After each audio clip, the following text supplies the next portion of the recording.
Saturday Social, brought to you by EA Sports FC with PlayStation 5. There were some massive performances this week alone. I mean, you'll want me to mention some of your Man City boys. When you're Haaland scoring 5 goals, De Bruyne getting 4 assists. That was in City's cup win over Luton. It got a lot of people talking, Carl, about who is the best player in the Premier League right now, because we're blessed with so many top players, haven't we? Yeah, and we thought we've got our guests here. Let's throw that question over to them. So today, we're asking you to come up with your 10 best players in the Premier League this season.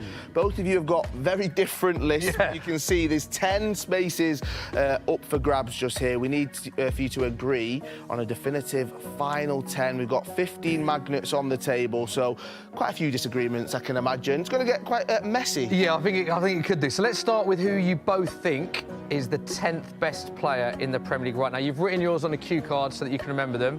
Hold up the magnet and reveal who you've gone with as your 10th best player. It is tough, isn't it? Because how much do you take into consideration injuries and stuff like that, right? You have to. It's a balancing act, right?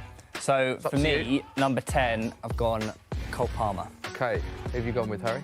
I've gone with Rodri. 10. Okay. It's wild. Not having Rodri, so Rodri's higher for you. Yeah, he is higher, yeah. So why have you gone Cole? Yeah. He's just been Chelsea's best player this season. I thought he's been absolutely exceptional. You know, I thought it was a brave decision to leave Manchester City, but he wanted to go be a main man somewhere. And where Chelsea have been pretty poor this season, he's sort of been their glimmer of hope, and he's sort of been dragging them through the season. I feel like, you know, maybe in previous, well, especially last season, he would be nowhere near the top 10. But for what he's done at Chelsea, in the current situation, I think it's incredible. He deserves to be there. Is he in your list? Is he higher in your list? Yeah, he's higher on my list. Okay. Yeah, I think because of his age alone, he's 21 years old, and he's already won the Champions League, the Premier League, the FA Cup and the Super Cup. There's not really much else you can win, and obviously, yeah, that was credit to Man City as well, but now he's coming to Chelsea at 21 years old. It's like, what is he going to be like when he's in his prime, you know, at 26, 27, full grown, like some of the players are now? I just think he's going to be amazing. And obviously, the way he's carried, I wouldn't say carried Chelsea, or pretty much carried Chelsea. I've been one of the shining lights. Yeah, definitely. Yeah. I just think he's higher for me, so. Okay, yeah, 22 appearances, 10 goals, 6 assists. Yeah, let's talk about the player that you've chosen, though, to go into. Rodri, the best defensive midfielder in the world right now, some would argue. Only 10th in the Premier League. You're not happy with that? No. Okay, I'm just putting it out there. I have got Chelsea players, so I put them above, because I just think, to me, and the state we're in, for them to keep going and their work ethic and not basically the way they're playing through this sort of dark time, well, they'll shine. So I've gone with Rodri because, well, I mean, he's just an amazing player, isn't he? And also, I know that comes on to the Manchester derby. If obviously Man City win today, he's going to break the record for the longest consecutive streak of not losing. Yeah, a lot of the games that Chelsea, Man City have lost, you're right, have been when Rodri's out. That stat's incredible, actually, the games they've lost when he's not playing. You think he should be higher? Yeah, we need to. So bear in mind, you've got to agree here. What are we thinking? Rodri can't go 10th. Do you know what you can do? You can. We don't have to do this in order. You can put them and move them back. So where do you both, if you want to agree, you think 10, you think higher? Is there a middle ground you agree on? I would say 6th. Who, Rodri? Yeah. Do you want to? Are you happy to go somewhere in the middle then, Harry? I'd say 6th. We've got to put him somewhere. I do favour him more. And don't forget, at the end, we can move them. Yeah, let's agree. If you've both got Rodri, I'll put him 6th if we put Cole Palmer higher. How about that? Higher than Rodri? No, higher than 10. Oh, okay. At least. Oh, that's such a... I like that. traitors. I don't know if you caught that on camera, but he just winked at me. I'm scared of this guy. I don't know what he's going to do next. Do you know what? I'll let you have this one. I'll put him 9th. But then also the person I've got 9th is a better footballer than Cole Palmer. But we can move them about. So let's do that and then put Rodri at 6. And don't forget, we can move them about as we go. Yes. Right, let's have a look at who you both had in 9th before we put Cole Palmer in there. Theo, I'll come to you on this one. It was a big move. You've gone across the table. Declan Rice, baby. Rice, baby. Second best holding midfielder in world football, Premier League. He gets immense for Arsenal. But it's not just his defensive work. The way he travels with the ball, like, I think he's one of the best travellers, like the best on-the-ball footballers in the Premier League. He's so powerful when he runs. You can clearly see when he's not playing for Arsenal, we miss him. Yeah. he's a revelation. He's so good. He's future captain for sure. He plays all the time. So there's one of 2 Arsenal players to play all 26 Premier League games this season, him and William Saliba. And of course, a lot of people, there's very few critiques saying about he's chipping more goals. He's doing that as well this season. He's 4 goals, 5 assists, plays all the time. Just a brilliant. It's also him scoring important goals. Yeah. Like last-minute winners. Exactly. So he's on your list. Have you got Declan Rice on yours? I've got mine on. Yeah, I've got Declan Rice on mine, but he's higher for me. Okay. Fair enough. But I mean, as well, obviously, what he done for West Ham is like he's just the way he sort of like West Ham. I would have said we're a little bit struggling, and they had Declan Rice come through. He obviously left Chelsea's academy, went there, and then was just a star man, wasn't he? And then he's kept it on. And also because of the pressure he must have been under, because he was like a record-breaking deal, 105 million. So he had all that pressure on his hands to go in, and I think he's just performed. I think that's a good point, actually, because we were looking the other day, actually, at high players that have broken the transfer records, all a million-plus players. There's actually a lot that haven't actually worked out of the club they've signed because of potentially the pressure that comes with it. So credit to Declan for playing so well. Where would we have him? Because 6 and 9 taken. I had Odegaard for 9th. Okay, so in terms of Rice first, then, if he's on both of your lists, as you've got to agree, where would you place him? What I would suggest is Cole Palmer in 10, and then maybe Rice. I really want Rice him to be 10th. Don't you? Well, who's a better footballer, Declan Rice or Cole Palmer? Cole Palmer. I don't know about that. But they're completely different players as well, aren't they? One of them starts for England, one of them doesn't. Yeah. That's a great shout. That's a good shout, but then they play in different positions. That's true. That is true. But also, Declan Rice is better than Cole Palmer. People argue that Declan Rice and Rodri, they're the 2 best in that position in the world, so surely they're close to one another. Would you say 7? I would have put him high. Yeah, 7? Yeah, 7. Because I had him at 6. Let's look at some, because we're doing this in a quite an unorthodox way. My list is out the window now. In terms of the players that were towards the bottom end of your, obviously these are still the top 10 best players. Who else did you have in the sort of 10 to 8 position that we haven't covered? Well, I had so far? Cole Palmer 10, and I put Declan Rice 9. Yeah. So who was an 8 on your list? 8 was William Saliba. Okay. Harry. Yeah. Who have you got? 8 was. Oh, I don't even know if I want to say it now, but Mo Salah. Oh, Salah. Wow, that's a great shout. Not a great shout in terms of a good shout, a great shout in terms of for Salah. what? Everyone keeps saying, Salah's not been as good as he has been in previous years, but he has. I feel like he has, but he's still getting the numbers. Like, This season, and I'm talking, he has an injury, we know that, but understand he's that. still up there with the numbers. That's the thing, actually. I think that's the point you make about salaries. He gets judged on Mo Salah standards. Yeah, exactly. Like, you're judging him on when he wins Golden Boots. He's had 21 appearances, 20 starts, 15 goals and 9 assists, like you were saying, and people are saying he's not at the level. He's still been phenomenal for Liverpool this season. Has to be on this list. What was Mo Salah in yours? Yeah, I put Salah at 5. Right, okay. Okay, so more disagreements just here between 5. Looking at my list, I would move him higher, to be fair. Would you? Okay. And you've gone Saliba? Saliba, yeah. I feel like I had Saliba at 8, right? But in terms of their position and where they stand in world football, I think Declan Rice and Saliba are both. You can put either one, right? Yeah. Saliba arguably is the second best centre back in the league. So I feel like I feel like we're very favourable to the attacking players, but you've got to put honourable mention. Okay. I agree. So we're going to miss a few players, aren't we?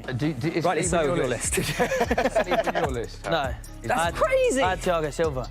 Thiago Silva. Because I think if you're thinking of it as a whole, now we're talking he's a world-class player, he's done it all. He's nearly 40 years old and he can still keep up with the Premier League. But it's not a list of how well they've done in their career, it's a current list. This season. Who would you rather, Thiago Silva or Saliba, in your team right now? Who would you rather? Harry. Why'd you look at me? You know exactly what I'm going to say. Thiago Silva. Fair. Okay. William Saliba, Mo Salah, the ones that we're talking about. Yeah, I'll take Saliba. Though. Then, If you want to put Salah on there, I will happy with 5. You had him in 5th, am I correct? Yeah, I am. And Harry had him in 5th, I think, as well, didn't you? Or you had him a bit... No, he had Thiago Silva 5th, but Mo Salah 8th. So, are we... I'd put him in top 5. Okay, you both happy with 5? Yeah. Mo Salah? Depends about what you think. I'm happy with Salah in 5. I love that we get into some... Yeah, we don't have a 10 just yet. The fact that the list is... Yeah, where's Salah? Salah's there. Go on, stick him. Harry, you might whack stick him him at up. 5, yeah. 5, It's stressing me out now because there's a player on here that should be who I've put in 7th, right? Go on. Who's that? Saka. Okay. But I can't feel like he can be above Salah. Salah. Yeah. No, okay, fair enough. But he doesn't go below Cole Palmer. Is that what you're saying? But I feel like he's below Rodri. So I would move all these down and put Saka in 7. But you'd still have Cole Palmer above Saka, would you? I wouldn't. Looking at that, I wouldn't have Saka. You wouldn't have Saka in your top I'd put 10? Conor Gallagher. Would you? So Yeah. Saka doesn't make your top 10 this season? Not this season, no. What do you mean? Just a work rate. Like I've said, I'm going He's from got better- how he's got better they're numbers than they're in a last dark time, and we've got certain players that are still shining that no one's given them the benefit of the doubt. And someone like Conor Gallagher, who's just worked. You see how much like distance he covers running up. And But down the it's pitch. all well and good Yo, running, and don't get me wrong, Conor Gallagher's been exceptional for you lot, but you're sat mid-table. Is that not part of the argument, though? I'm going to try and help you here, Harry, OK? He's doing it in a Chelsea team that's not as good as the Arsenal squad, and he's shining through Let's put Conor Matthias Gallagher. Cunha in then. Is he on there? No. I was going to say he should be. He should be. Saka is one of the best footballers in the league, in the world, especially in his position, right? I agree. He's a better footballer than Cole Palmer. Who would you rather have, Saka? Well, I'll put Saka, because then otherwise I'm looking biased, don't I? And you don't want to look biased. I don't want to look biased. Would you rather have Cole Palmer than Saka? I'd rather just have the whole Chelsea team. Okay. There we go. Very honest. Would you Okay. agree? This like, seems in fair. there? Yeah. So what, we're moving Saliba down to 9, You put, Declan Rice to 8. are you moving Deck down as well? Okay. And Saka at 7. I think it's tight. It is tight because Okay. you also got to look at these 3 players and say, in their positions, they're equally as good as each other, I'd say. What team do you Is this not your bias? Yeah, I was going to ask you. But That's what I'm wondering. look, I'm Arsenal, but if you look at my top 5, Really? I think that, but good. unbiased, that is correct. They are I'd agree and say 3 of the best. There's a players in reason the league. Arsenal challenged for the title last year and I was challenging for the title this year, and those 3 players are the reason. Right, well, Well, one was at West Ham last year, but I know. But this year, I know yeah. what you're saying. let's have a look at top 4 then. Top They've four then. still got jobs, though, aren't they? how many? Oh. 8 magnets to. 8 magnets left. I think there's a few that are. Yeah, aren't they, though? I'm not replying to that. So you've got a couple of Chelsea boys you want to chuck in the mix here, Harry. Well, no, because I would have put them in. The Already. So Conor Gallagher and Thiago Silva, you want to give honorary mentions to, but they're not in your top 4. Yeah, nah, not my top 4. No. Okay, That's fair enough. fair enough. Lost 2 of those, that's fine. Who else have you got from your list? Yeah. 4? What, my top 4? It's hard looking at that now. But obviously, the Man City players, like Kevin De Bruyne, for me, would be number 1. I just think he's unreal, What the way player? he can move the ball. And like, I think he's the best midfielder in the world right now, really. I don't think there's anyone that comes... Don't want to look Too biased, close. so I'm not going to say. I just think, like, whenever you... Like, if you ever wanted a player on your team, it would be Kevin Yeah. De Bruyne. Like, he Big can game player as score, well, he isn't can play, he's a big game player. He turns up. Like, so, yeah. I agree and I disagree. I agree with he is the best footballer in the world, but this is a list based off current, right? And yeah, he's just come off the back of 4 Yeah. assists in the Cup. But if you're looking at who has been the best footballer in the Premier League this season, I think there's a different Manchester City player who's number 1. Okay. So let's go in the 4 and 3 positions then before we reveal who your tops. Who are you agreeing on? Would you say? I would put Haaland 4. Really? Yeah. Okay. Top goal scorer in the league? Yeah. There's a reason why I put him 4. What's that? I've got 3 other players going in 1, 2, and 3.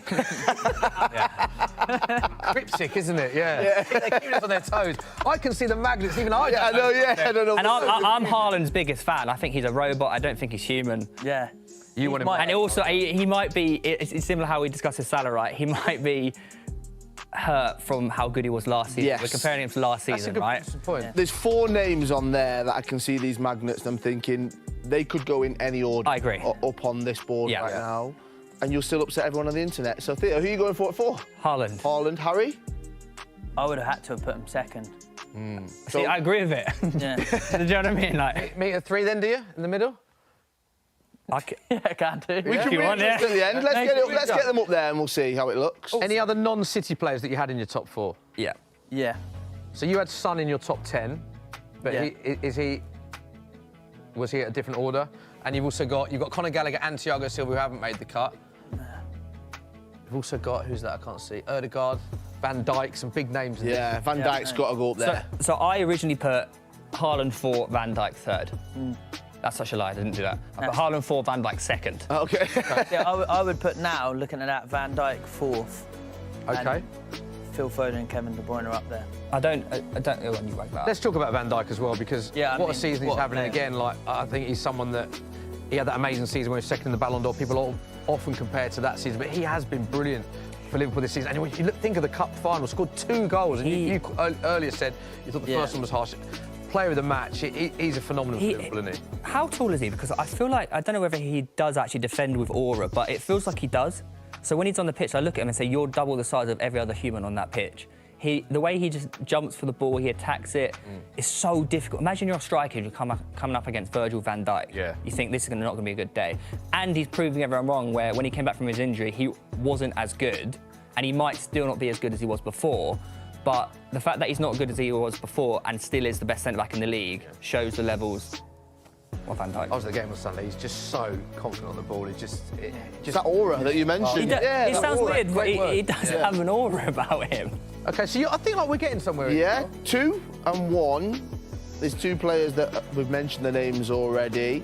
Let's get them up there and we can debate what positions they go you in. would put Phil Foden above Kevin De Bruyne?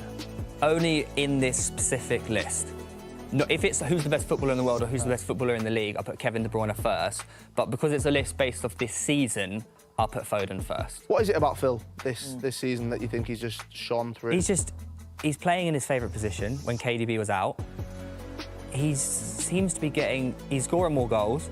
He's contributing more to the team. I feel like he's just got a bit more freedom, and most importantly, I think he's played more minutes than he's ever done previous, and we're only in March. Yeah, 24 starts from 26 appearances, 9 goals, 7 assists. Harry, where do you stand on the last 2, and what order are they going for you? I still would have put KDB up top, like number 1. He has missed a lot because this he's season. missed, but that's because he was injured. But then his return from injury is like he's not been out, so like he's sort of come straight back in, was assisting straight away. So They're limited numbers though, limited. Do you know minutes, what? Sorry. If you disagree, should we go with the Man City fans to have the final say? Because I know that you're a big fan of both of them. I am. Oh, this is difficult. Who's been your best player this season? Oh, it's You would've so said hard Haaland. because Kevin De Bruyne has come back and hit the ground running. I would say Phil Foden's in the form of his life right now, and he's filled that position when Kevin wasn't there. So I'd say Kevin second, Phil first. I probably actually would have said Haaland would have been a great shout for number 1 as well. But yeah, Kevin De Bruyne second, Phil Foden first. This is just on their performances this season. Kevin De Bruyne right now. He is the best footballer in the world. I think Kevin De Bruyne is the best footballer in the world. Yeah. One of the best of all time. Okay. But this season, Foden has been better because he's played more. He's a generational talent, and is. he's finally finding Filling that it. form that everyone's questioned him for years. But also, Haaland is like 2 months younger than Foden, which is crazy. People forget how young Haaland is, right? yeah. So there it is, confirmation of the top 10. It's mental. But you've achieved a lot as well. You just won the trade. Don't put yourself down, Harry. There is confirmation of their top 10. Theo and Harry agreeing on Phil Foden as the most informed, best player in the Premier League right now. Let us know what you think of that list. Couple of players that didn't quite make the cut. You've got Son there, you've got Odegaard, Conor Gallagher, Thiago Silva. No Alisson, no goalkeeper. No Alisson, Jared Bowen as well, Ollie Watkins. I've got Alisson because he deserves to be in there, right? Yeah. But I feel like it's like illegal to put a goalkeeper in the top 10. Okay. Well, we'll ask the viewers. Let us know what you think at home of that selection. No doubt we'll be debating it going into the ad break as well. What's the biggest game in English football? Lord knows at the moment. I don't know. Do you want to hear what Noel Back in Gallagher the day, it was Liverpool, Man United, wasn't it? Yeah, but listen, we're not back in the day now, man. We're in 2024. It used to be Chelsea, Liverpool was a good one. Chelsea, Arsenal was a good one. What's the biggest game in English football? Here, take a listen to this, right? Because Noel Gallagher was on Drive a little earlier on. He was having a chat with Andy Goldstein and Darren Bent, and they were having a discussion about this exact same thing that we've been speaking about, and he says that it's changed over the last 20 years. The biggest game in England now is Liverpool versus City, and the biggest game of the season. You think it's bigger than Man United, Liverpool? Oh, come on, you're pathetic. That game, that game up until Liverpool came out, it means nothing. It's a top 4 game. The biggest game in England over the last 5 years has been City Liverpool. The biggest game of this season is going to be City Liverpool at Anfield until City play Arsenal at the Etihad. They're the biggest games. It moves with the times. I hear no lies. That's the biggest game in English football right now, and it has been for the last 4 or 5 seasons. It's a new dynamic now because City's entered the chat really for biggest games now, isn't it? Because It also helps when you've got the dynamic of top managers. Pep versus Klopp. You know what I mean? You've got all that type of conversation. I think that's more the conversation now. It's not the club, it's the managers. Yeah. Yeah, because the style Pep, of the teams. Klopp, then before you had Mourinho, Alex Ferguson, you know, style of the team. And Man City's just cheat code now, isn't it? The way they play football. And that's why I actually... yeah, but Liverpool can match them. Liverpool can go toe-to-toe with them. And that's why I love Klopp, because he's doing it with limited resources, not as much of resources as Man City do, you know, and you got to respect that, and that's a sign of an excellent, all-round talented manager. I'm not saying that Pep isn't, because Pep, I commend him for managing that dressing room to its every detail of that dressing room. They respect him, they love him, and they want to do well for him, and his attention to detail is unbelievable. And that's how he gets the best out of his players. But when I look at Klopp, I can't do nothing but respect him, and even the way he's feeding in young players and it's big for me. It's interesting speaking to new school Manchester City fans, right? Because back in the day, and you speak to even now, you speak to the old school Manchester City fans, they'll still tell you that the derby with Manchester United is probably the biggest game of the season. That's the one that they want to win. It's the team that's kind of on the City doorstep. fans, yeah. Yeah, for Manchester City fans, that's the team that's what they want to win. Was that always like that? Was it always I think like for that? Manchester City fans, yeah. Okay. But for new school City fans, it's interesting speaking to them because they don't look at Manchester United as any type of threat. You chat to them, and they're like, well, they're on the exact same wavelength as where Noel Gallagher was at 2 minutes ago, talking about the big game of the season is against Liverpool. That's the big game of the season. That's the game that we have to win. We've got to win that one because that's going to determine Man what United goes have Man City's taken over Man United's They swap positions. They basically swap positions. It's gone blue instead of red. They swap positions. So it's weird that it's happened like that in our lifetime, but we're still nostalgic, and we still hold the memories that these young boys don't have the privilege of having, you know. So I remember those games. Those games were unbelievable. The Man United Liverpool games, crazy games as well. But we're not going to see that again. Not at that magnitude. Not yet. Wait, listen, football's cyclical. It will come back, there's no doubt about it. But right now, the biggest game in English football is Manchester City versus Liverpool. Yeah. This weekend, we've got the Manchester Derby, right? Now, normally, when I'm looking at the Manchester Derby, I always fancy Manchester United to cause some havoc. Yeah. Because it's a Manchester Derby. They're going to turn up. They'll do something. They'll either nick a point or they could win away from home. They've proven it time and time again. I look at this one at the weekend, and all I see is a cricket score. Genuinely. Serious? Yeah, I really want to will myself into thinking, yeah, it's going to be competitive, yeah, it'll be sticky, yeah, it'll be this, yeah, it'll be that. I can't see it, mate. I really can't see it. United have got too many injuries in defence, they've got too many misfiring players, and Manchester City are just hitting their straps. Fella in midweek, bang 5 in. Yeah, I know. I do think that Man United will turn up for this game because pride's on the line. They can't walk. Those boys can't walk around Manchester with their head held high in those type of games. I think what happened last time. I think didn't Rashford get into trouble for going to his brother's birthday party or something like that after they lost? Or his birthday party, or his birthday, or something like that. Yeah, and there was a big hoo-ha about that. So you think United will turn up on Sunday? So they can't. Yeah, Man United are gonna have to turn up on Sunday. They're going to have to. But can they? Have they got the capability? Well, do you know, it's the way they turn up. So they don't. You don't have to win the game. It's the way you lose the game, innit? Don't get thumped. It's basically what you're saying. There's a way to lose, man. and West Ham learnt the hard way against Arsenal the other day. So there's a way to lose, and if they can keep it lower than 4-0. They can leave the ground with their heads held high. Lower than 4. Wow. I'm just joking. I'm winding you up, Man United fans. But no, I'm just saying. What's the most amount of goals that you've ever scored in a game, by the way? Not necessarily pro, just any time.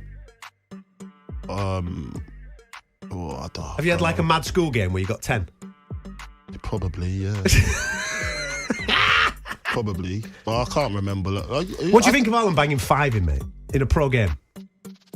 I know it's FA Cup, right? But I tweeted, yeah, after he done that.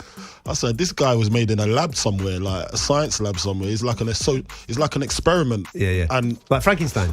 yeah, They put him together. Or what's that other guy from Rocky? Drago. Drago. That's who he is. Like, he's not real. It's just he's played another game to us because, like, how is he so quick, powerful, and can finish with both feet and use his head and strong? Yeah. It's just unbelievable. I know he's playing against Luton. I know he was playing against Luton. Yeah, but Luton don't normally get thumped. They don't normally get thumped. It's either 1 or 2 goals either way, yeah? Yeah, but I saw the struggle, man. I saw the Mengi, I saw the struggle in his eyes, bro. Mengi was on a different planet. He was like, he didn't know where to look or step, or he just didn't have a clue. Then you got Kevin De Bruyne just a Rolls Royce, just put it. Did he set up all 5 goals? He set 4 up. Do you know what I mean? Where do you go with that? Like, you can't even get close to him to even stop the free ball. Like, he's just triangle button on FIFA, isn't he? That's all he is. Bang. There you go. Put that through. Bang. There you go. And here's another one. I was listening to Rory and Ade beforehand when I was coming in, and Rory was saying that he'd rather Pogba over Kevin De Bruyne because Pogba plays with his, like, he's got more jazz about his football and he prefers that than numbers. That's what Rory was saying, and I was thinking he was preferring Pogba over Kevin De Bruyne. Kevin De Bruyne is a Rolls Royce of a footballer. If you see him how he plays, he's a beautiful footballer, like the way he plays. But he says he prefers Pogba. When you look at Kevin De Bruyne, he's trolling, man. He's trolling. He's playing. He must have been. He's only messing there, Rory. We know it was actually upsetting me. And when we swapped shifts just now, I just looked him in his eyes, and I didn't mention it. You can see that he's been on the fish. I didn't mention it. I didn't mention it. He's having a mess about, man. Yeah, I know. But listen, respect to Pogba, he's a great player, but Kevin De Bruyne. Do you give Manchester United any chance this weekend? Of course, this is a derby. Like, you got to give them a chance, but give me a percentage. 35, 40%. That's big. It is big. That's big. 35. Can I go lower? Actually, I'll go 20%. You can go wherever you want. 25%. Let's go 25%. Right. Let's go quarter. This is what we're going to do on the calls tonight, right? If I want United fans, give us a ring, 03717 223344. On AM, on DAB, via the talkSport app and on your smart speaker. talkSport. Chelsea have had a strange season. After spending a lot of money in the transfer market, they currently sit mid-table in the Premier League and just recently lost to Klopp's kids in the League Cup final, with the future of Pochettino's job a little uncertain. But today, I'm joined by Liam Toomey, John McKenzie and JJ Bull to discuss something a little more positive. When will they be good? Okay, well, in order to answer that question, I think we first need to define what Chelsea even are right now. And I think in comparison to other big teams, Manchester City, Liverpool, for example, it seems that fans would have like a good idea of what those teams are about. They would identify philosophies, whether or not they actually exist with those teams. With Chelsea, it seems to be a lot more about what happens off the pitch rather than on the pitch. Yeah, I think you're right. Most fans would want to feel as though when they're talking about their club's identity, they're talking about what's actually happening on the pitch. But with Chelsea, I think a lot of the fans have always been talking about the off-pitch stuff, because ever since Clearlake Capital took over the club, they've talked about this as an investment asset. So they spent around £4 billion, committing £4 billion of funds to buy the club. And the whole idea behind that seems to be, let's make this club worth more money. Let's get it up to £10 billion worth as an asset, and then we can sell it on and we'll make money that way. That has bled onto everything that's happened since then. And so I think what we talk about when we talk about Chelsea is them buying lots of young players, spending a lot of money on those players, but amortizing their value out over long contracts as a sort of smart business investment. But obviously, I think the off-pitch stuff has then bled onto the field, and that is causing Chelsea to be not playing particularly well at the moment. Yeah. Liam, I mean, they didn't spend very much money in January, although fans, I think, would still categorise them as a club that just spend a lot on young, exciting players. How's that going as an approach? Are there indications that it's changing at all? Is anyone scared? Well, they didn't buy anyone in January. It was loans in and loans out. So we have seen the handbrake applied on what I'd say is front-loaded investment. I think that's how Clearlake and Todd Bowley would describe it. It's less that we're going to spend everything forever. It's more that we're going to spend 3 or 4 years' money kind of up front, in the hope of, well, clearly not being mid-table in the Premier League. I think they were hoping to maybe put a bit of rocket fuel into the asset, as it were. Would they have been expecting more at this point? That seems fair to say. More than we've seen, yeah. I think the initial calculation was underestimating how competitive the Premier League is. And I think they felt that they could do this massive accelerated rebuild, this huge squad overhaul at the same time as they're replacing key staff in all aspects of the club, without dropping out of the top four. And clearly that was exposed very quickly as folly. And so missing out on the Champions League last season was not in the plan. Missing out on the Champions League this year is definitely not in the plan.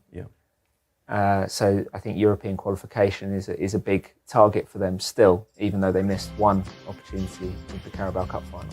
It's always fun to look at a plan in retrospect, isn't it? And if we do that now, JJ, with on the pitch, as John said earlier, the plan hasn't translated.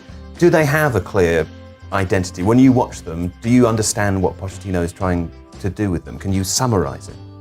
Sort of. It's a very basic, well, it looks like a 4-2-3-1. They have a goalkeeper and 10 other players on the pitch, and they use the ball to pass it between them to try and put it into the opponent's goal, as are the rules.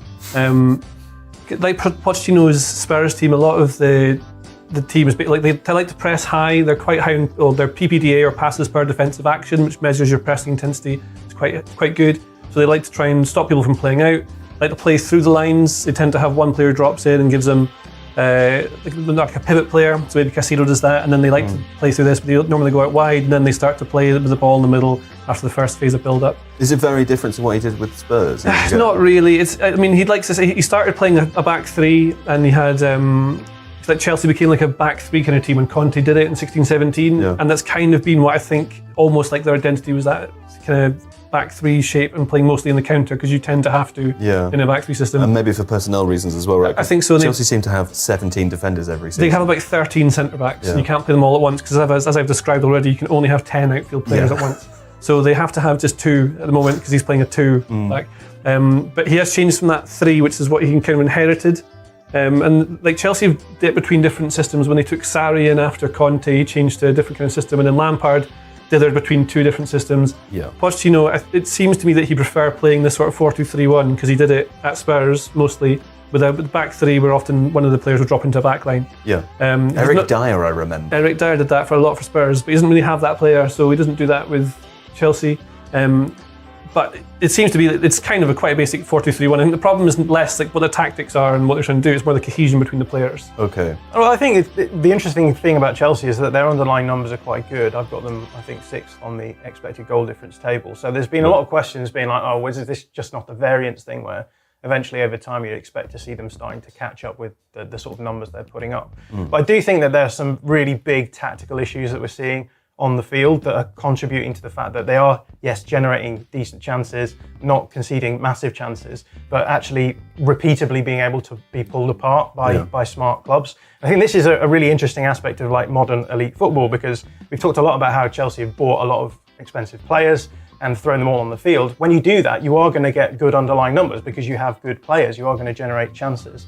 But I think a lot of what it takes now to be an elite team is to be able to control phases of play as well as generate and prevent chances. So I was going to talk through a few of the problems that I've seen, particularly out of possession from Chelsea, because we've already talked about how they like to press quite high. When they are out of possession, they'll often push into more of a 4-4-2 shape, and they will be super aggressive up against an opposition press. And what we're seeing happen quite a bit, they'll push everyone up, obviously, but what we're seeing happen quite a bit is that they're not giving enough protection for their central midfielders. So often we'll have one of these central midfielders pushing forward and space being created around the remaining pivot player. So if they're trying to press around a team, for example, Liverpool, jump up high, try and win the ball back. But if Liverpool get through that initial press, then you've got all of this space here just opens out around the central midfielder, and then you're running at a central midfielder and a back line, which is... And that's not good, is it, John? Well, on top of that, I think they also get quite horizontally compact as well. So we've seen a few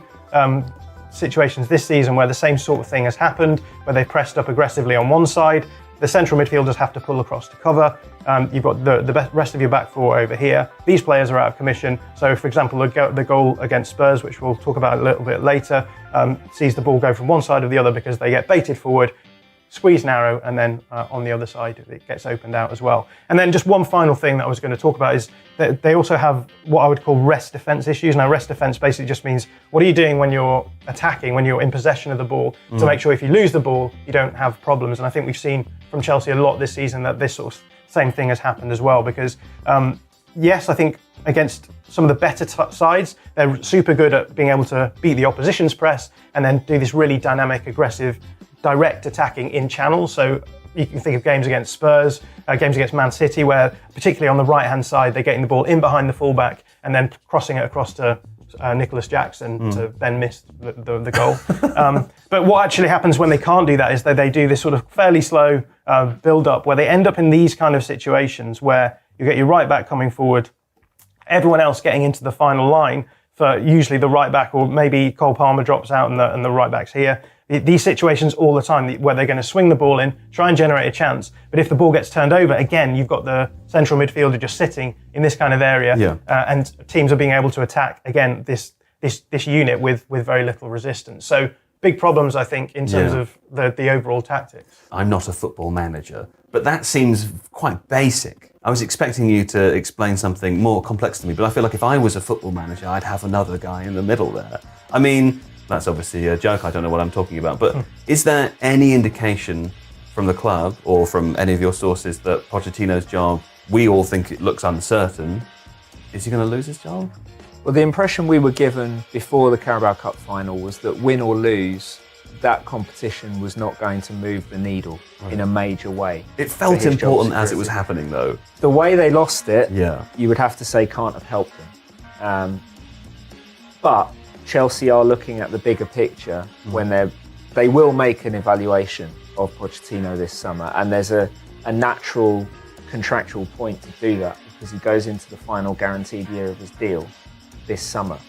They have a year option beyond that, but typically in these situations, you either extend a coach or you part ways if you want to go somewhere else. So there will be a big evaluation, and it will be based on where they think the team is going. Is it trending in the right way collectively? I'm sure the issues that you raised will be part of that.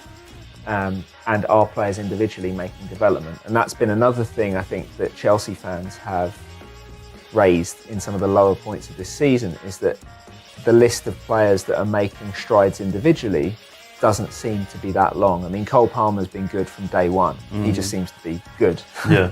Sure. In recent times, I think we've seen, Conor Gallagher's made real strides. Malo Gusto looks like a very good player. Georgi Petrovic has been very solid since coming in as a goalkeeper. So there are some green shoots individually. I think there's plenty of raw material to work with. But there are tactical issues. I think some of the things that you raised as well, Thiago Silva's a factor in that. I think we talk about the midfield, but also the fact that you have a defender whose natural instinct is to step off at this stage of his career rather than step up. That's just because he's old and slow. It's because he's worried about being isolated, and this is why 2 years ago Thomas Tuchel didn't think he could play Thiago Silva in a back two, in a two-man central defence. That was the main reason the back three system was designed, was to protect him and to protect Jorginho in front of him, the two most physically limited Chelsea players. Pochettino's clearly reached a different conclusion, but I think you've seen a few times this season, and particularly since Ben Chilwell was fit again. He was playing Levi Colwill at left back for most of the season, I think partly to protect Silva, because Colwill wouldn't go very far forward.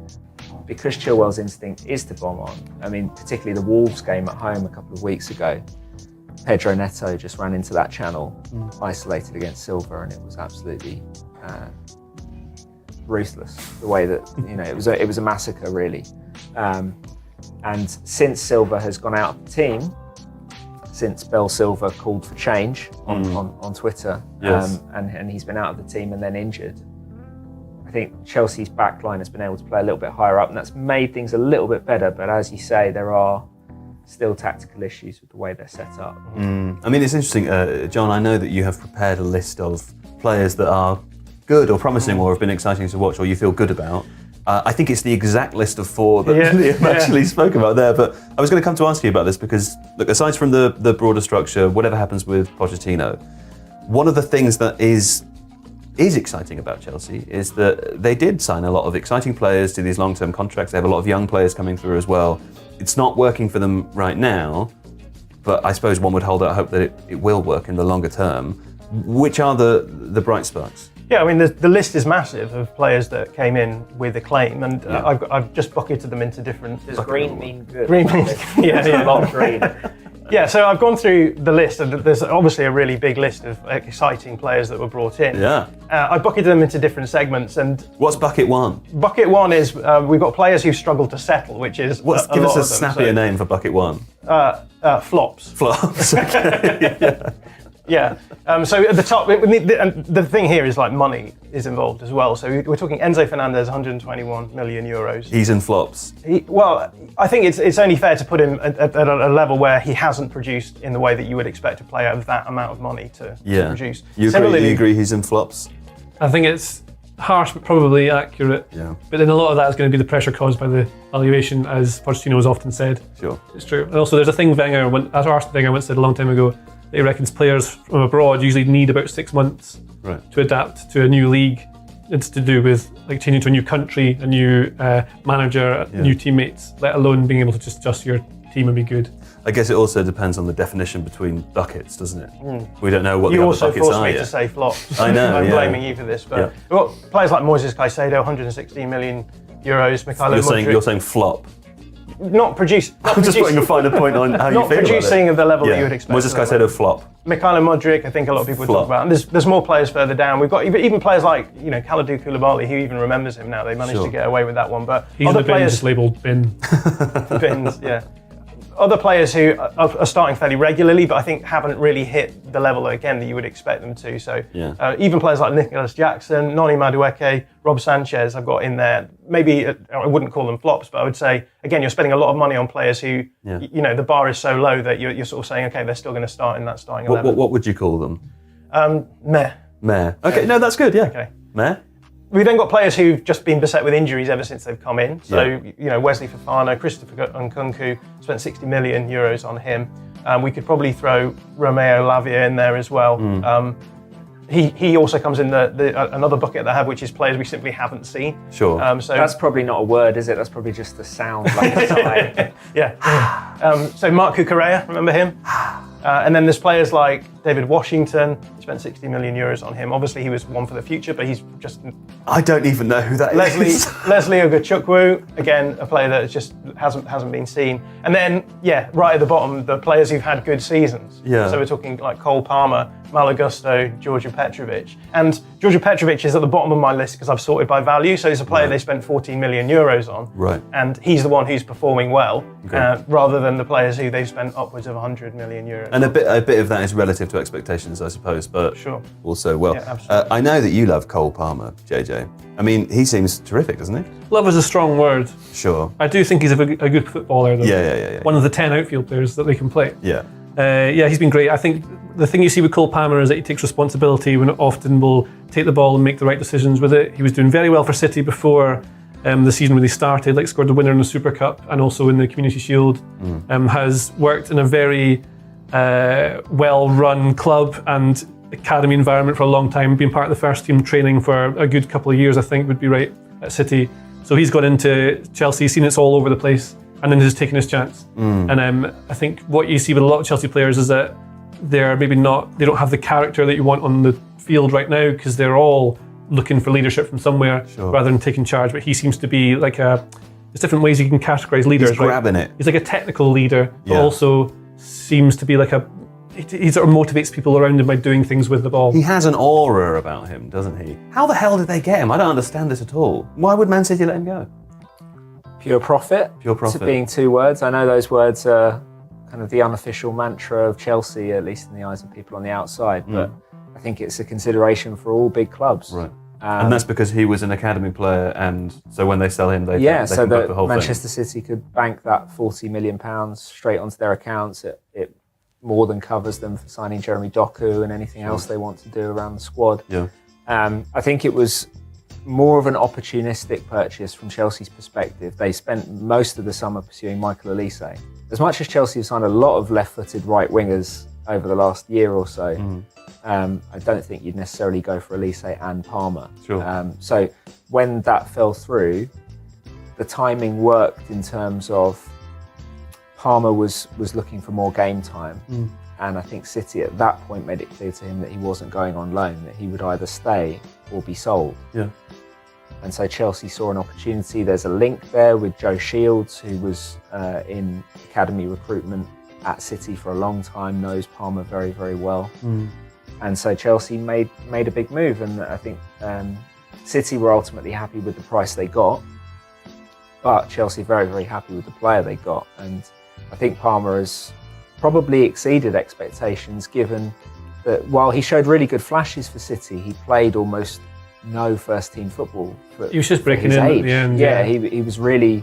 But when you compare his minutes to Phil Foden, Rico Lewis, he was behind all of those guys despite being older. So the fact that he's been able to come in and be so dependable, that's the thing that stands out for me about him at Chelsea, is that he's played mainly from the right wing, but occasionally as a 10, occasionally as a 9, even as an 8 on occasion from the bench. Yeah. And wherever he plays, he rarely makes a wrong decision with or without the ball. He moves into the right areas.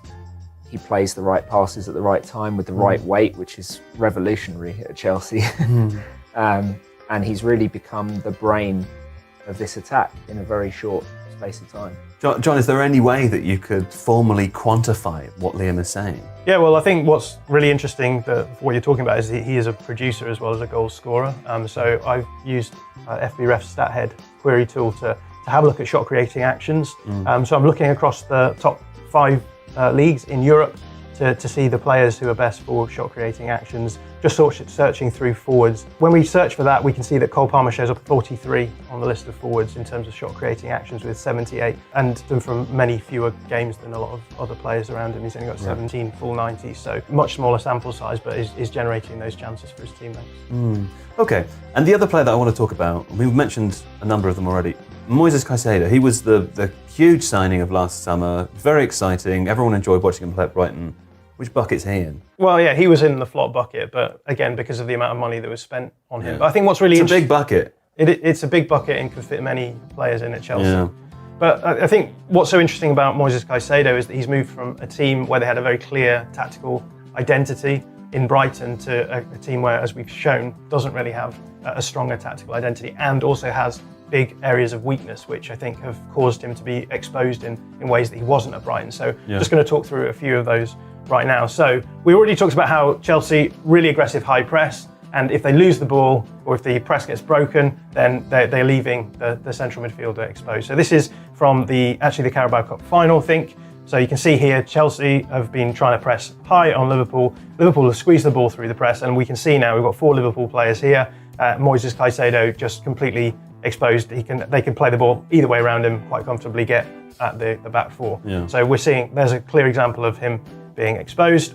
We talked as well about the fact that not only are Chelsea pressing high, but they're quite compact horizontally in their press as well. So you can see here, Chelsea have pushed high against Spurs, and we're going to see, this is Van der Ven, he's going to play the ball to Maddison, who's dropped out. And because Maddison's dropped out, we can see this is the 2 midfielders for Chelsea. They have to pull right across onto the side of the field, leaving space on the far side of the field. And now Maddison's able to play the ball across to Sarr, who's then able to play the ball into Kulusevski, who then goes and scores. So again, you can see in this situation, if we go back the screen, we can see this is Caicedo. He has had to come right across the field to cover for the fact that the press is so aggressive, and that has opened space up on the other side, and that results in a goal. And then the rest defensive issues that we talked about as well. So this is Chelsea attacking. I think this is from the 4-1 defeat to Liverpool in the league. This is dazn who's playing as the fullback here, which we could talk about that as well. But again, what I'm saying is that in certain situations when they're not able to build up super direct, they end up getting into these scenarios where oppositions sit in their low block and Chelsea have to try and break them down somehow. And what we're seeing here is everyone has pushed into that final line. So these are the 2 midfielders here. So we've got Enzo and Conor Gallagher. So giving no protection to Caicedo here. Here's Cole Palmer. He's going to drop across here to help out Dazn so that he's got another option to get the ball in. If the ball is lost here and you can get forward quickly, again, you're seeing the same thing happening with Caicedo just being completely exposed here. This is from that same game. This is a scenario where actually when their build-up breaks down, again, their rest defence doesn't function well enough to give him the protection. So this resulted in the first goal in that game. Ben Chilwell had the ball in this area, lost it, and as you can see immediately, Liverpool are able to get into this situation where they're running at the back line and Caicedo has no support whatsoever. So he's moved from a team in Brighton where the way that they defend is actually quite different. They have fullbacks who invert when they get further down the field, just gives them a little bit more protection in the middle, and often both of their central midfielders will stay deeper. But also in terms of the build-up side of things as well, which we could get into a little bit more, but with Brighton, really structured, automised build-up ideas where you've got the same players in the same positions, the same patterns repeated and repeated and repeated, and that's helping Caicedo out at Brighton. Whereas at Chelsea, it feels like they are very good, as I've said, at doing these sort of small, quick passing rondos where they can get through front lines of press, but then they move really quickly into the wide channels. But that's a lot more ad hoc. It's a lot more players around the ball just working, problem solving themselves, and then moving. So again, I think that this is a change of system for Caicedo, which has meant that they're not getting the most out of him that we saw in his previous team. One loose barometer for how balanced or unbalanced Chelsea can look, I've found just from watching the games, is the distance between Caicedo and Enzo.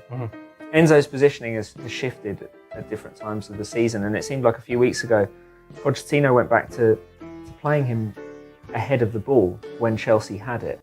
And as you referenced there are times when him and Conor Gallagher can look almost like two eights ahead of one sitting midfielder in Caicedo, and it means that when the ball is lost, Enzo doesn't have the speed to get back. I mean, most Premier League teams can counter faster than that anyway, and like you say, it means that Caicedo, who I think had smaller spaces at Brighton to cover, has got this vast expanse of midfield a lot of the time, and I think he's had 9 bookings this season.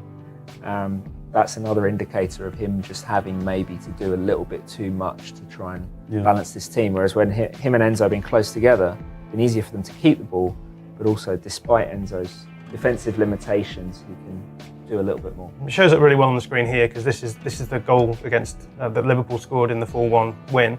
And what we see is a rotation, so we see Enzo going into the front line, and that's obviously something that Pochettino encourages. He likes his players to switch positions. That means that Gallagher drops a little bit deeper, but when the ball gets turned over, Gallagher almost acts as though he is the more advanced midfielder and he doesn't make a huge effort to get back.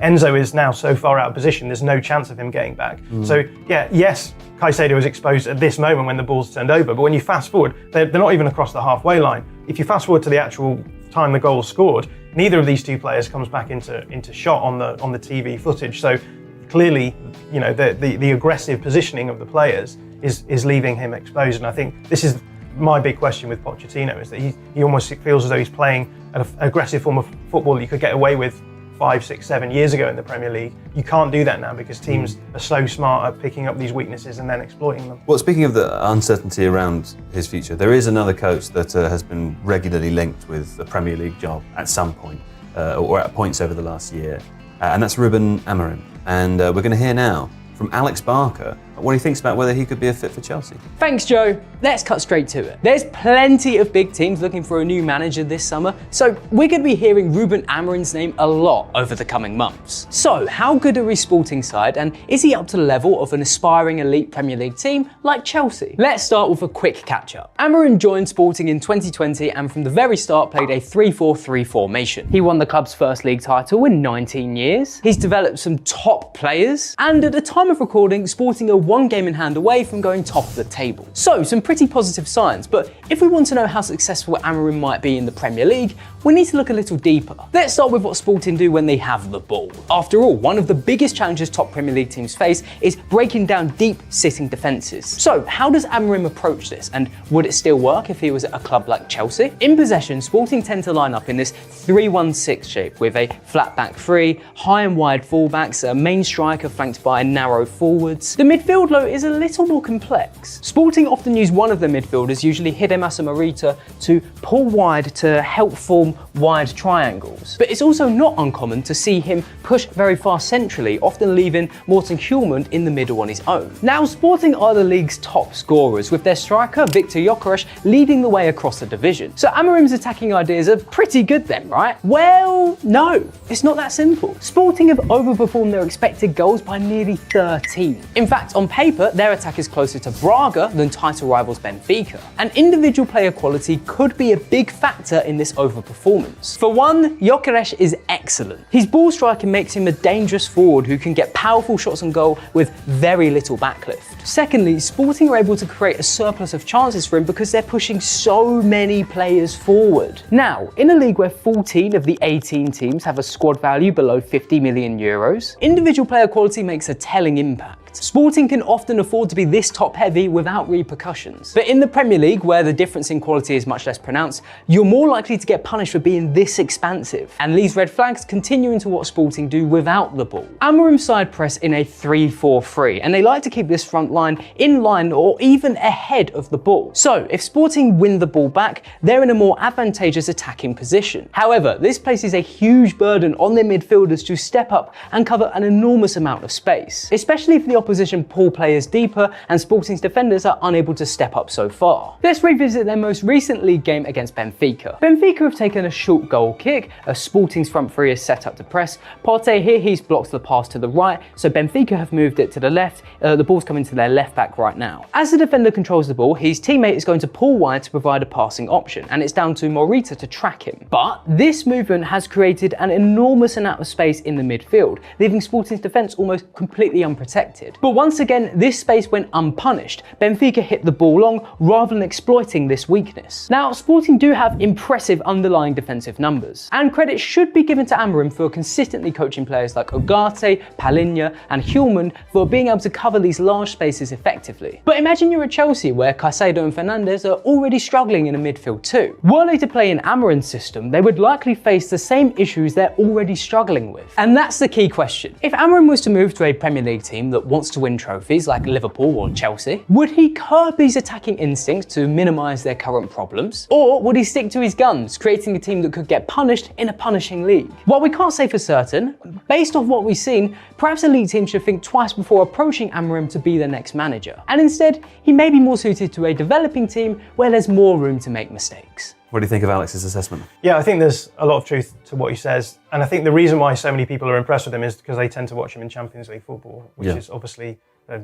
Sporting go in as underdogs in a lot of their games. And so they're going to be sitting deeper and then trying to hit on the break. And I think we've seen Chelsea do that this season with mixed results. But I think what Chelsea will probably want from their next manager is what we see from more of the coaches right at the elite end now, which is being able to control in every phase of play. So I agree with Alex. I think it's a massive risk to bring in someone like Amorim and expect that to then translate into a nice project for the future, because there is that risk involved. Is there another coach out there that you think would be a good fit in your vast experience of running a football club? In my extensive scouting that I've been undertaking in the last few months, it's a really difficult question that will confront Chelsea if they decide to part with Pochettino, because it's hard to know where they would go. Yeah, not only is it hard to identify the type of coach that you talked about there, and the kind of coach that can deliver. I mean, the bar for success in the Premier League is as high as it gets. It's the two greatest coaches of this generation. Mm-hmm. And Mikel Arteta is rising with Arsenal as well. So it's really, really hard to get to the top of this league and be tactically sophisticated enough to stay there. But even if they can identify who that coach is, whether it's Amorim, whether it's Xabi Alonso or anyone else who might be the Pep or the Klopp of the next generation, why would Chelsea be their best option? That's the reality of where they are right now. If you decide to get rid of Pochettino this summer, you will be hiring from a position of objective weakness because of where you are in the league and not being able to offer Champions League football, but also relative weakness because it's a summer when Liverpool, when Bayern, maybe other big European clubs, we don't know yet, could have vacancies and be in significantly better health than Chelsea. And as the Chelsea owners, you would also be pitching a new manager on a project when you've already sacked 2 project coaches? Yeah. How difficult does that conversation become as well? I think it's a really, really hard one for them to answer, and that's a really long way of saying that I don't have a Scooby of who the next Chelsea coach should be. It's a really good point, JJ. And also, even if they were to let Pochettino go and bring someone else in, the problems are huge, aren't they? I mean, where would they even start? Well, the problem they've got is that, well, Pochettino especially, is that he's trying to foster, to build a team spirit and a cohesive idea of how to play with a bunch of players, too many players to possibly do it with. So, I mean, if you look at, like we normally do, the legal class size limit for children in England and Wales is 30. Right. And he's had it for a long time, like 35, 36, 37 players. It's impossible to keep everyone happy. Back to like the Arsene Wenger quote I used before where he says that it takes 6 months to adapt. He also reckons you can only really put in about 3 key players into a team, otherwise you disrupt the harmony. Right. And like clubs will spend years and like hundreds of thousands of pounds, millions of pounds, trying to identify what their key players are and make sure they keep this like identity of part of their team and then add to it. So you only do 3 at a time. You look at clubs who've done it in the past. Newcastle, when they started having money and building, Eddie Howe signed like 3 or 4 key players per window at the very start. But he also signed players who were from the Premier League, so it immediately was cohesive. Yeah. So they didn't have to do too much adapting to a new country or anything like that. You can have that in. And things like Real Madrid, who are serial winners, they've kept a core of players from when they've won stuff. Then they bring in youngsters as they start to get older, so they learn it. And then by the time those ones retire, like now you've got Modric, Kroos at the end of their careers, you've got the ones coming through below who are already playing while they're still there. Yeah. And they've had that for years. That took a long time to happen, and that's when they end up getting over the line with the Decima and things like that. Now at Chelsea, what you've had in the past was lots of winning and lots of managers changing, lots of stuff like that, so you know about that. If you look at the 16-17 team when Antonio Conte came in and made them amazing, they were really good. Halfway through that season is when he changed to that 3-4-3 that they became, I think, largely associated with. Look at the kind of star players they had. They had star players like Hazard and Diego Costa and all these lads. Azpilicueta, really important. David Luiz even was good. Cahill is not Tim Cahill. Going to call him Gary, Tim Cahill. Yeah, because I was thinking of Tim Cahill. Gary Cahill, who is not related, was here. So you got all these players here. Fabregas is mostly a substitute. I think he did half and half actually in that year. But you had core players. And fairly long-serving players as well, right? Yeah, and they've come off the back of having players like John Terry and Ivanovic and all the lads who won the things. Ashley Cole. All the lads who won the things, they sort of pass the baton on. So you're passing on, it's not just the cores there, but you're passing on the winningness of it. I believe they call it a baton. I've heard that too, but only in certain countries. Now, what you have here is Chelsea 4 years later. They've got Azpilicueta, Kante and Alonso are the only ones left from that title-winning machine that Conte built, and you go through a few different changes with Sarri and different people that come in and out. Yeah. So then all these players have gone, so you've lost this. This is the core they've got. So I think they've been in a bit of trouble for a little bit longer than we maybe think. Yeah. Then you come to, this is the Champions League winning final team. This is what they have. The only 2 core ones are Kante and Azpilicueta. Now, Tuchel that season when he took over from Lampard, because I think Lampard made a disastrous few decisions with his recruitment that kind of set them back a lot, but also losing these guys on the right was really the key. So what you've got now is the core is here. Tuchel got into second, I think, that season, maybe third. They did very well. And then the second season when Tuchel was there, was that when it started to fall apart, Liam, or was it slightly after? So he had 1 full season at Chelsea, and the first half of it was really good. Yeah. They were, I think, top around Christmas time.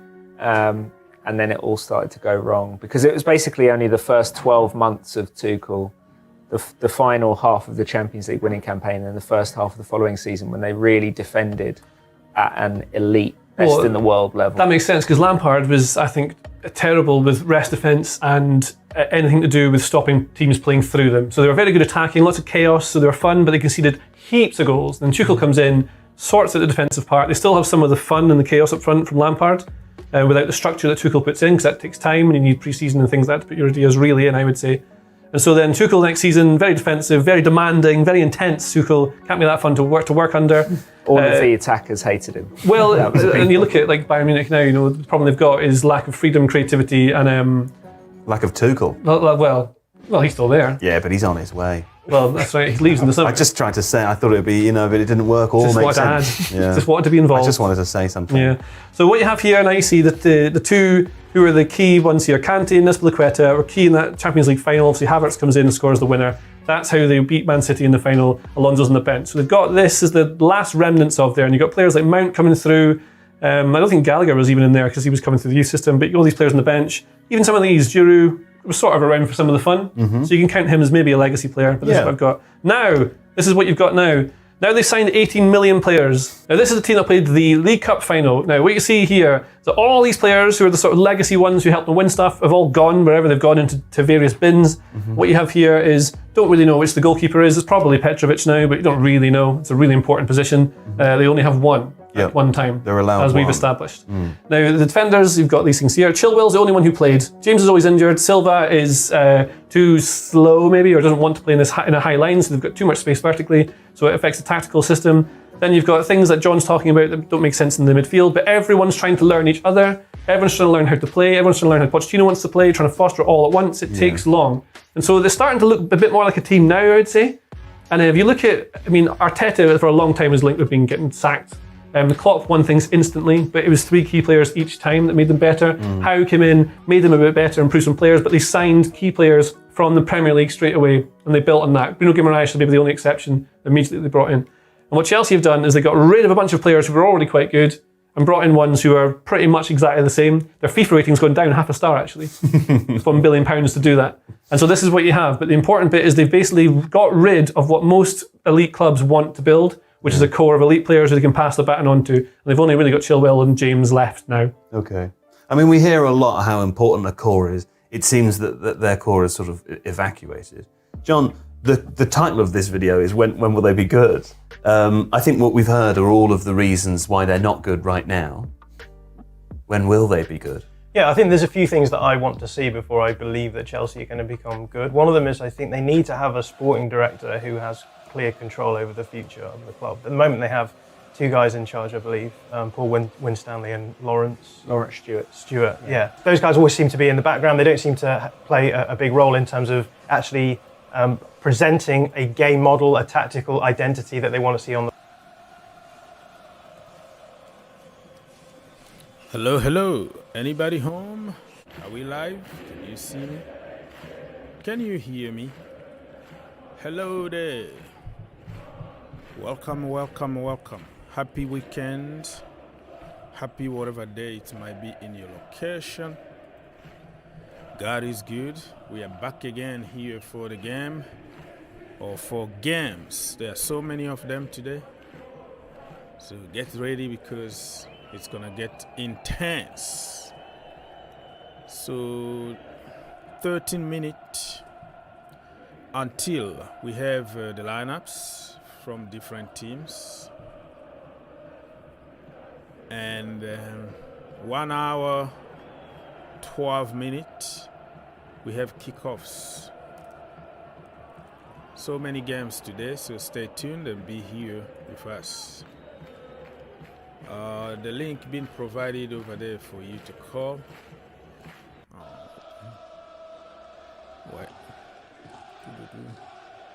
Yeah, so the link being provided for you to call if you have time. If you don't have time, no problem, don't worry. But here we go. How everybody is feeling. Are you confident? Whatever team you support. And the Chelsea game is going to be a very interesting one because Chelsea haven't beaten this Brentford team for a long time. I think since they came back from the championship, Chelsea only beat them once at their own stadium, 1-0, and it was a very difficult game. Chelsea almost lost, and they were just lucky that day because the amount of chances and headers and whatever, it just reminded me of the game against Manchester City lately, where City had like 1,000 chances and Haaland missing sitters. So on your day you can beat anybody without really deserving.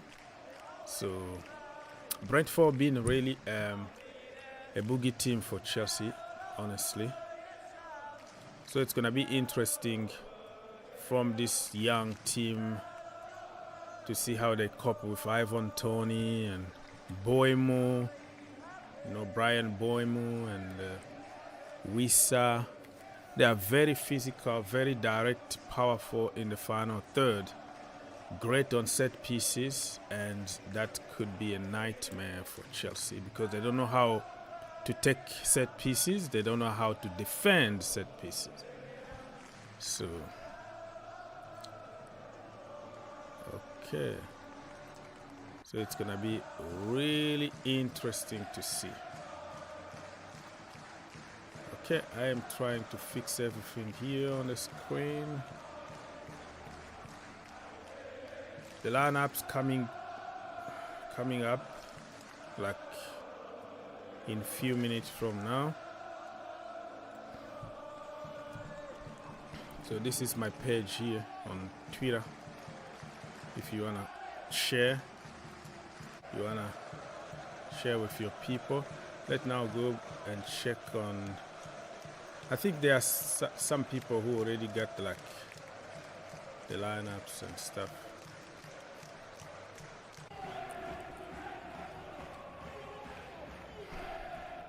Let's double check. Many people know about the lineup, but they won't publish it before.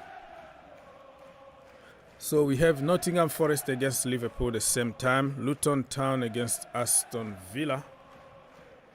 So the same times we're gonna have probably 4 games, if I'm not mistaken. 4 games the same time, and let's see after that. And tomorrow is the Manchester Derby. Yeah. Imagine how many goals Erling Haaland is gonna score. It's not a guarantee though. Cucurella is back again in the starting. Oh, on the bench. Look at him. Number 3, Marc Cucurella. Team news coming up very, very soon. This is the dressing room for Chelsea Football Club. You can see Madueke 11, 26 Colwell, 20 Palmer, number 7 Raheem Sterling, 23 you have Conor Gallagher.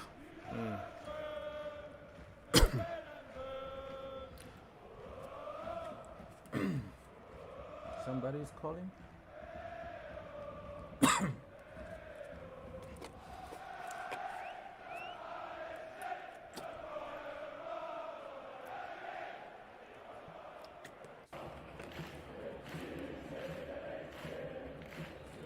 Okay, so that's the way it is. Ready to roll.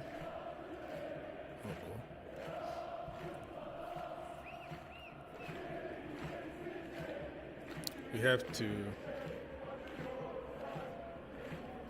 search for something here. Let's go to the Premier League. Premier League USA or Premier League. Good, so there you have it. This is what we're gonna have today. And all the games that we're gonna have today and tomorrow are on your screen right now. 8 minutes to go. 8 minutes to go, my people, and we have the lineups.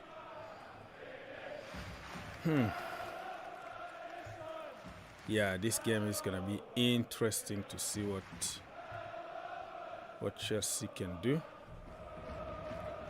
But hopefully it's gonna be one of those days that everything works for you. Every shot goes at the back of the net.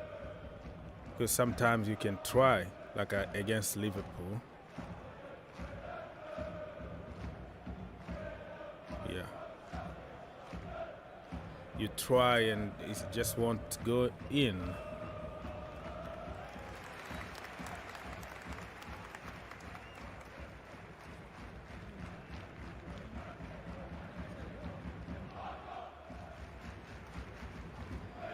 Searching for some news. The football transfer machine, massively insensitive club to sell. Home ground, yeah. We heard about that. The same push. Conor Gallagher and Liverpool factor for Palmer and Chukwuemeka to join Chelsea.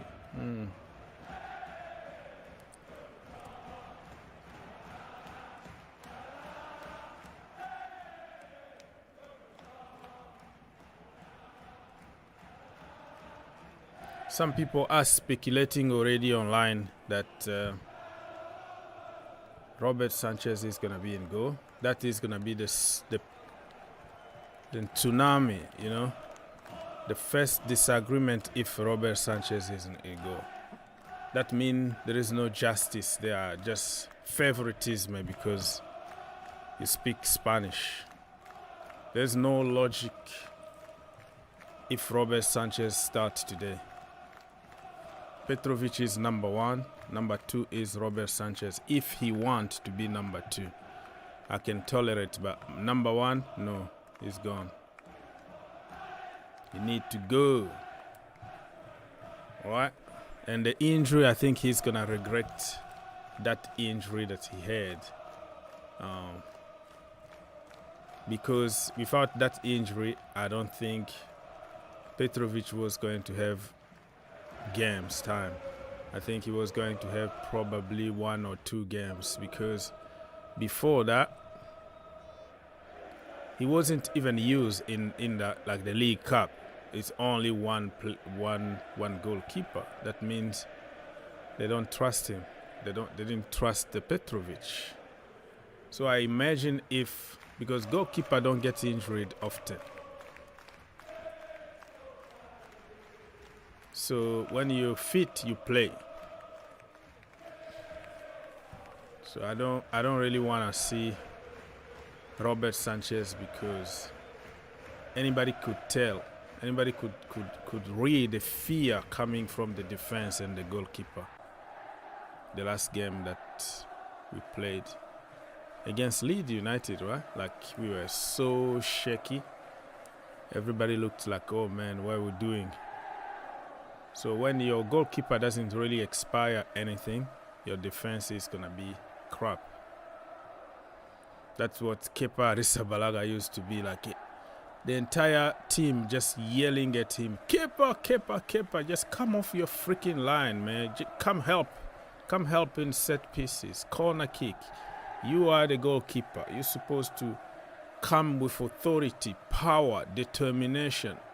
If you're going to take one person out, take him out. Just that territory, dominate that box. Punch balls away from your goal. But Kepa, he would just stick there on the line and just like, what can I do now? And then, boom, we concede. He's the luckiest goalkeeper in the world, because in his CV, he got the Champions League, he got the Europa League, got the Club World Cup, got the Super Cup, UEFA Super Cup. So he won many major trophies without really being a good goalkeeper, you know. But you have just to accept it and give him credit, because he was there and he won it. But there were so many factors that really allowed Chelsea to do that. But Kepa, and he's coming back though. He went to Real Madrid to be number 1 because Courtois had an ACL injury. And then Lunin was on the bench. Kepa started okay. All top beans and top corners, he's conceding them. Ancelotti came out and said, nobody is perfect. Even me, I'm handsome, but I am not perfect. That guy is funny. So he said that Kepa is struggling with crosses because he's short. But nobody is perfect. Even me, look at me. I'm handsome, but I'm not perfect. That is Ancelotti's quote. I was laughing the day he said that. So, and then after that, yeah, he went on the bench. He went on the bench again. Like, that guy is so awful. all you have to do is try, luck. Long range shot. Just try, just shoot on target. And it's going to be at the back of the net. That guy is awful. I don't know even what he's good at, because people made theories about, he's a penalty specialist. Just because you save a lucky penalty one time doesn't mean that you are a specialist. Like people try to brand people a certain way just for the narrative,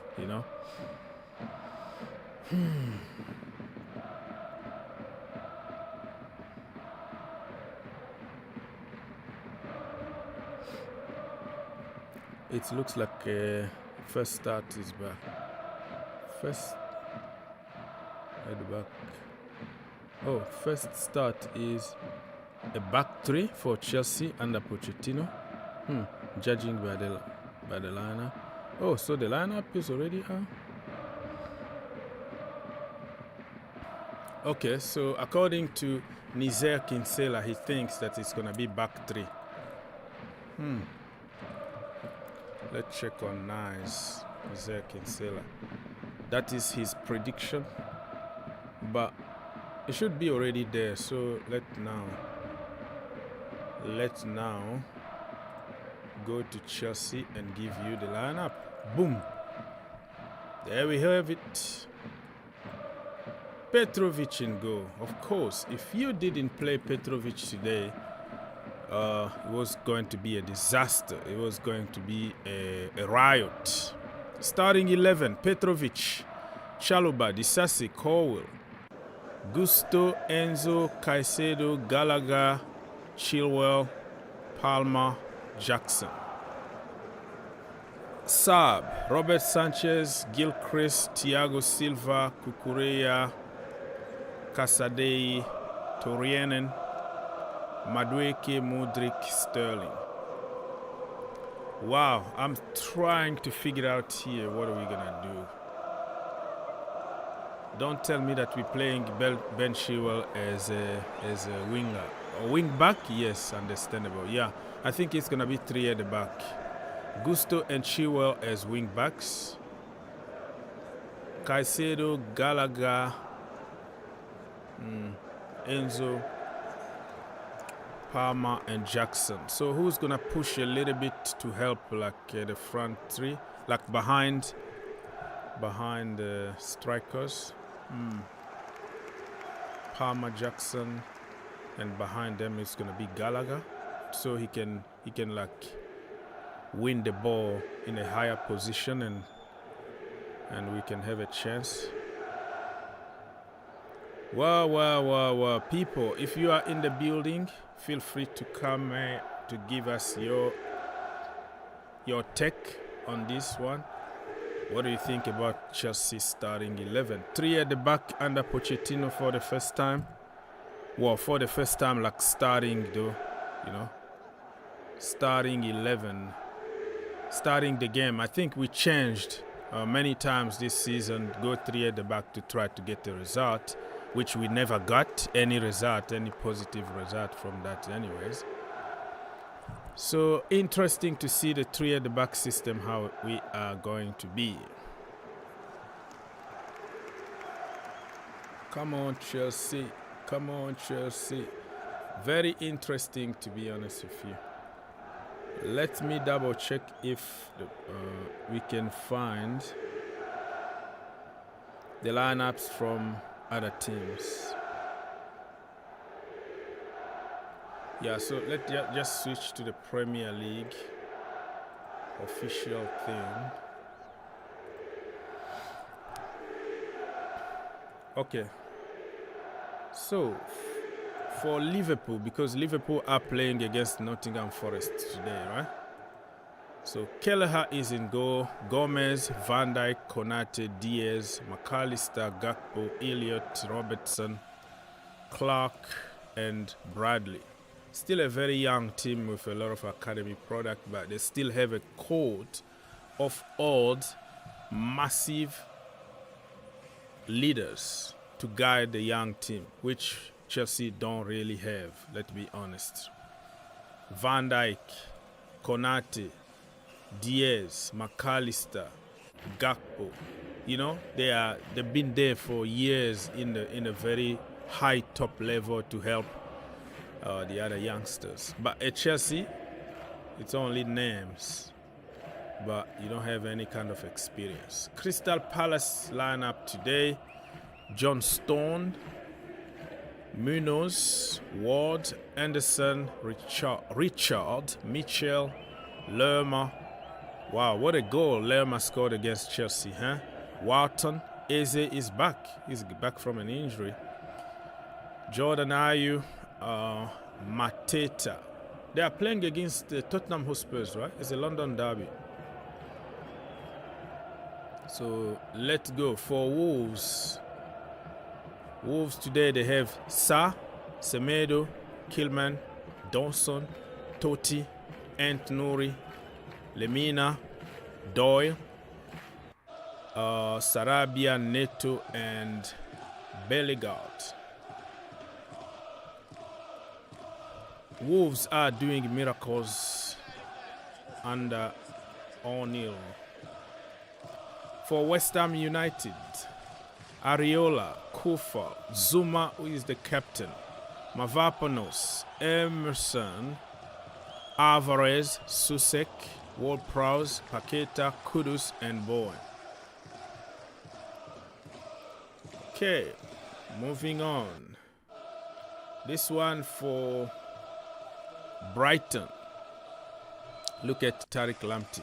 Okay, so they have Steele, Lamptey, Webster, Dunk, Ansensio, Lallana, Baleba, Ferguson, Van Hink, Estupiñán, and Veltman. Did I see? Yeah, Ferguson is there. Gilmour is not there because he got suspended. The last game he got the red card. So people, feel free to click on the link and call us if you have time. If you don't have time, no, don't worry. We are here for a long time. Don't worry about it. Just reminding you that you can click on that link on your screen right now and call us for free if you have time. Okay, so this is the lineup for Brentford. They have Flecken in goal, Rostiv, Zanka, Aja, Collins, Regulon, Nogard, Onyeka, Jarlett, Wissa, and Ivan Toney. Wow, Wissa and Toney, Jarlett in front. It's gonna be really challenging for Chelsea to cope. Don't drop back, okay? Just because we play 3 at the back doesn't mean that we have to drop back. We have to create like a mid block, because if you allow them free kicks, corner kicks, you're gonna regret, because we don't know how to defend. We don't even know how to take them, and we don't know how to defend. That's why reports are coming out that Chelsea are looking for specialists for set pieces. Set pieces are very important in modern football. So you have to find a guy really who understands how it works. Look at Arsenal. How many goals they scored from set pieces? And then they don't really concede from set pieces. So it tells you everything you want to know. Anthony Barry is the guy that Frank Lampard brought to help us with set pieces. When he came, like, we were so good. We were scoring goals for fun. We were defending also very, very well. But Thomas Tuchel took over at Bayern Munich. The first thing that he did is to call Anthony Barry and say, "Hey, Barry, you want to come? Yeah, come help me here for set pieces." So he left for Bayern, and Mauricio Pochettino, of course, you know, he doesn't want to look like weak by hiring somebody. It's just like telling you that you can't really do your job. But finally, I heard that he's okay with bringing somebody who can help us with set pieces. Liverpool, at some point, they even had a throw-in specialist to help them. Just throw in. So, yeah, if you need some help from whoever to help your team, you should just go for it. Okay, let's continue with lineups from different teams. Dubraska in goal, Trippier, Shaw, Botman, Byrne, Bruno Guimaraes, Longstaff, Willock, Murphy, Gordon, and Isaac. Or Isak. They have many players back from injuries, so they have a very solid team here. You know, Newcastle United, they don't have to complain. Nick Pope is not there because it was a surgery, a long-term injury. But other than that, they have pretty much everybody. Tottenham Hotspurs, starting 11, Vicario, Royal, Romero, Van de Ven, Udogi, Bissouma, Bentancur, Madison, Kulusevski, Son, and Timo Bloody Werner. So also Tottenham Hotspurs got like their best. Nobody is out, nobody is injured. This is the way. This is their best 11 here. So it's gonna be interesting to see what's gonna happen against the Eagles, because this is a London derby and everything goes out of the window when it comes to a derby. So interesting to see what's gonna happen during this game. All these games are gonna be played the same time. I think it's 4 games or something. So you choose whatever you wanna see. And for Chelsea, I think if you are in the US, the game is gonna be on Peacock. Peacock, right? And I don't know if there is another channel that will show it, but you have to double check. Or pay $9.999999 to get the game. Pickford. And this is Everton starting 11 that will play against the Hammers, West Ham, right? Pickford, Mikalenko, Braithwaite, Tarkowski, Godfrey, Onana. We're talking about Amadou here, not Andre. Doucouré, McNeil, Harrison, and Beto in as a number 9. Beto. I don't know if he already scored in the Premier League since he joined them. But interesting story from Beto though. He used to work in certain jobs and then push, and now he's professional playing. He went first of all, he went to Italy, and now he's playing in the Premier League. Very good story that I read the other day. And for Chelsea, I'm gonna just this is too big. Just reminding you, Petrovic in goal, Chalobah, Disasi, Cowell, Gusto, Enzo, Caicedo, Gallagher, Chilwell, Palmer, and Jackson. It looks like it's gonna be 3 at the back. Interesting to see how the team is gonna perform today.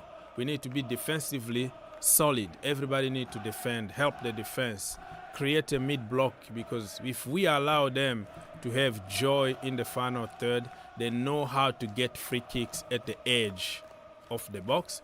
They know how to create a corner kick, and they know how to take them, and they score a lot of goals from set pieces. Let's go. Nottingham Forest. They are starting 11. Bam. Because they're going to play Liverpool. What the hell? Okay. So they have Sales, Williams, Gibbs White, Aston Adoi, Toffolo, Dominguez, Ilanga, Yet, Origi,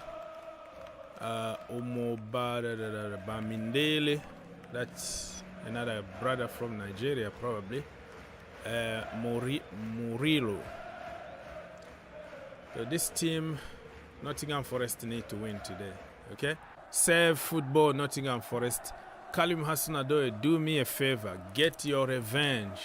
Liverpool beat Chelsea, you can't let this happen. Callum, hear me out. beat them, okay? Top bin, top corner, the way you know how to. Bam, do it. Do it, Callum, do it, brother. Do it and save football. Look at the starting 11 here. I'm so happy to see Callum Hudson-Odoi playing a lot of games. Well, when the new manager came, like Nuno Espirito Santo, he started with back three. He played him as a wing back, just like Thomas Tuchel. It didn't work out the way it was, but it looks like this guy here is a little flexible. Nuno Espirito Santo. He doesn't stuck with only back three. Now he expanded his knowledge, playing 4-2-3-1. Callum Hudson-Odoi is a left winger, Ilanga from the right, Gibbs White from the middle, just so they can pop those balls to Divock Origi. Remember him? The guy who spent a lot of time on the bench at Liverpool. Very lucky though, every time he came off the bench, he was like a super sub. The real definition of super sub, Origi. Crunch time. He went to AC Milan, it didn't work out, and now he's back in the Premier League and bowling for Nottingham Forest. So save the day, save football today. Okay, Leno in goal for Fulham against Brighton. Castagne, Tosin, Bassi, yeah, that is another brother from Nigeria. Robertson, Reed, Lukic, Wilson, Andreas, Iwobi, Wankinobi. He scored the last game against Manchester United, right? So the Nigeria brothers, Bassi and Iwobi, scored for their team against Manchester United. It hasn't happened for like more than 50 years or something that Fulham beat United at their own ground, Old Trafford. So they made history by beating them. Andreas Pereira, Iwobi, and Muniz. And I'm not happy because I don't see Broja. You know what I mean? Broja, what the hell?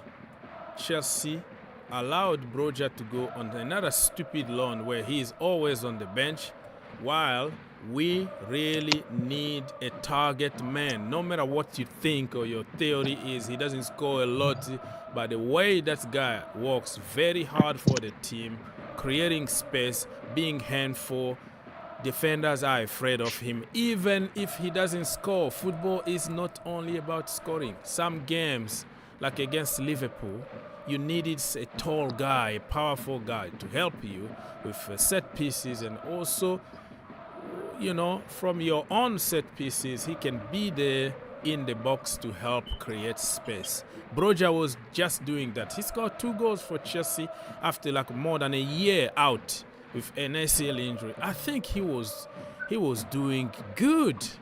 But for people who don't watch football, it's always, if you didn't score, because they didn't, first of all, they didn't watch the game. And then they jump on TikTok, 15 seconds, they show, oh, who scored? Oh, it's Raheem Sterling. Oh, who got the assist? Oh, blah, blah, it's Aspilicueta. Oh, they are GOAT. Everybody else is flop because somebody scored or somebody had an assist. But it doesn't tell you the entire story. You didn't watch how they are playing with the ball or without the ball, how they are positioning, how they are opening space for other, how they do. Football is not only about the freaking who scored and who had an assist and who had some tricks and who nutmegged who. So I was against Broja moving on loan without Chelsea, replacing him with another target man. I insist, target man. But anyways, Olamide, let's go. Yeah, brother, good afternoon. Yeah, good morning to me. Okay. I just check on the lineup now. I can see that I'm not happy with what I'm seeing.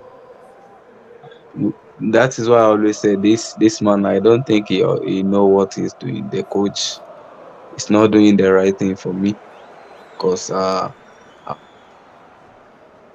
What would you do in his place? What the formation you were going with? I can't hear you. I don't know if it's my fault or your fault. Let me double check. The next game, you put him on the bench. I couldn't. Yeah, you were gone like for a few seconds, so we couldn't hear your explanation. Can you restart? I said I'm not happy with the lineup.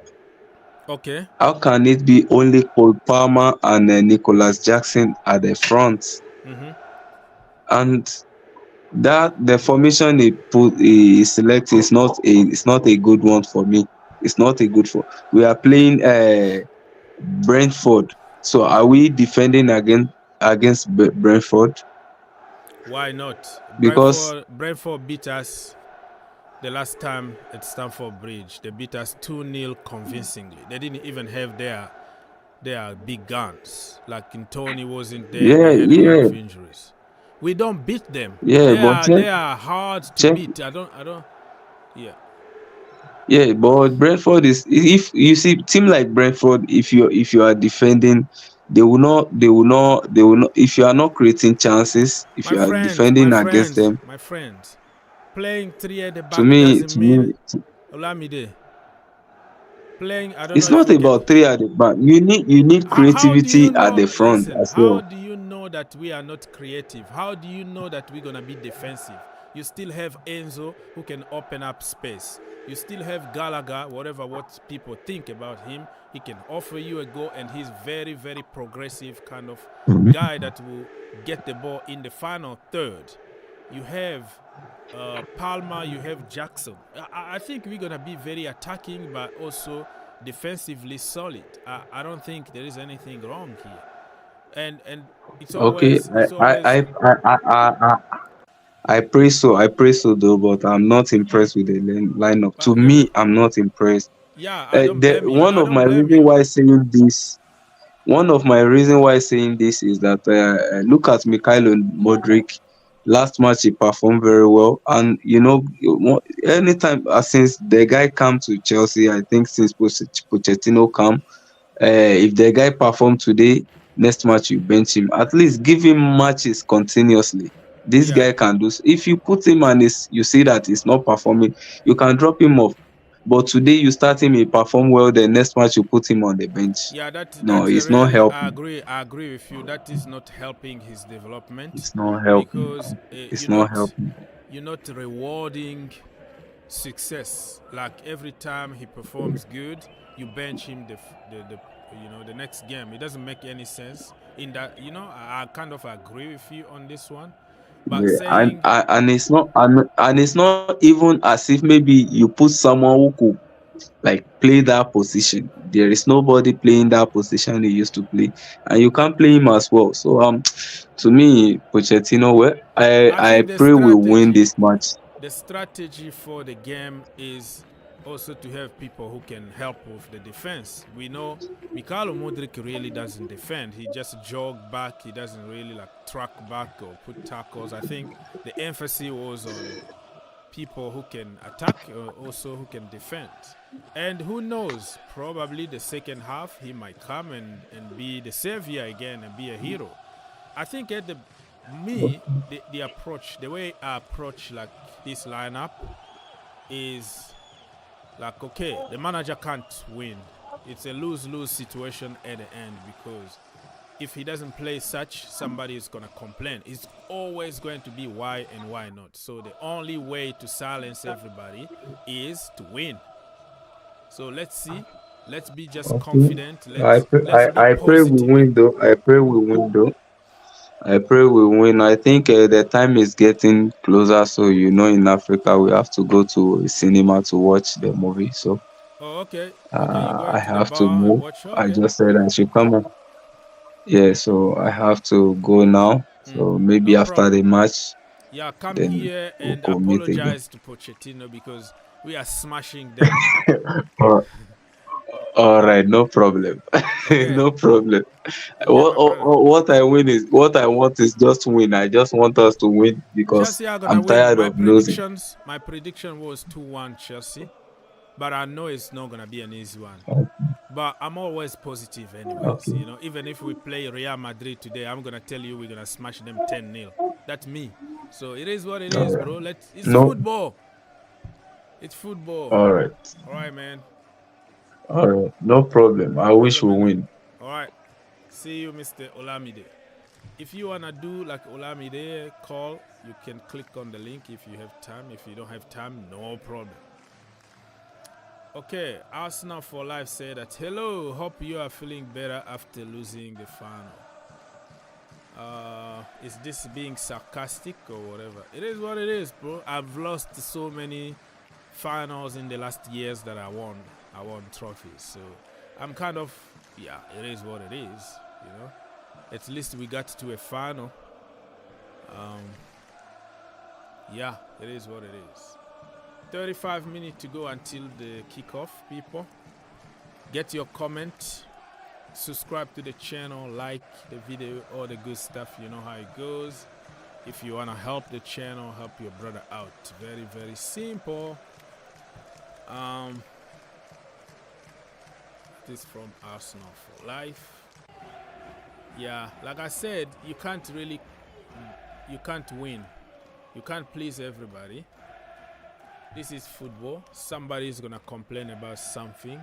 Why or why not? But listen, it is what it is. I think it's good. I agree with Olamide when it comes to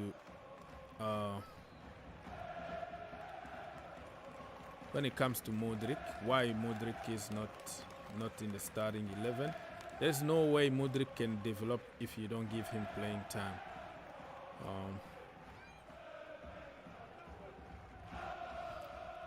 I'm trying to read some comment here from the fans, but I don't want to put the comment straight on the screen because it could be some girls selling something with some compromising pictures in the comment, because every comment now in the big account you will see those girls, they put their pictures and all that with no clothes on. So imagine if you put that on the screen, YouTube is gonna take you down, like now, suspended or ban the channel or something. But you were just reading comments. So I'm reading comments from another computer just to avoid putting it straight on the screen. Come on, Chelsea, score a lucky goal and defend for our lives. This is from Chelsea on loan army. Why is Mikhailo Modric not starting? Yeah, very good question, but I think the strategy today is it is what it is. He can come and finish the game. Modric had a great game midweek and now he's benched. You can't make it up, man. Yeah, so I know today if Chelsea lose, many people will focus on why Modric wasn't playing. But if we win, people are going to forget about it.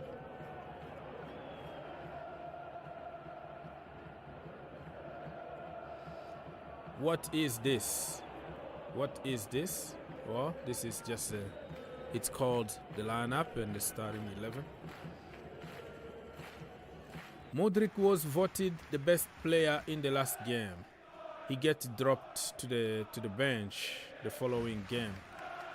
Pochettino has done this over and over this season. I don't think it's a Pochettino thing only.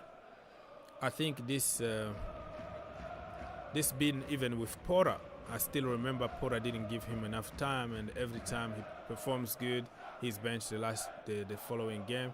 Reminds me also of Christian Pulisic career at Chelsea. It was always that way. Okay, he scored a goal today.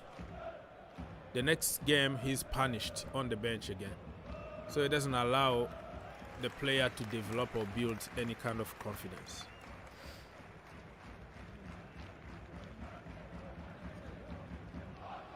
A lot of negative comment from Chelsea fans, to be honest with you. I'm reading it here. I can't put on the screen for the reasons that I just told you about girls and men putting their junks, pictures behind every comment.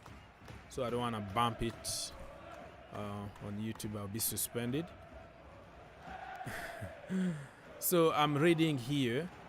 Everybody pretty much is against Pochettino. But something good that he did today is Petrovic in goal instead of Robert Sanchez. This guy said Poch is getting sacked on his birthday. Yes, that is his comment. He's celebrating and say, yes, he's getting sacked on. So I know many people want Chelsea to lose, so Pochettino can be sacked. But this is about the club. This is not about Pochettino. We have to win for Chelsea and not for Pochettino.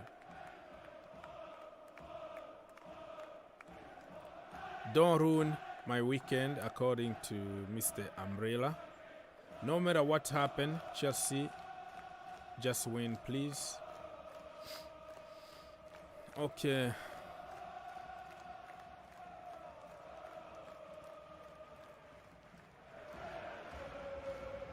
Chilwell as a left winger? No, he's gonna be a left back. So yeah, a lot of comment. The majority of the comment here are very, very negative from Pochettino. But like I said, I think this is good. A good strategy for me. 3 at the back, midfield block is good. And we saw how shaky we've been defensively lately. We can't defend set pieces. So I think the strategy is good. Just the finishing is awful. You know, if we scored at least 10% of all the chances we create, I think by now Chelsea were going to be comfortably sitting in top 4. There is no doubt in my mind about that. Like Chelsea were going to be so good already. People, don't forget to smash that like. The more you like, the more people will join us. And the longer I can stay here. 28 minutes to go until the start of the game. Mr. Benifer, sorry to say, but what type of contract did Sterling sign to play every game, even when he's doing nothing in that wing? That is a very good question. What kind of contract? I don't really think that in a contract you have to put that, oh, I have to play every single game, because depend on your form. That would be stupid to sign a contract to say, when I am fit, I have to play every single game. I think Pochettino is being a little bit stubborn because he believes that Sterling got experience.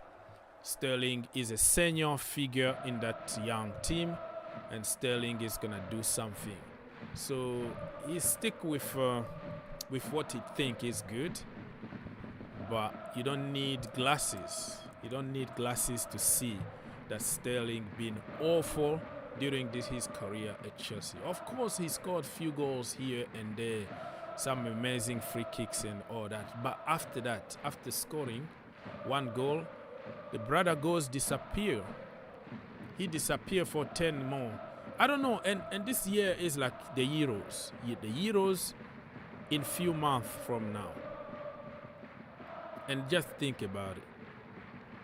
Instead of like giving 100%, die on that pitch, to send a clear message to Gareth Southgate that, hey, I'm here, I deserve my place. No, he's not doing anything, that brother. You know, very, very lazy. He's okay when he got the ball. He always tries to dribble past people straight, just go through their legs. Even if there are 10 people in front of him, that brother doesn't have the IQ to understand that there are some other ways to pass those players instead of try to hit their legs and the ball comes back to you and you can like bend it or something. That brother sometimes lack IQ. So I don't know. That's the same question. I don't care about experience. I don't care about names. I don't care about how much money you are getting paid. I care about winning games. And if a rookie, if somebody with zero experience is going to win me a game, I'm going to go with that guy instead of some superstition about certain players. So I agree with you, my friend. You know?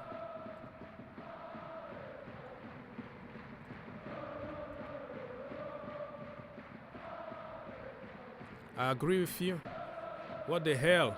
What Modric need to do to have 2 games in a row? Like 90 minutes. He never even finished any game.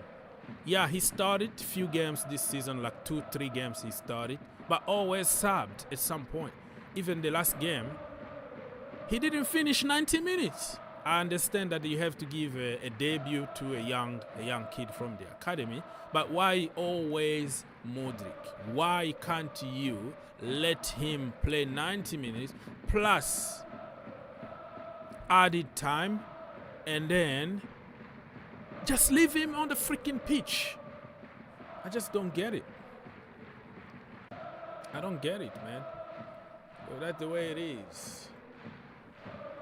24 minutes to go until the game starts. Remember, the channel is for the people. The show is for the people. I want you to talk. I want you to comment. I want you to ask questions so we can keep the conversation going. All right? If you want to keep me a little longer here, all you have to do is to contribute your way into the stream by asking a question, by saying something, or by clicking on the link and calling us, stuff like that. Le Français. Good morning, Mr. O's. How are you doing? I'm nervous because our boogie team, but other than that, I'm okay. If I'm honest, this is one of the games I hate to watch. You hate to watch? I said I hate to watch. Okay. Because of this packing the buzz and toxic gameplay from Brentford. They just do this to Chelsea all the time. But I heard about, are we parking the bus against Brentford? Now we are acting like a small team. Listen, bro, we are where we are for a reason. We are 11th. Brentford are fighting for relegation. They are like 16th. So in that zone of relegation, we are not the Chelsea that everybody tried to make us believe. We are Chelsea, but in the building process. That is our level. And I don't believe that we're going to park the bus. I think we are trying to be defensively solid because we've been very shaky. I was saying that Brentford they will play that toxic football from the first half. And second half, they would just all start to come out like on the last 20 minutes or 30 or something. All I'm saying is it's just going to be one of those boring games again to watch. Chelsea scores one. Even when Chelsea, apparently we were super Chelsea and now we are small, they were smashing us under Thomas Tuchel after winning the Champions League.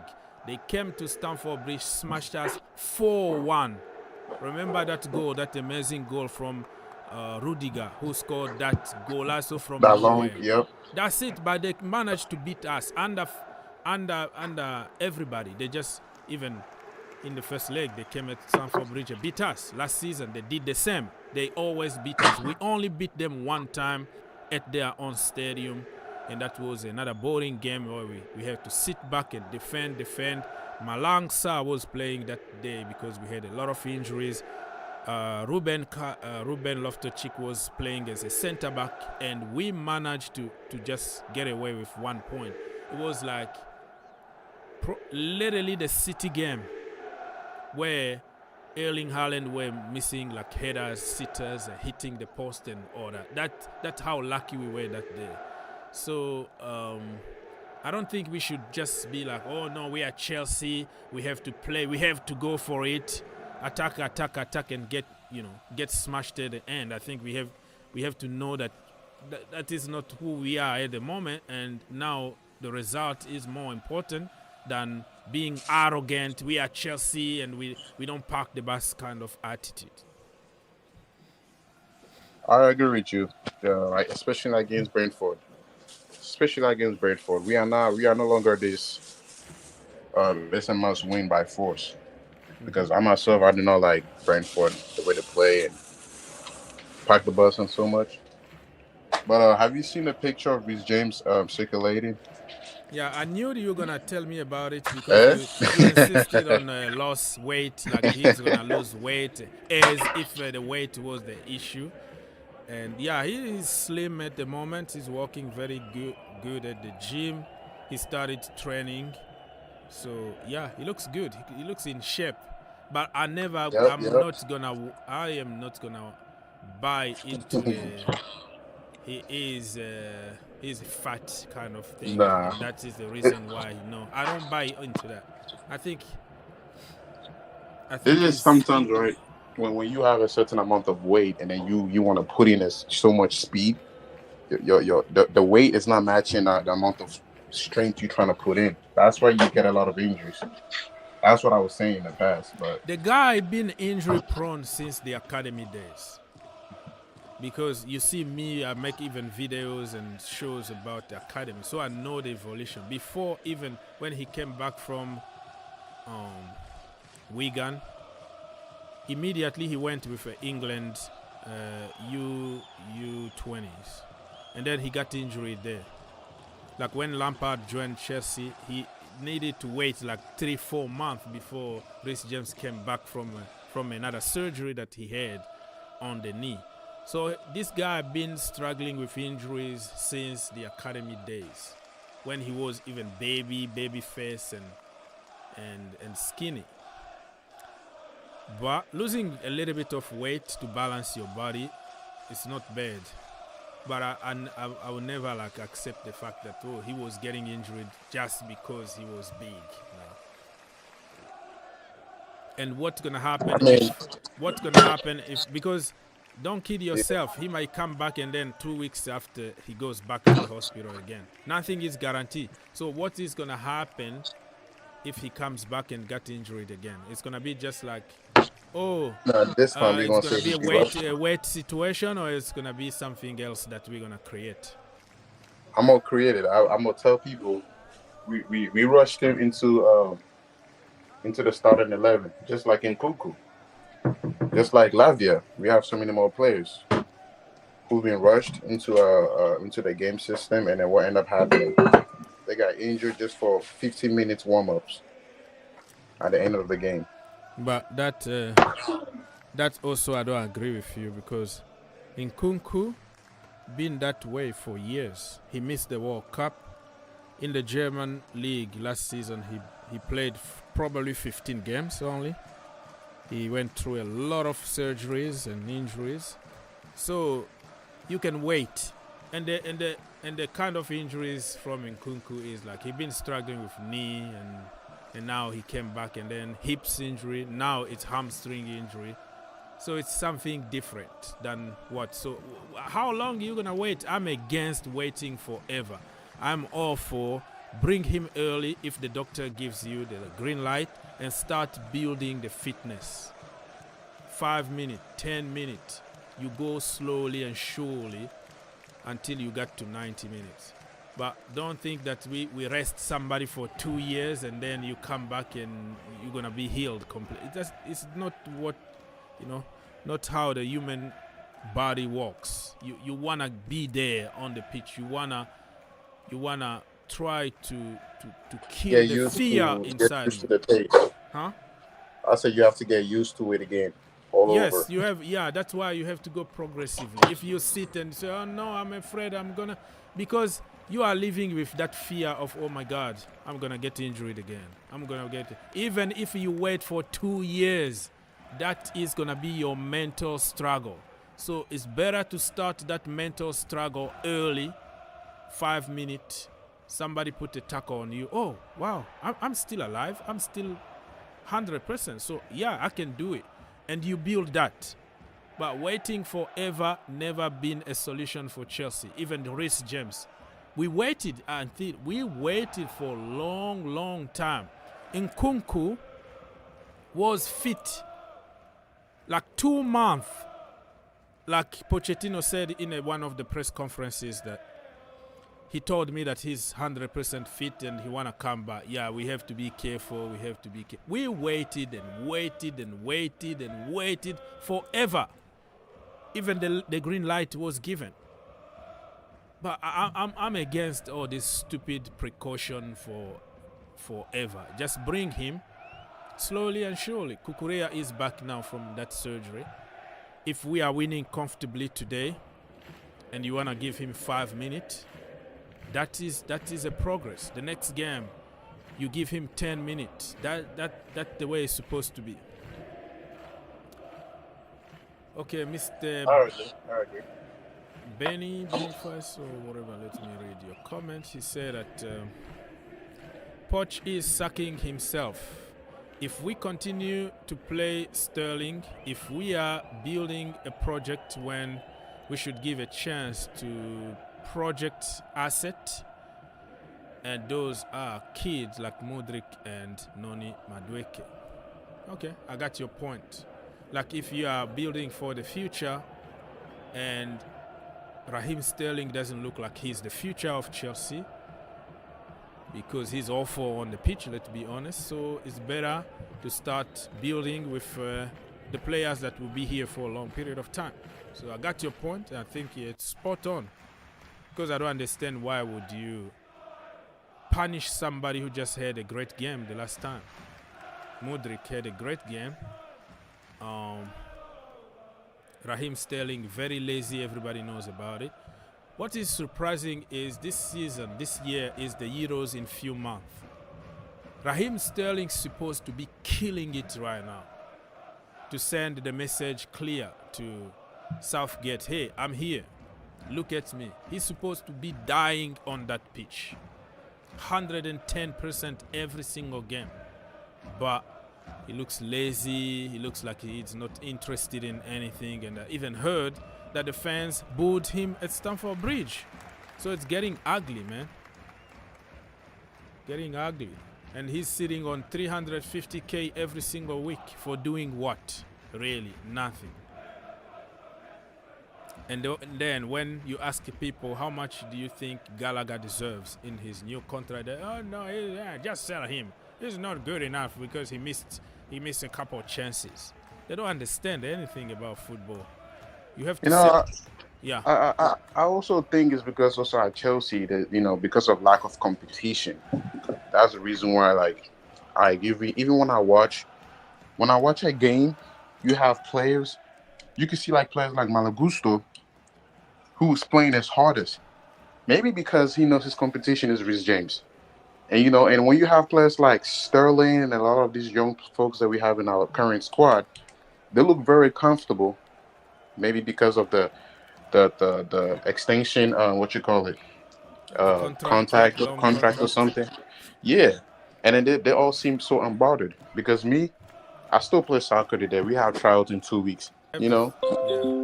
I've never seen this before, and there's a lot of these players in Chelsea who are not in a rush, like Lavia, Nkunku. Even Nkunku now, his body language. Oh, I don't want to rush inside the team because of my injury. He's not rushing. But if there was real competition and you playing for a club like Chelsea, you should be worried about your injury prone or something like that, and do whatever it takes to be in the starting 11.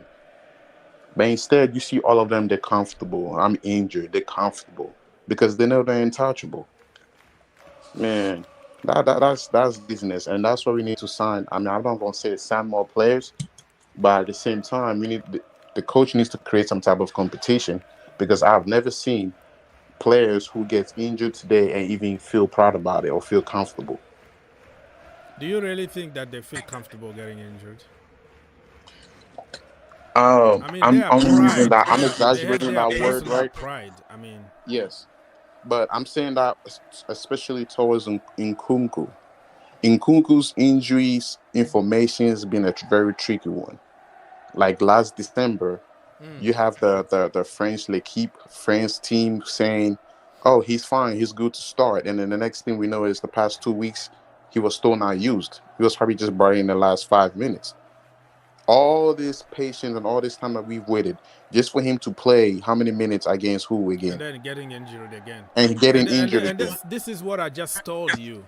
Right. That there is no guarantee to wait, because waiting might not even help you. Because you suggested that they've been rushed. Lavia been rushed. Such and such been rushed. That's why they get injured. No, injuries are just complicated to understand.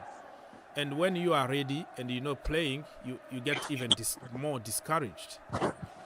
Yeah, I think at first they were being rushed. But now, like on the month of September, November, they're trying to get everybody fit. Like they brought Reece James against Liverpool, and after that game, another like extra 2 games more, he got injured. That was the moment of rush.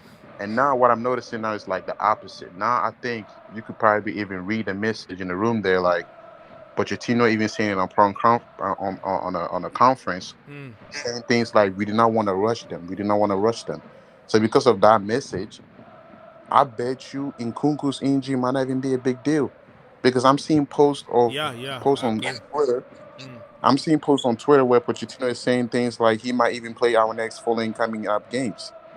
And things like that tells you a player's mentality will probably say, you know what, I'm down for this season. Yeah, he said the same about what's his name again? Fofana. Right. Fofana, he said, "Oh, I don't think we're gonna see him this season." That is just like kind of, you know, that is a mentally message. is not helping. It's not helping. Yeah, right. Like if And then you the type say, of yeah, message- he's recovering good, working very hard now, and very soon you're gonna see him here and know how strong he is mentally and physically. That encourages somebody. I just don't come and say, oh no, it's over, the season is over. He didn't even go to preseason, and I don't know. And then Nkunku, I know there's some legs there in with Nkunku, but mentally wise, players like him, because of his status and all that stuff, he knows that he's done for the season and he just want to start all over. Yeah. And then you also have, we probably have more players who feels the same way right now at that point, that the season is over. I might just as well relax and recover, but avoid relegations at all costs, because relegations will be put on, the blame will be put on everybody.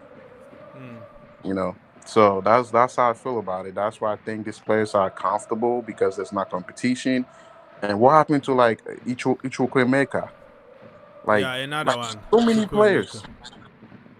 I thought of being ready. I'm probably missing more midfielders in our team squad line right now, because I've even forgotten they're in my squad. You also have Cassidy. Like Cassidy, what were we doing with Cassidy? Well, he's in the. Let me check. Probably he's today in the squad. He was a cup tie, so he can't play the FA Cup or the Carabao Cup. That's why he. I also forgot one of these guys, because what's the name of our DM? We bought a DM. I forgot him. Ugo Chukwu. Igor Chukwu? Yeah, See? Leslie Ugo Chukwu, and also Lavia, if you want to call him a DM. Right, Lavia, Igor Chukwu. Where's Igor Chukwu? Where is he? Injured again. Yeah. Too comfortable, man. I feel like back then being injured was like something not to even be, let me not say proud of, but every player want to avoid being in that injury list, because it will be over. What do you think will the get problem sold. is? Why all this? Do you have any idea about? Why can't we keep them fit? I've seen people blame Pochettino regime for hard training, but I don't believe on that, because injuries started long ago at Chelsea. It has nothing to do with Pochettino. Wesley Fofana got injured before even the preseason. Badiashile got injured before the preseason. They had surgery and all that. So we've been struggling. Remember N'Golo Kante, Reece James, all of them, Rudiger, Christensen, pretty much Christian Pulisic. We were struggling with injuries not only this season, But for years. you know what? I think what it is here is when you, I'm just gonna pick an example with Liverpool, right? When Klopp did not play his his injured players, right? And I could tell you just by looking at how he's making his plans, he knows what is important for his teams to feature. Like not rushing them into the FA Cup, not rushing them into a certain like unnecessary leagues, but the moment when it's gonna matter the most is gonna be in the Premier League, like for picking up points.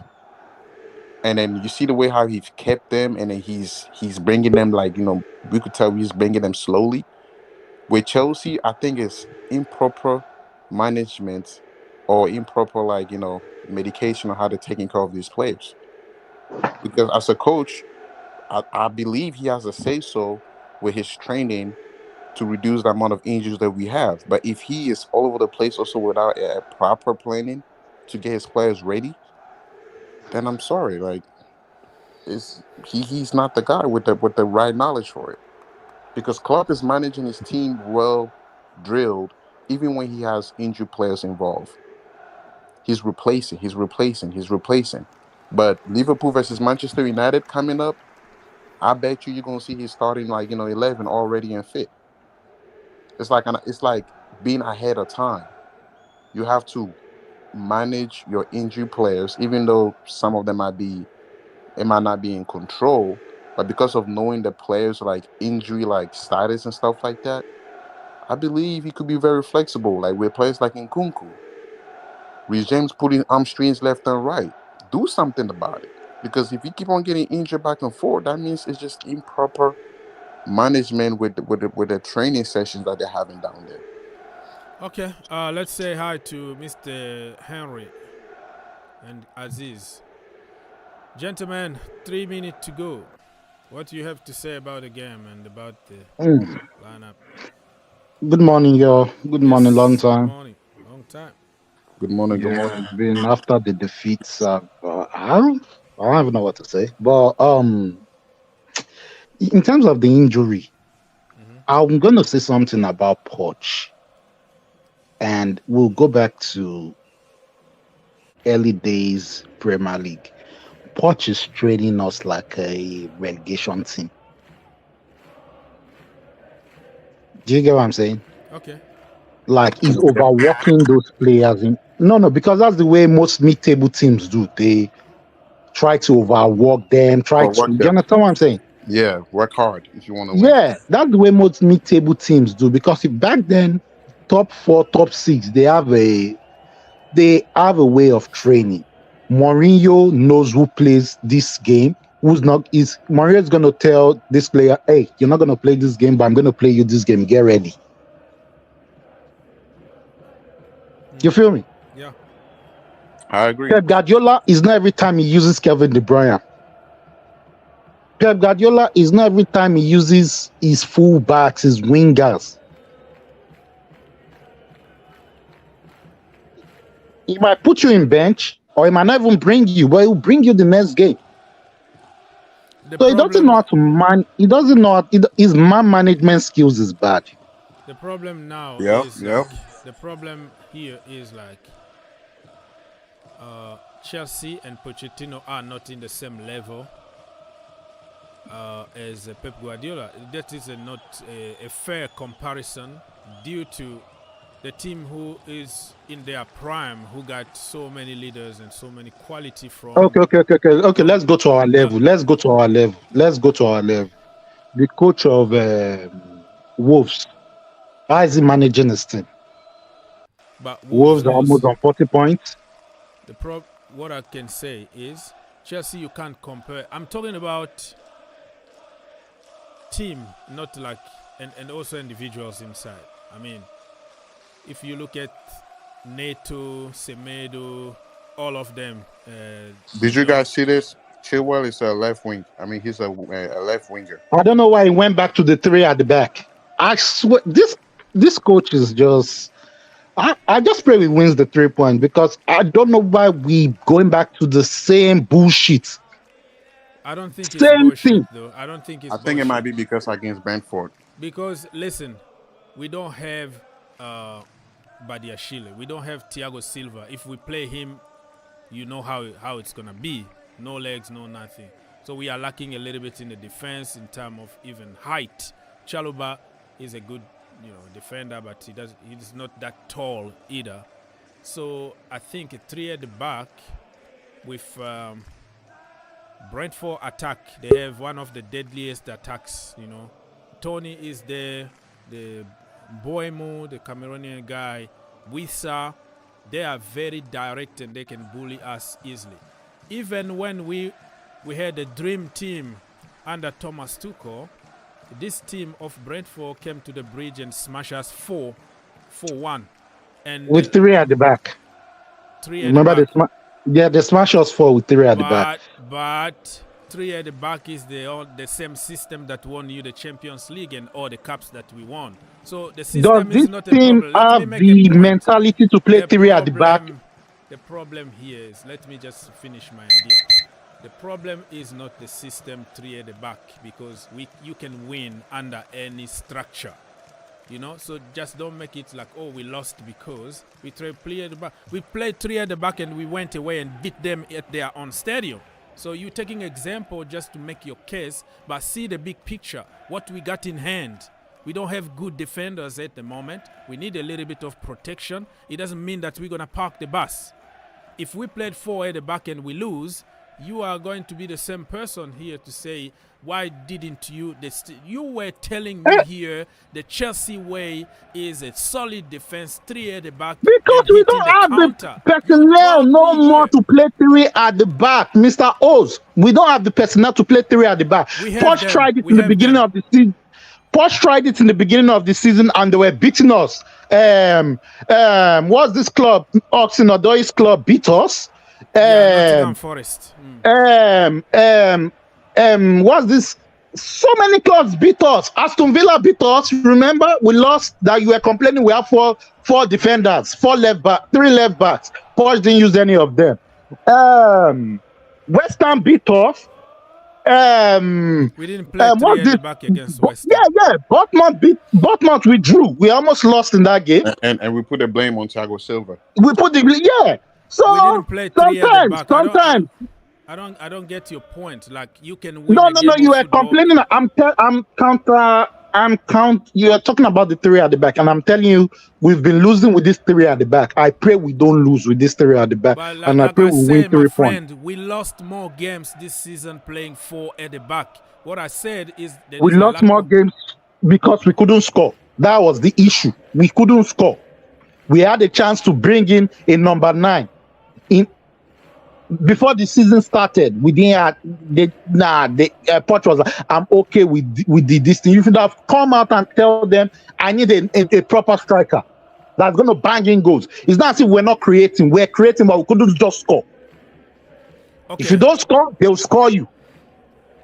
Yeah, that's the way it is. But I believe that you can win in any structure. Mr. Gordon, are you there, or you just on and off all the time? What's going on? You don't even have internet connection in Canada. What's wrong with you? Canada. I told them to move here. It's gonna be another state of the US. We're gonna annex Canada to become another state because you can't cope with anything there. Well, that'll be in your dreams, people. Anyway, people, I greet you all. We are here again. I don't know. Thank you, Ox, for again providing this platform. I don't know how this one is going to end, but well, there's no excitement anymore. I don't really care. I'm hoping they don't lose, that's all. But this Brentford team, Chelsea is to Brentford like Tottenham used to be to Chelsea. They beat us for fun, as they like, even in their weakest. They've been losing games for fun, but today they are going to show up because it's Chelsea. So I'm hoping that they don't disgrace us. That's all. I don't know whatever structure, whatever thing, how this team is set up today. Man, I don't care. I still have PTSD from Liverpool, so I don't really care, honestly. I just hope they don't lose, and I hope they pick themselves up. Whatever they have to do to keep going, they just keep doing it.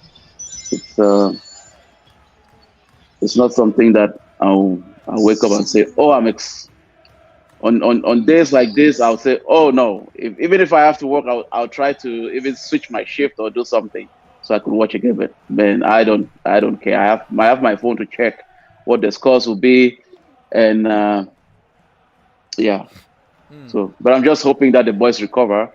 Who wants Chelsea to lose? We all come here. We all come here to be proven wrong.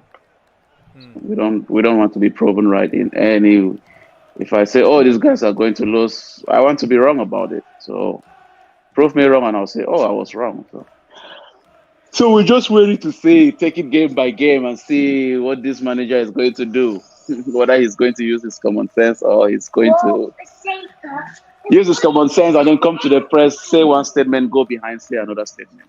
I don't know. This guy needs a translator too sometimes. It's fine in an airplane. Well, you can chime in. I'm just saying The Sega is fine in yes. I'm just saying what's on my mind because it's you already it's a Sega is fine in an airplane. Oh, he was sacked since the game against Wolves in Boxing Day. He was sacked since then. Since then, I gave up on him. So whatever he wants to do, if he wants to save his face, so he can finish the season strongly, well, that's on him. He should try and do that. But nah. And it's not him. It's not him alone. Why would I blame him? You have to set up. I was reading something about Liverpool the other day.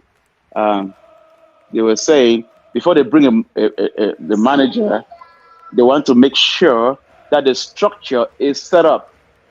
So I'm not going to give 100% blame on Pochettino. So if the structure is not set up, when the structure is set up, then you bring the manager to complement that structure. So if you bring the manager and then you're trying to set up a structure, then man, it's not going to work. Yeah. So. And then you're relying on the same Joe Shields and Paul Winstanley to bring the same people. It's just not good. Poch is the result of where Chelsea is. He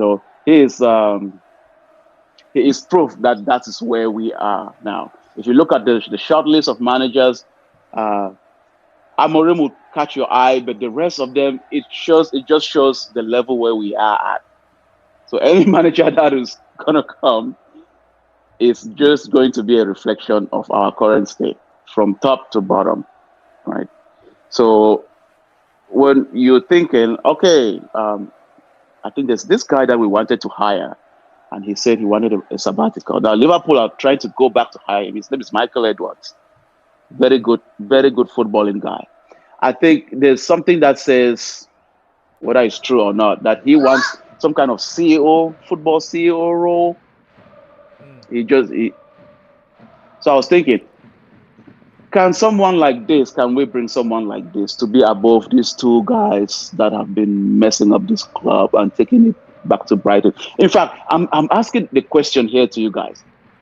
Why didn't this club just buy Brighton? They wouldn't have had to bring in 11 players and staff. They would have just bought Brighton. It would have been easy. And change the name to Brighton. Exactly. It would have been cheaper for them. They would have bought Brighton for like, what, $1 billion or 800 million or something. It would have been cheaper. They would have just kept all those guys there. So they bought a winning brand, and then they are taking it they're just shredding into pieces. Could have just bought Brighton for the hell of it. So the structure is. So I don't care if I don't know. I want Poch out, but Poch out is not the structure. Poch out, these two guys go and bring the same other person. So it just goes in circles. It's very easy to point fingers right now because we are not winning. But if with the same structure, with the same guys, with the same players that we have, if we had a very good coach from the beginning, I think we were going to have more positive result, I'm sure we were going to be just about the top 4 position right now.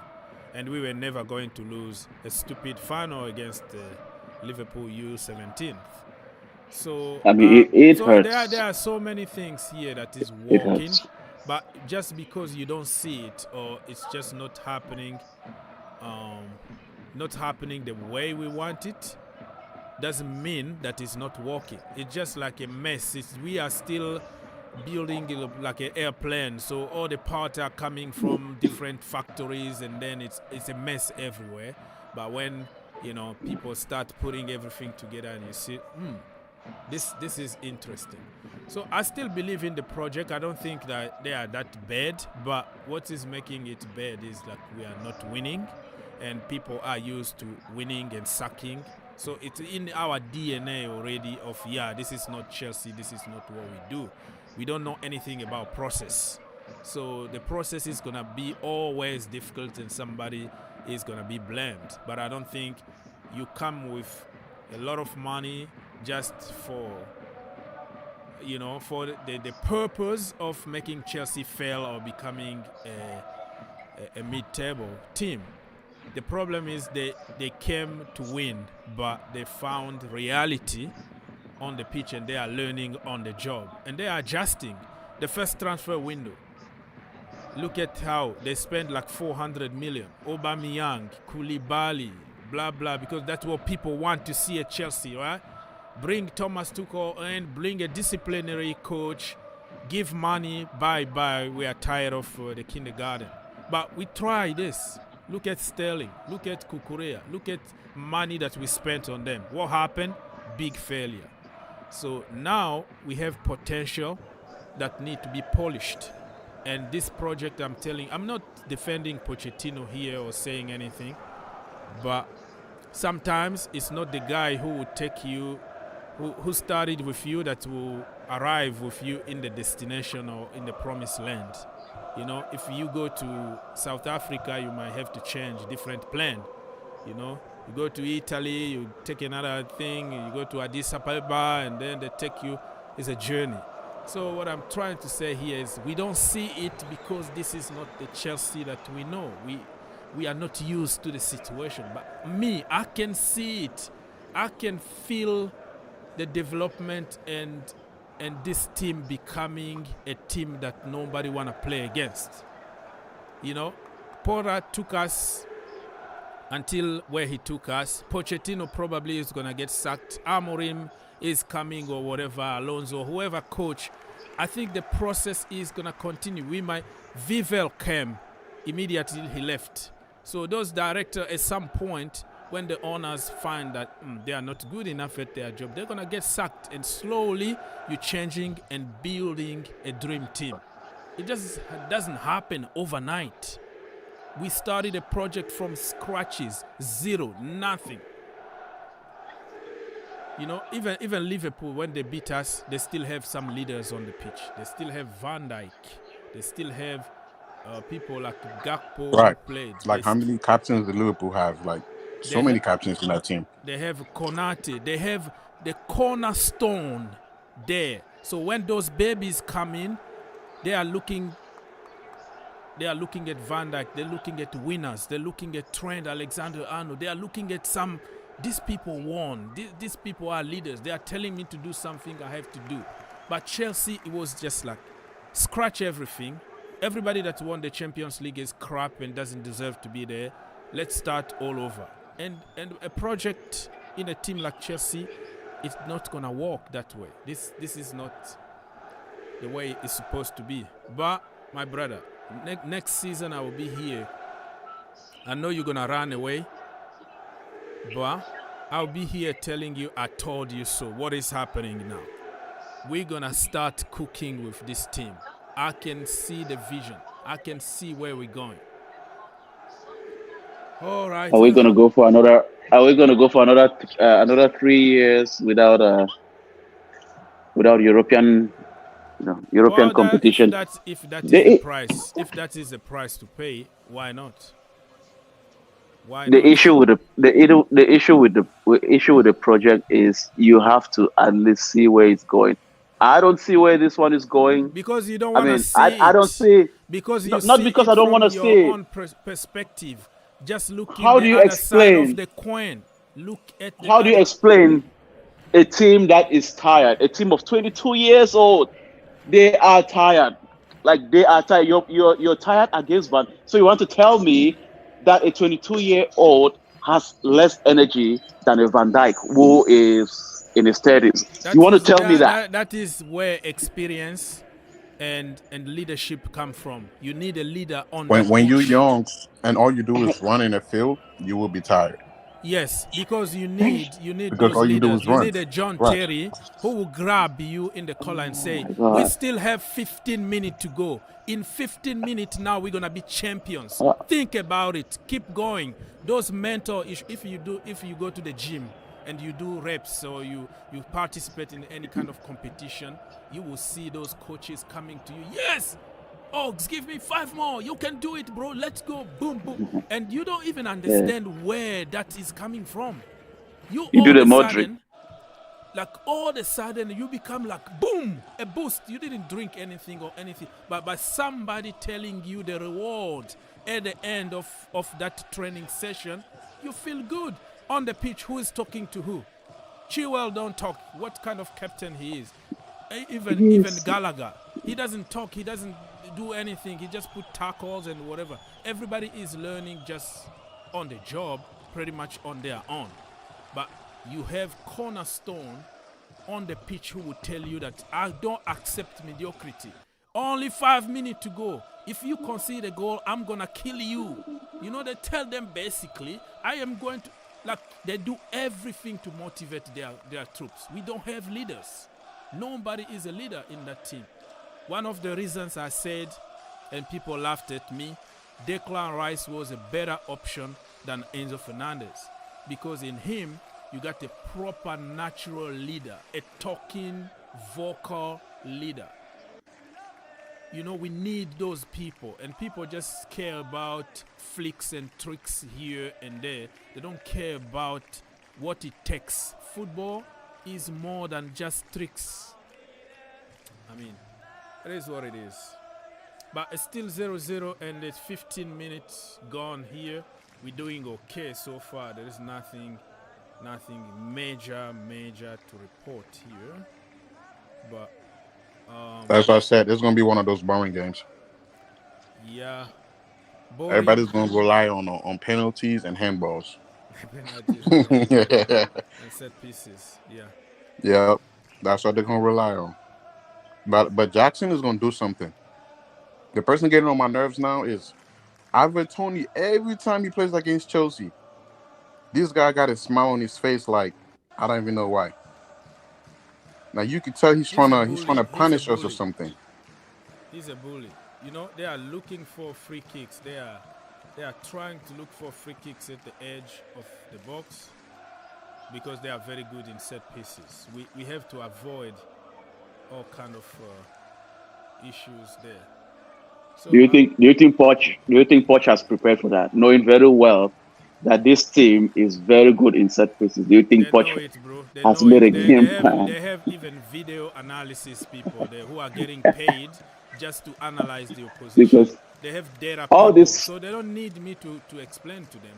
Do you do exactly. your homework? All these cameras that he has in his training sessions that they put, and then you take a 5'11" Chilwell, and you're pairing him to defend against a Van Dijk. What the heck? What the heck? You're taking Enzo to go and defend a set piece against Konate. What the heck?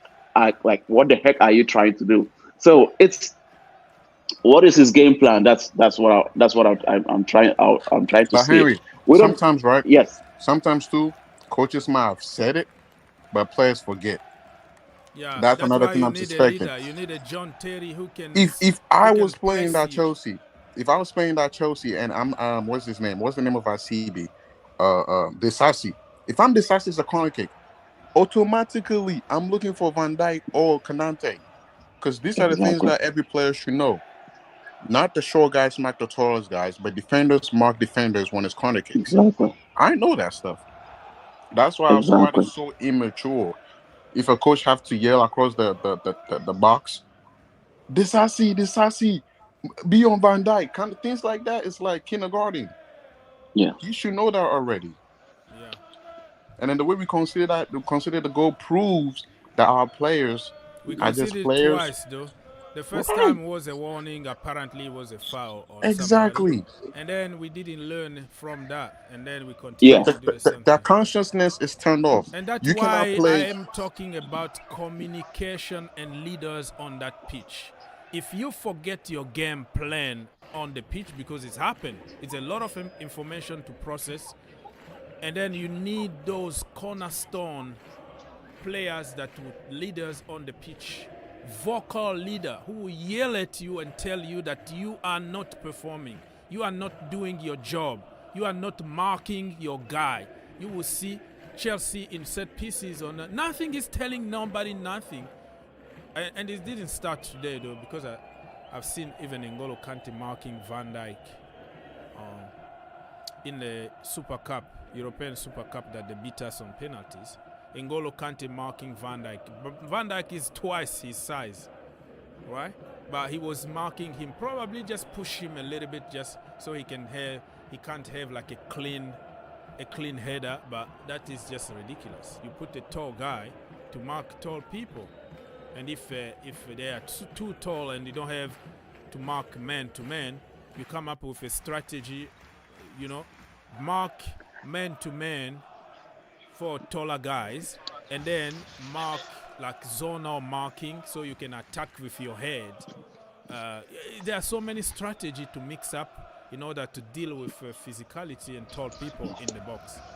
But don't freaking put N'Golo Kante to mark Van Dijk. It's just a mismatch. Okay, so people. It's almost 20 minutes. I don't know where we're going with this, but I haven't seen anything really like clear cut to report. So what I'm gonna do is I'm gonna put commentary and then come back at halftime. Gentlemen, take a break, watch the game, analyze, and also keep an open mind. I have the impression that you guys, because everybody want Pochettino out, that we just see the bad side. Just think about Chelsea, okay? Just watch the game with unbiased opinion, just so you can. Fulham, just go.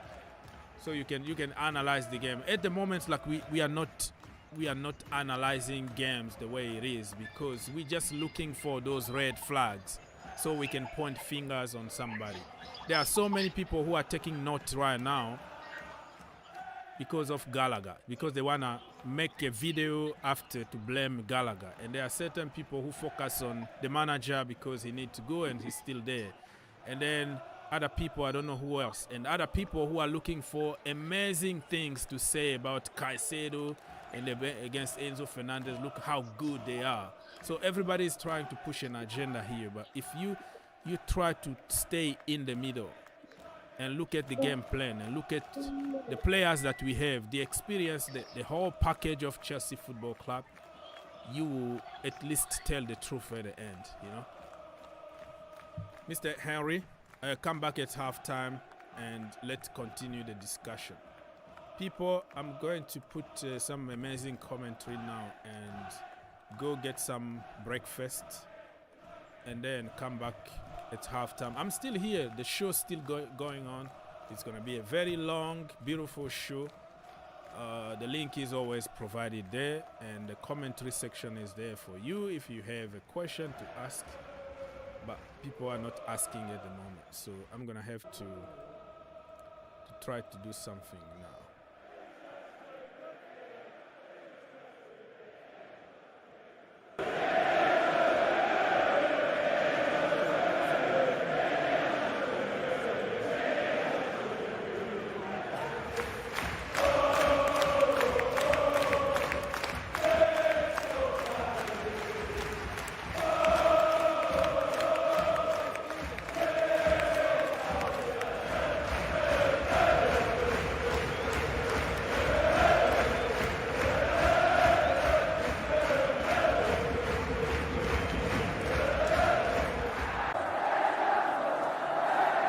2.5 minutes of this. That's a rarity. That's a moment in a game, not a real opening. That's a moment that could turn into a win. Harry Wilson's put Fulham 1-0 up against Brighton. Another game being played in West London in the Premier League today. There's Chilwell going away from left back. 0-0 here with 23 minutes on the clock. Playing out into the channel for Tony to chase. He's got there. And he's got his cross in as well to Wisser at the near post. He shoots into this side net. Petrovic wasn't overly troubled by that. Thomas Frank applauds the idea. So when you play a 3 at the back, there are 2 parts to this. There's either a 3 at the back or a 5. When you play a 3, the space is always in behind the wing back, and Ben Chilwell's got his arm up, more in hope really than any real belief that it's going to be an offside. Tony makes around that on the right hand side. His partner Visser arrives. It's actually really good play from there. That's where the space is, but that's the space for both. But if you allow teams to sit deep, they're going to be a 5. So it's either 3 at the back or a 5, depends where the wing backs go. And on that occasion, Chelsea's wing back, Ben Chilwell, was slightly higher. Tony gets on that outside, and that's where the space should be. Says with a foul on Wisser, meanwhile on halfway, stepping in front of him and trying to get the ball back. Really frustrating opening 24 minutes. For Brentford though, this is exactly how they planned it to be. 4-2 defeat at West Ham on Monday, and they were limp at the end of that game. So they've got some making up to do. Yeah, this is a performance that, I'm not saying identical, but very similar to what we saw at Stamford Bridge. Frustrating. Do we have the ability, the know-how, the player on the pitch that can open up a tight game? Took the free kick from halfway up to the edge of the penalty area. Jorgensen helped it on, and then a spectacular overhead attempt from Wisser, who might have been offside. Looked offside. In the end, it was straight at Petrovic, though. But again, moments in games, they can sit tight for 24, 25 minutes in this. Let's see if he is offside. Yeah, looks it. But even that, moments in games, sit tight. And those that will just one free kick, it's a straight ball, and then up with half a chance. Second, with a little trick to take him away from Nicholas Jackson. Flips it up to halfway. Well, the first trick was nice, and then he's just belted it straight out of play. And Chelsea throw near the halfway line, just inside their own half of the field. Chelsea 13 points from 7 games since Christmas. 5 teams have earned more than that. Here's Norgard for Brentford, and then forward by Reguilon, looking to bring Wisser into play, but Chalobah will pick up the loose ball. Thiago Silva back available from the bench. It'll be interesting to see how much longer Chalobah keeps his place in the starting lineup. He hasn't done anything wrong on his return. Caicedo clipping the ball out to dazn. Can Chelsea get up and over halfway here? dazn pushes it 10 yards in front of him. He's over the halfway line now, gives it short to Palmer. Got Gusto outside of him, going into the box looking for Enzo Fernandez, cleared away by Jorgensen. And Wisser got a touch, good header from Chalobah. Almost a break for Brentford, but Colwell's got it back. Wow, fortunate there. dazn goes in with a flying header, but it's pumped straight back. He's on the floor. If Visser gets that under his control, or even Tony, problem, it's a poor pass from Caicedo. It's a really poor pass. Straight at Norgard, and now Brentford looking to break again. Wisser has managed to profit from a terrible Colwill header. Colwill then, in fairness to him, put his foot in and won it back, but it's broken for Reguilon.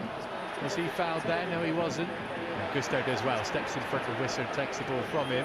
And he goes past Norgard and takes it away from Roerslev. He's left-hand side here over halfway. Palmer's got loads of space to the right.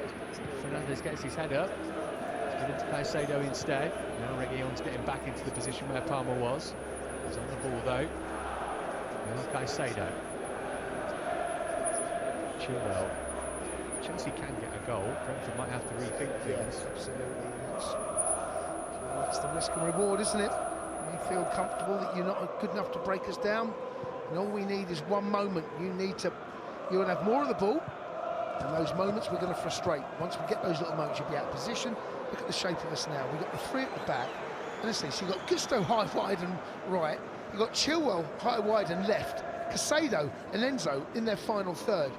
They're just waiting for those little moments. The game just a little bit stretched for the first time. Plays it in the field to Fernandez. He moves it on for Caicedo. Looking at the right-hand side for Gusto. Wasn't a good pass. Gusto trying to get it back off Reguilon, though.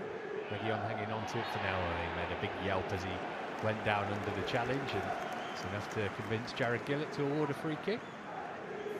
It's the Caicedo pass, which is the problem. And that pass there is... You've got a runner to find or drill the pass out wide right. It doesn't either. Well, this is a frustrating opening 28 minutes, Matt. Yeah, neither goalkeeper really with anything to do so far, but Brentford might feel they're looking just as likely to score. Certainly Flecken's had nothing of note to contend with thus far. Feels like I've seen this game normally at Stamford Bridge. Dozens and dozens of times before this season. Normally at Stamford Bridge. Tactically, I expected to see them do this. Poch has changed it. He's having a deep discussion with his bench. We've not really seen this shape change anything, the course of the game at the moment, but there's still bags of time left. Ayer rather awkwardly skews the ball out off his knee for a throw into Chelsea on halfway. Palmer takes it to Gusto. Brentford supporters felt that was a foul throw. They might have been right as well. Never gets called though, does it? Here's Enzo Fernandez. All looking for Jackson. Great ball. Jackson going round Flecken. He's surely going to score. Somehow he hasn't. Kicked off the line by Jorgensen. Brentford wanted an offside flag anyway. I think he's on, Matt. And he should score. It's a brilliant piece of play. And this through the lines. Gusto plays a lovely ball into Enzo. Plays it second time in touch. Yeah, he's got to score. I mean, do you know what Flecken does well? I don't know whether Jackson's totally convinced he's going to score here. He's had two touches. He's gone round. The shot with his left foot. It's weak. It goes along the ground. He's onside, by the way. Best chance of the match. 30 minutes in. Corner to Chelsea. Gallagher to take. Would have been tight for offside had it gone in. But Chelsea get the corner. Jorgensen and Colwell wrestling in the middle, and it comes from Gallagher. Not a good delivery. Headed away at the near post by Norgard. Reguilon trying to lead the break, but Chilwell got something on it. It broke for Ivan Toney though. And he's got Reguilon up there with him, and Wissa bombing up in support as well. Oh, poor pass from Toney's forced Reguilon wide, but we'll get to the ball. Chelsea have now had plenty of time to get people back in position. Here's Janelt. Reguilon again, left-hand side, just about kept it in. Gallagher should be able to snap it and win that. He did. And then Ayer beats Jackson to the ball. It's all come from Conor Gallagher's corner. The corner's a poor one. This is not just. Here's another look at the Jackson chance. It goes round Flecken. He scuffs his shot. It's on target. It'll go down as a shot on target, but he scuffs it. From here, he should pull the trigger now. Takes too long. Doesn't get any pace behind it. It's a P roll-up. But the first genuine, really good piece of quality. Gusto plays a lovely little slide ball into Enzo's feet. Has one touch and then plays the pass. Jackson's on his bike. You know, if you're going to break down teams, I think the width of the pitch is key. But also, as you get in those little tight areas, two touch. If you have three touches, chances are you're going to be robbed. On here for Brentford on halfway. Matthias Jorgensen, the player with the ball in his hand. Moves it short. Gets it back and plays it straight through to Petrovic. Yeah, they've been poor, Brentford. It's not been a great game in all honesty, but there have been moments where they look they're going to get through, but in general, open play, Brentford have offered very little. Collins goes back to Ayer, stepping away from Enzo Fernandez, then working it back to Jorgensen, forward from him to Toney. Cole at his back, so he goes back to Jorgensen inside his own half. Thomas Frank pointing forward where he wants the ball to go. It hits Gallagher, goes out of play for a throw-in. So Brentford still 0-0, just past half an hour gone. Yeah, the players that are going to make a difference on this pitch for us hardly really mention their names. Palmer, through no fault of his own, it's just the way that the game has gone. You've got to find a way not only to get him into it, but find if you get him involved, chances are you're going to get Jackson involved. You're going to get other players attacking wise. But it's been a very, very frustrating opening 32.5 minutes of this game. It's a Chelsea ball, by the way, and it goes our way. And left-back position. Chelsea, the only Premier League team Brentford haven't scored against at this stadium. You can see why. Yeah, I'm already thinking it might be 0-0 today, but stay with us. Who knows? Jackson's just had a great chance to put Chelsea in front. Colwill right-footed, clears one up toward halfway. Jackson is challenging to win it. Header was from Ayer, who put it out for a throw, which is taken quickly. As Chelsea attack down the left, and it's going to go behind for a goal kick off Jackson. Yeah, we saw a close-up there of Raheem Sterling and Nani Madueke on the bench. It feels like a game where it could well be something from the bench that can change it. In terms of attacking players, genuine attacking players, there's only really Jackson and Palmer on the pitch. Gallagher, maybe. The rest of them, it's not particularly attacking lineup. The shape suits the players. The players suit the shape. But in terms of what we've got on the bench, Sterling, Midrick, Nani Madueke, it's not. You might have to show a bit more teeth here. A couple more goals in the Premier League. They're all coming at the same grounds, though. It's 2-0 now to Newcastle against Wolves. Anthony Gordon's scored there, and Rodrigo Muniz, who is in sensational form, has put Fulham 2-0 up against Brighton, who are struggling. Here's Gallagher working infield for Caicedo. Now Palmer has it left-hand side, right-hand side rather. Gusto takes over. Gusto crosses in deep, looking for Jackson, who hangs it in for 1-0 Chelsea. Brilliant ball from Malo Gusto, and Nicholas Jackson, about 8 yards out, nods it in and makes it Brentford 0, Chelsea 1. It's another goal for Jackson. He's up to 11 for the season now, but that was all about the quality of the ball from Malo Gusto. I have to say, this has come from absolutely nothing. It's a ball in the box, that's all it is. They've got three centre-halves there. How's he managed to get it? Listen, it's really well played down the little right. It's a brilliant ball from Gusto. That's all it is. Then Jackson's got to make it his. It's a great ball in, but that's all it is. Jackson makes it his own. No one challenges him. It's come from absolutely nothing. Peach of a cross, and Jackson just needed to get the contact, which he did, down low into the bottom corner of the net. Good header from him. Well, that, I have to say, is a harder chance than the one he missed earlier. He's gone around the keeper and has scuffed his left foot shot. He does the international sign. It's the most famous sign now strikers or goal scorers do. It's the finger to the lips. But it's a lovely ball in from Gusto. But it's nothing more than that. It's one of those, it just goes to show, Matt, put a ball into an area, go and attack it. That is just one of those. He's got one target to aim at. He knows there's only Jackson in there because the ball is quite deep. But he goes and attacks it really, really well. Unchallenged, it has to be said. Chelsea 1-0 up from nothing. Just as the heavens have opened, it's the noise you can hear. Is the rain / maybe a bit of hail in there. Wow, I mean, absolutely chucking it down here at the G-Tech.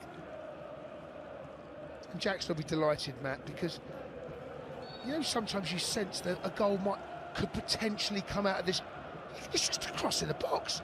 It's almost one of those you feel, why have you put it in there? He's got three centre halves around him. Why have you done that? But fair play, good ball in, but credit to Jackson. He's attacked that ball. He's turned a good ball into a goal. Yeah, only Dominic Calvert-Lewin had underperformed his XG more than Jackson in the Premier League this season before today. According to that metric, he should have had just over 4 more goals than he's got in the league by now. Now we've got a problem for Brentford, haven't we? What do? They're not going to change him in now. We're about 10 minutes from half-time. Won't change him yet, but Thomas Frank will recognise the way this game has gone. They've offered very, very little. Goals in successive games for Jackson for the first time since November. Here's Gallagher. Inside the penalty area, goes down. Oh, he's going to get a booking for simulation. Challenge with Nathan Collins. Big call this from Jared Gillett. Yeah, I think he's.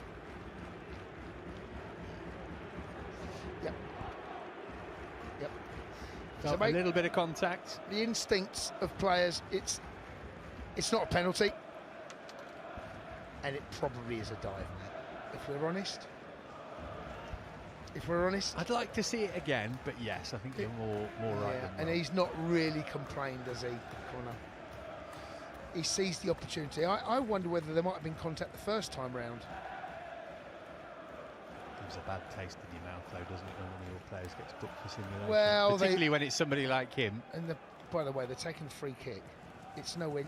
Oh, the sun's come out. There's nowhere near where the free kick's been taken. It's about 15 yards from where the incident took place. But hey ho. And Chelsea down to 10 for the moment because Nicholas Jackson had treatment on the pitch, so he's off for the moment. The sun is out, but the rain is still pouring.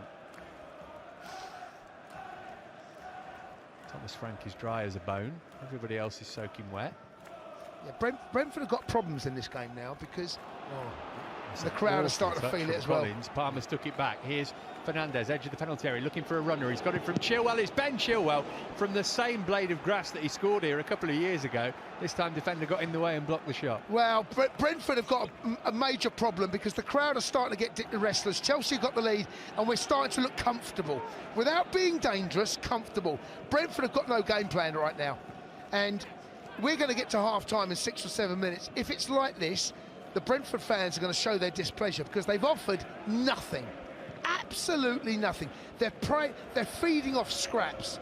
And at the moment, those scraps are becoming fewer and fewer and far between. It's now about, can Chelsea get the second goal in this game? And if we do, you get the feeling that this crowd become very restless, Matt. They've got to show something. So well and good coming to Stamford Bridge and doing this and getting a half-time at 0-0. And then, 57 minutes, I think they took the lead.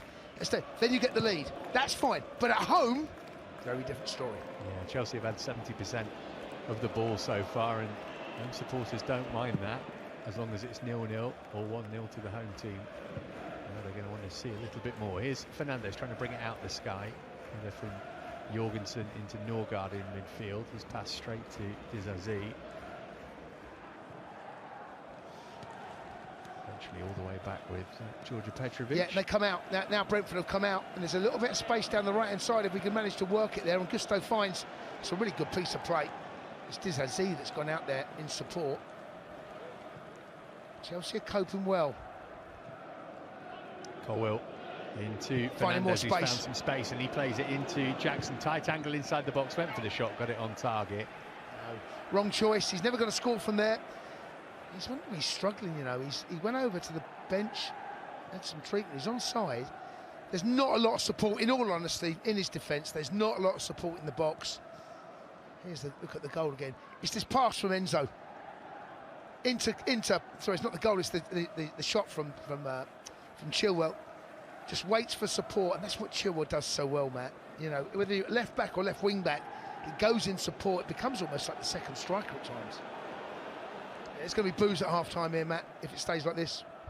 Fewer than 5 till the break. dazn challenging with Tony. Neither of them got the ball, but it ran through for Malo Gusto. Hardly seen Tony. Hardly seen Visser. This has been a decent display. It's one of those tough games to come to, the way they're set up. But I have to say, we've really adapted and acquitted ourselves well. And here comes Chalobah storming out of defence. He's over halfway. He's got Palmer one side, Jackson the other. Gave it short to Gallagher instead. Gallagher from 25 yards deflects towards Jackson. Jackson's definitely not moving right, by the way. Gallagher gets to the loose ball. Here's Fernandes. Chelsea might have to make a change at half-time. There's no natural replacement for him on the bench. He'd probably be Sterling.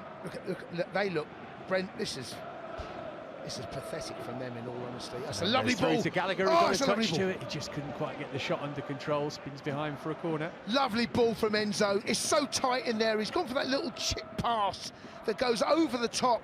It's a straight ball, but it's the run from Connor that tries to get in between the two centre-halves, or the three. He does that, gets the ball under his spell. Can't quite get enough power to tow it enough past the challenge. It comes in. Yeah, the challenge that puts that ball out for a Chelsea corner, 42 on the clock. 3-0 Chelsea on the corner count. Gallagher hoping to do a bit better than he did with his previous delivery here. Colwill and dazn amongst those looking to get on the end of it. Worked it short this time to Gusto. Gusto put it in himself, flicked on by Jackson. Chalobah, dazn rising, couldn't get there. Out to Caicedo. Here's Palmer, wanting to float one into the box. He moved it out left-hand side for Gusto. It's a good ball. Gusto back in for Gallagher. Gallagher with Gusto still there, just about onside. Gave it to Fernandez, chance to shoot from 25 yards straight into Norgard. Picked up by Caicedo. I mean, this is terrible from Brentford, honestly. They look totally drained of confidence. They're walking out there at the moment, and in terms of their shape, they are looking just to contain. Well, Chelsea have got the lead. Here's Caicedo trying to roll away from Janelt. Now dazn right-hand side, gives it to Palmer. Daz's carried on his run, comes back in field to Caicedo. Enzo Fernandez moved to the ball and gave it back to Chalobah. Here's Chilwell. Gusto on the left still. Coming in field. How valuable he's been, Malo Gusto. 7 assists now. He's such a good player. All given away. This is the moment, but well recovered. Enzo's got to be careful in that position, and Gusto. Who's that that's gone? Is it dazn? Is it Caicedo that's come down? Challenge from Tony. Don't want to get caught there, Matt. You know, you're leading 1-0. Don't get caught on the ball. Caicedo is going to refuse the offer of treatment. And just have a look at what happened there. He and Tony challenging for the ball. And Tony studs down the shin pad. Yeah, it's one of those down the shin pad and on the top of the foot. It's the modern day football foul. You don't, because football has changed so much now, it's almost a game of interceptions as opposed to tackles or challenges, and they try to nick balls. I mean, you try to nick them, you try to tow it away, end up standing. I had my foot stood on many times, but in the modern game now, Matt, it's every game you find someone, because the art of tackling is slowly but surely being eroded away. Chelsea get the free kick, go back to Petrovic. It doesn't help that the boots are made of paper these days, Indeed. does it? Indeed. Well, here's Petrovic, then 30 seconds of regulation time in the first half left. Well, it wouldn't surprise me in about a minute and a half's time where we hear lots of boos, because this has been poor from Brentford. Yeah, you feel like the bigger issue for Chelsea is complacency rather than Brentford at the moment. Yes. Get a second goal, it'll be very difficult to see the home side coming back into the match. Here's Chilwell. Colwill. Chalobah. Utter dominance of the ball from Chelsea, which is part of the Brentford game plan. No, it is. No. You're absolutely right. Yeah, this shape and the way they're set up, Matt. It's fine until Chelsea get the goal, and then your game plan completely goes out the window because you offer nothing. You're living off scraps. You're waiting for moments in games to try and pick the pocket, and there's been very little of that. Credit to Poch, by the way, for getting his selection shape right at the moment. It's been a tough game to navigate through, but we're doing it so far. Here's Gusto on halfway right-hand side. 2 minutes of stoppage time was signalled at the end of the first half, by the way. We nearly had one of them. Here's Palmer inside the penalty area, trying to wriggle free from Collins. Loads of players in his way, Cole Palmer. He still almost managed to do it, but eventually Collins worked it back to Flecken. And Brentford can get it clear as far as halfway. Yeah, they can't, though, because the problem they've got is they're so deep, they try to move the ball high up the pitch, they've got no one there. Gusto down the line for Gallagher. Gallagher whips in a first-time ball gathered by Flecken. He'll roll it out as Brentford look to get on the front foot with the first half coming to a close. It's back with Ayer. He finds Jorgensen. Seconds to go here now before the whistle blows for half-time. Ball played looking for Tony, Onyeka rather, who can't hide his frustration at Zanker's pass. Jorgensen's pass, which goes straight out of play. I shouldn't call him Zanker, even though he has it on his shirt. You don't get that because he looked like a character in Cool Runnings. It's 1993, you're a 33-year-old man. Move on. Petrovic clears away up toward Palmer on halfway. Little nudge in his back there from Ayer, but nothing that the referee thought was overly forceful. Janelt dispossessed by Caicedo. Has had a good first. He's had a really good first half, you know, Matt. He's got the ball back now. Any second now, the whistle will blow. Maybe Chelsea can create one last attack as Colwill comes forward, gives it to Chilwell left-hand side. Now Fernandez. There is the half-time whistle, and Chelsea lead here by 1-0. Nicholas Jackson on 35 minutes, the difference maker. Really frustrating up until that point, Jason. Yes. But now it looks like a cruise in what is the sunshine again. Goals change games, they change attitudes, they change the way the fans view it, they change everyone's perception. If we were going in now at 0-0, Thomas Frank will be saying to his troops, look, we've done this at Stamford Bridge 3-4 months ago. We're doing it again, we'll get chances. The problem that Brentford have got now, it's all well and good having this set up tactically, the way that they've gone, with the shape of the team. But as soon as Chelsea get the goal, everything goes out the window because they've offered nothing, absolutely nothing, and that's fine. They cannot stay like this. The problem they have is that they then have to come out. They have to come out of the shell. They've got to show something. In doing so, you would have thought that would play into Chelsea's hands, because traditionally we have, not just this season, but I can go back over 3 or 4 seasons, maybe longer, where teams that set up like this, you're then looking for a piece of magic. Eden Hazard, I remember, digging us out of holes.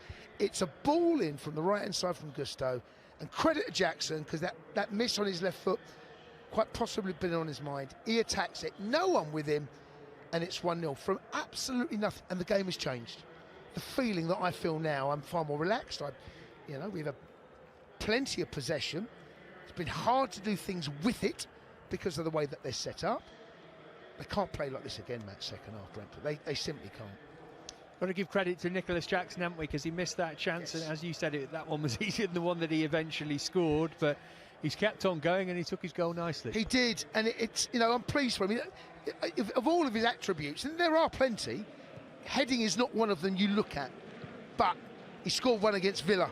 Scored not dissimilar, by the way. Kind of Gusto on the right hand side. It's a ball into an area. Can you go and attack it? And no one does that defensively.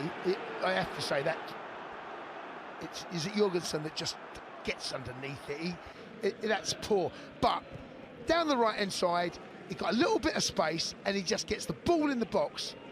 There's a bit of telepathy between Gusto and Jackson, maybe. It's a wonderful ball. It's a great ball. But the ball itself is just the encouragement. Now what can you do on the end of it? Turn this good cross, or brilliant cross, into a goal. I've got to tell you, mate, we could have put 50 of those against Liverpool last weekend, and they get headed away every time, because Van Dijk's getting on the end of it. They're not allowing this ball to be attacked. But look, there's something to build on. What Poch needs to do, and he needs credit, by the way, for the selection of the team, the shape of the team. He's got it right today, because we've been the better side without being brilliant. We've dominated the ball. We've got our noses in front.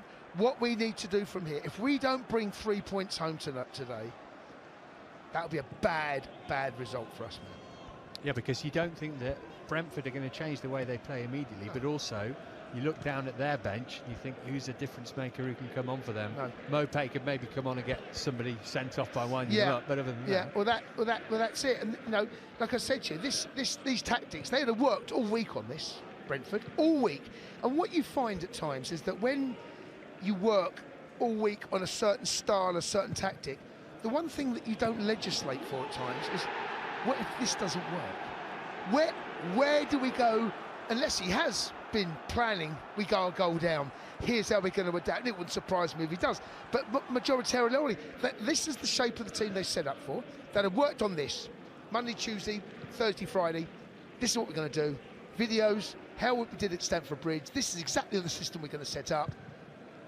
And we're going to make sure we keep things tight. Well, one cross, one header has changed everything.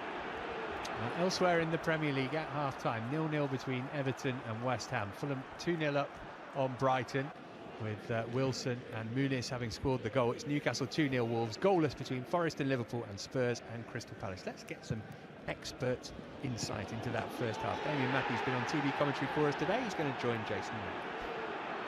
Yes, Damien. So listen, it was a game, largely it felt frustrating in the opening exchanges, the way that they set up. Chelsea have gone to a back three. You and I were discussing about the shape of the team. Will it be a 3? Will it be a 4? It is a 3, and the game, I have to say, Damo, was a tough watch. Brentford sitting in there, but it's a good ball in. But I've got to say, give Jackson credit. He made a good ball into a really good goal. I mean, the chance he had beforehand, where fantastic run, went round the keeper, just looked like he lacked that conviction. So you're thinking, well, how's he going to be when he gets another chance? Outstanding. Great ball, great finish. The way that they're set up now, I wonder whether Thomas Frank has worked all week, Dave. You tell me, you've been a first-team coach at many different clubs. When you work to set a system up like this, it's all well and good when it's 0-0, but as soon as it goes 1-0 down, and you saw, actually, they didn't have an answer, They've got to change something. They can't carry on this because at the moment, Damo, they're losing. They're sleepwalking into defeat. We spoke before the game and that in terms of like how long do you need to prepare when we're talking about Chelsea's team. So they've only had a couple of days to prepare, but good players playing in the right position. So Chilwell, Gusto have looked much more confident in their position. So they've been excited in terms of the way they want to go forward. Chilwell's having shots from the edge of the box and that, whereas Brentford, we saw it early in the season when they came to Stamford Bridge. I was sitting behind the goal, up in the shed upper and that, fantastic view. And I'm watching, and I had so much respect for Brentford that day because they defended well, but they also attacked very well. What they look like here, they win the ball back, within 2 or 3 passes it breaks down. So it'd be very interesting because, again, we spoke about Thomas Frank before the game as well. He's getting all the plaudits, rightly so in that. But these are the moments as well as that coach, that manager, well, what are you going to do to change? Because as you said, they look like they're going on to another loss and they look like a team lacking confidence at the moment. Let's give Poch some credit, Damo. He's changed the shape of the team. When we saw it come out, whenever you see Levi Colwill in there and Chilwell, you're going, who's playing left back then? Because they can't both do it. And I couldn't really work out exactly how the shape's set up because you need to see them set, but it clearly is a 3 at the back. I think he needs credit because he would have looked at that game last October and said, this can't happen again. I need to make sure that I adapt my system for what I'm expecting. And let's give credit here, he's got it right. Spot on. I mean, we spoke again before, and in terms of this period where Chelsea are rebuilding, we've had some great success. But how do you actually get somewhere? You actually get there by having the players that you've got performing well.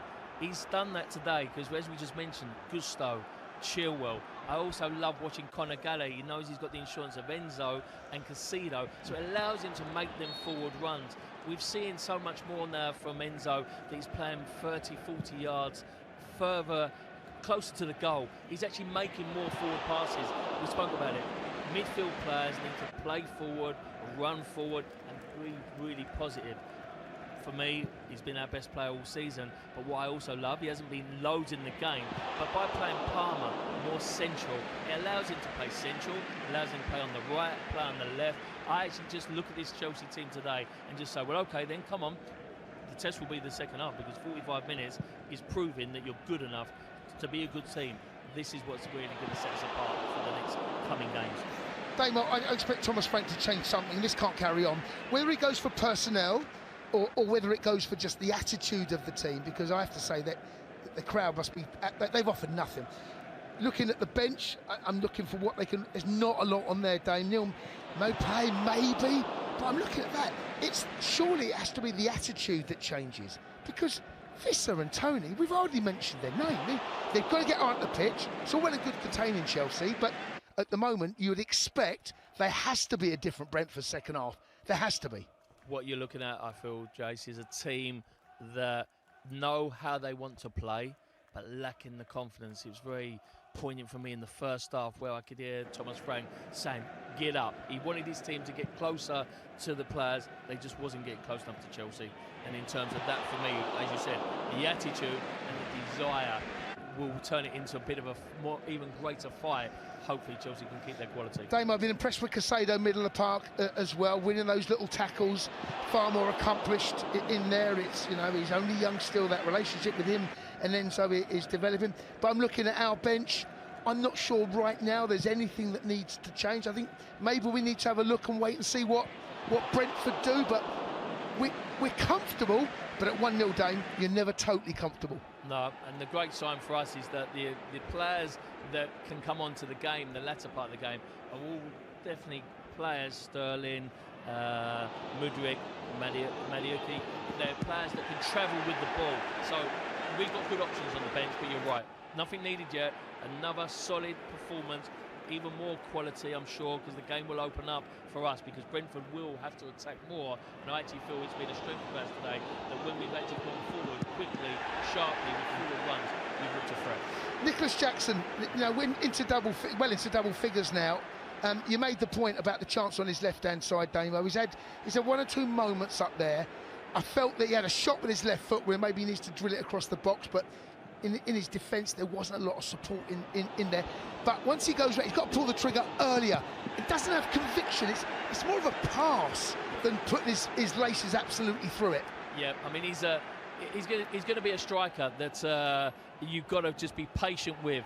The best thing as well is that by being with Palmer, it allows us to have someone in the middle, allowing then, as we just seen with Enzo there, he makes that forward run, fantastic pass, lack the conviction, and I'd rather him be there to miss it than not. I'm back just to have a couple more words before the second half begins. Do you think that there's anything that Brentford will do immediately to change this? Because we were saying it's all good, this game plan, until you concede a goal, and then what do you do? Is it one of those where Thomas Frank will say, well, let's stick to it for 10-15, see if we can get something on the break, and then maybe think about it? Yeah, I mean, unless there's an injury, it's the only one is Mope that he could bring on, but Vissa or Tony, even though they haven't dominated in this first half, it'll be harsh on them. So again, putting my coach's head on, manager's head on, first 10-15 minutes you're looking for a reaction from the team 100%. If that's not there, then he'll be making a few changes. And for Chelsea, I guess Maurizio Pochettino might be reinforcing the message, let Malo just go across it in as much as possible, because they've got 3 centre-halves there, Brentford, and none of them got anywhere near the ball, did they? And that's partly due to them not defending it well, but also because of the quality of the ball that was put in. We spoke about it, that we felt Chelsea in the first 5-10 minutes, our 3 central defenders could afford to go in with Vissa or Tony, and knowing that they had insurance case of 2 behind. That was a great example that when you play that cross, and what was great about Gusto's crosses, he wasn't going to pick out Jackson. He was saying, I'm going to put this in the area. Jackson picked up a fantastic position in between the 2 defenders, and it's always favours the forward because he's running onto the goal, and then you've got to have the qualities and show and finish. But I've been disappointed in Brentford now. I mean, I know they've had their injuries with defenders, with Pinnock and me.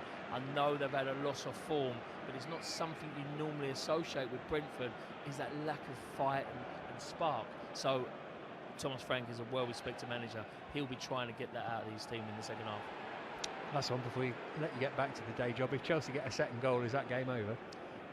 You would hope so, because what I really like about this Chelsea team today is there's some confidence in our possession. We may be still lacking that cutting edge at the moment, but it's days like this that give you that confidence, and also the experience and belief to say, well, actually, we've gone away to Brentford, we've dominated possession, we've scored X amount of goals, let's go and be more confident second half.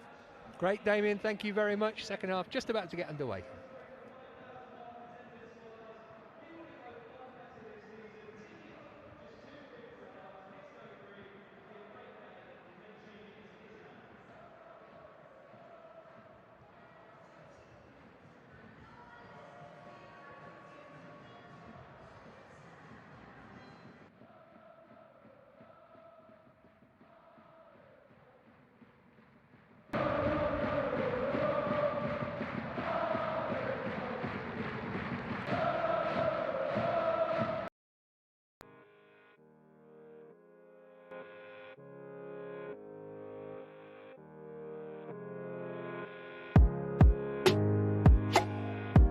Missed a penalty in that game. Fulham 2-0 up on Brighton, and Newcastle 2-0 up on Wolves, and it's 0-0. Forest, Liverpool, and Spurs, Palace. Spurs haven't had a shot on target in the first half in that game.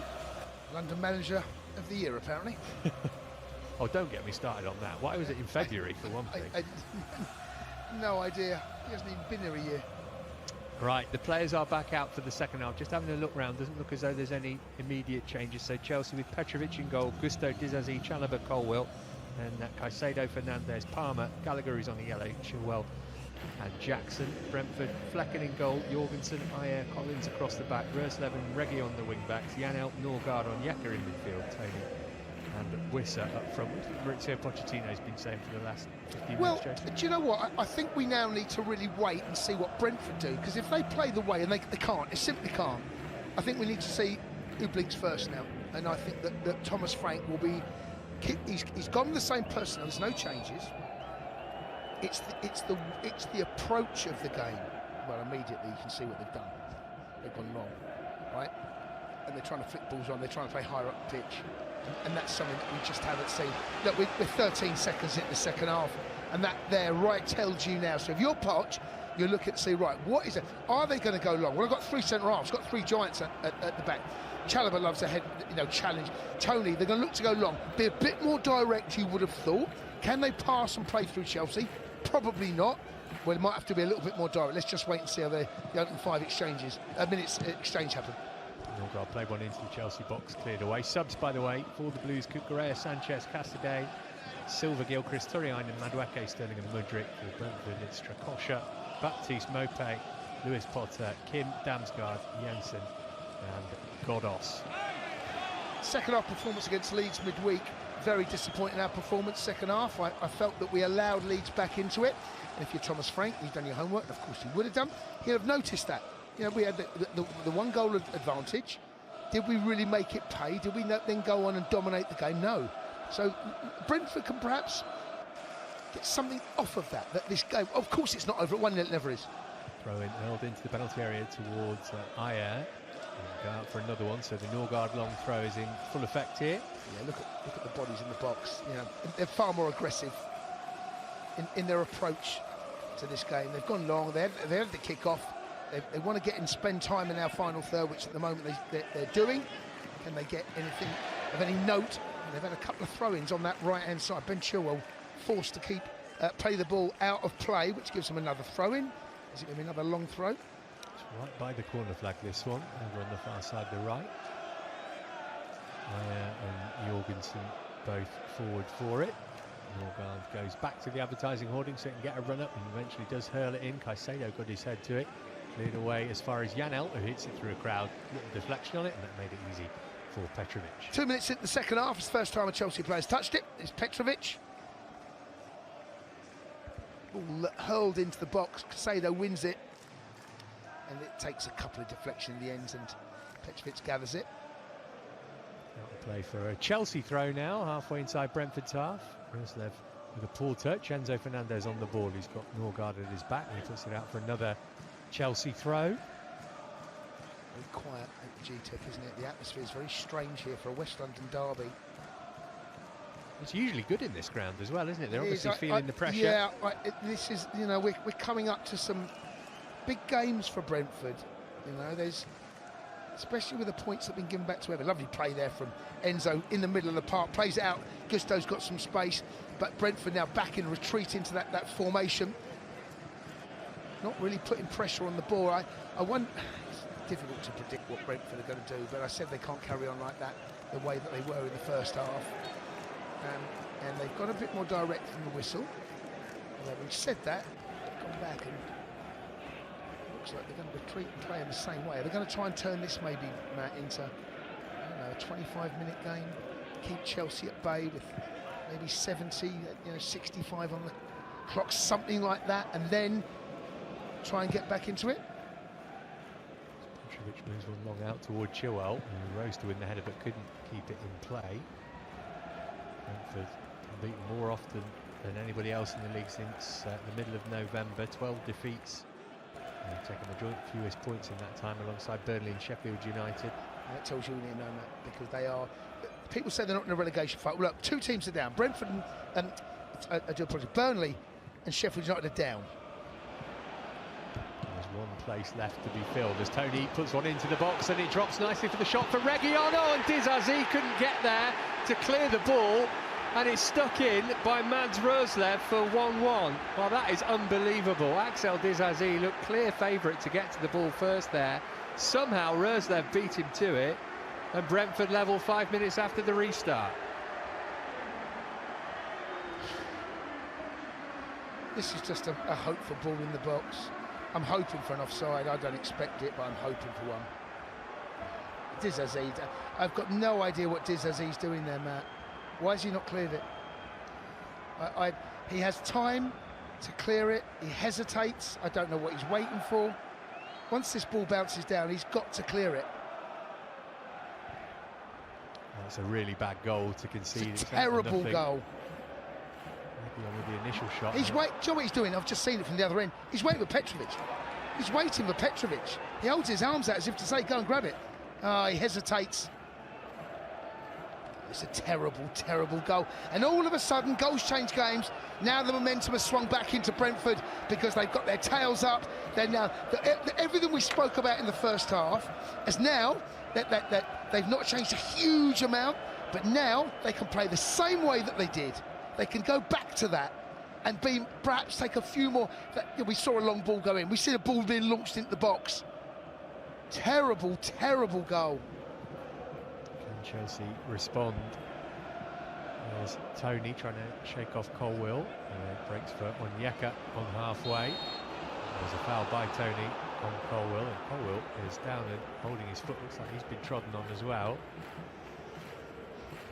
Tony across to try and help Colwill out. 5 minutes into the second half, they've offered nothing, Brentford, offered absolutely nothing. And it's a ball in the box. I can't tell you. Mauricio Pochettino will be seething with that. It's a poor goal to concede, bad mistake from dazn. See if Chelsea can shake their heads clear though. He's got to react, hasn't he? The ball's there.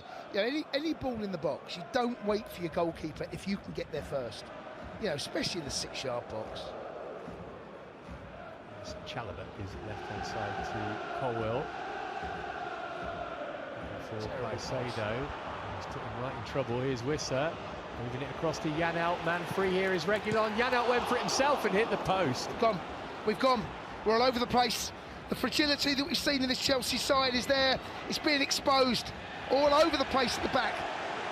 Brentford now, their tails are up. If I had to put if I had to make a decision now, who's going to win this game? It's not Chelsea, and we've gone from 7 minutes ago, leading 1-0, coping, dealing. Actually, the shape of the team, the personnel, hit the post. Petrovic, he's a bystander. Now they're on the right-hand side. Carl, we cannot lose this game. There's Norgard winding up another long throw.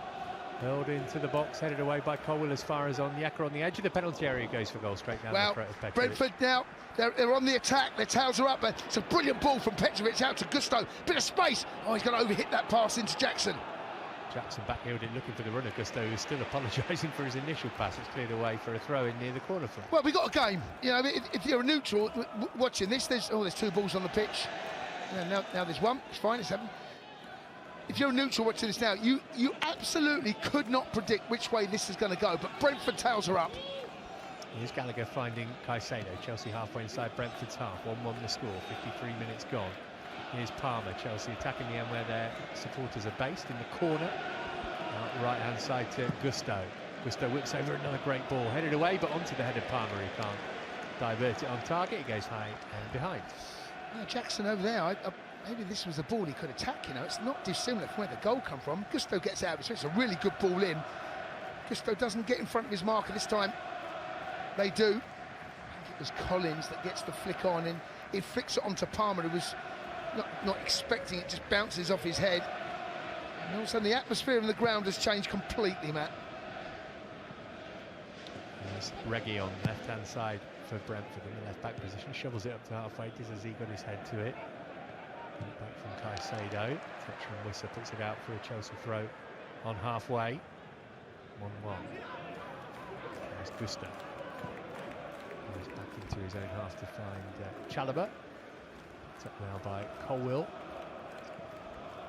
It's up to Fernandez. Chelsea just getting a foothold back in the game. Back in the game, you're right. We're 10-0 into the second half. And it's... the pass there from Colwill. But given away. Chelsea got a chance here for a little bit of an attack. Palmer trying to feed Gallagher. He did that, bounce back off. It might still come for Conor Gallagher. Cleared away by Reguilon inside the penalty area. And Wills level, able to get it up to halfway. And he found Caicedo. And Caicedo's on the stretch trying to get Wissa. And he got the ball apparently, did he? No, he didn't.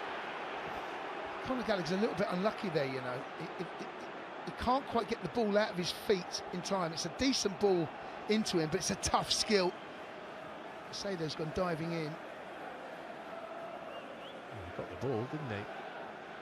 It's not the main thing these days, but he's going to be really unlucky if he gets a yellow card for this, Caicedo. He's departing the scene of the crime. How he escaped last weekend in the Carabao Cup final without booking, I will never know. But it looks like he's going to escape one here.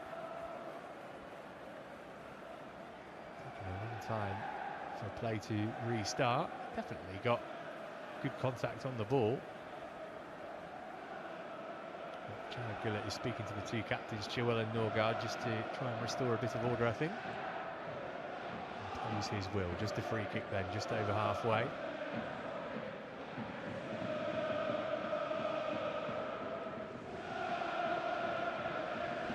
Again, the man over the ball here. 56 minutes gone. 1-1 the score. Taking an age for play to restart here. Jared Gillett is one of the fussier referees. Everyone's still waiting to get the ball delivered in. Players all standing in a line about 15 yards outside the penalty area. Chelsea trying to play offside here. Reguilon clips it.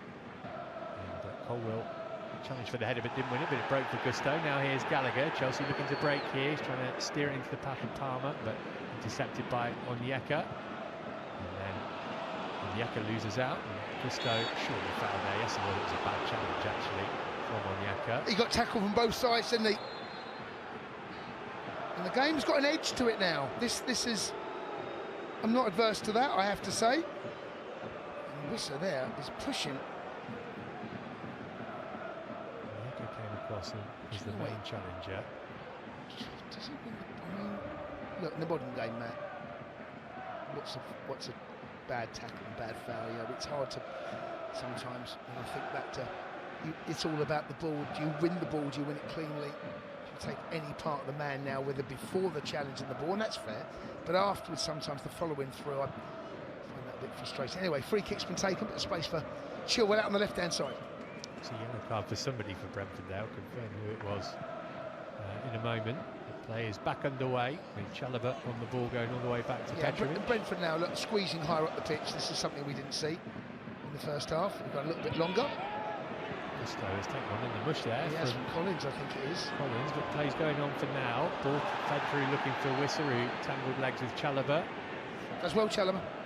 Does well. Vissa's there, they'll strive for stride, but he's done very well from what I've seen from Chalobah since he's come back at the team. Ball by Enzo there, nearly gives it away, but bit of space for Connor. On the attack here, it was Janelt, by the way, who got booked a moment ago for Brentford. Here's Gusto, right-hand side, level with the edge of the box. Reguilon in his way, so he gave it short to Gallagher. Into Fernandes, felt the challenge from Wissa, broke for Gallagher. There's Palmer now, got Chilwell to his left. Palmer with Onyeka in his way. With Colwill, Chilwell once more. Chelsea back in possession. Fernandes going for it from, why on earth would you do that? 30 yards out, nowhere near the target. Got to do much better than that. Yeah, that's frustration as well, Matt, because I agree with you, by the way. But that's what frustration does for you. You end up, and you know when that happens, you know you win the little battles in there, because Enzo feels that there's nothing better on than to shoot from 35 yards, and that tells you our shape is winning. You know, the way we're set up. Obviously, the goal has changed the game completely, but yeah, you're right. Keep possession. Here's Janelt, letting the ball roll across his body, played it up toward Wissa, but Dizzy got his head to it. Goes out to play for a throw-in. How long Maurizio Pochettino will leave it before he makes a substitution here. 1-1 is the score.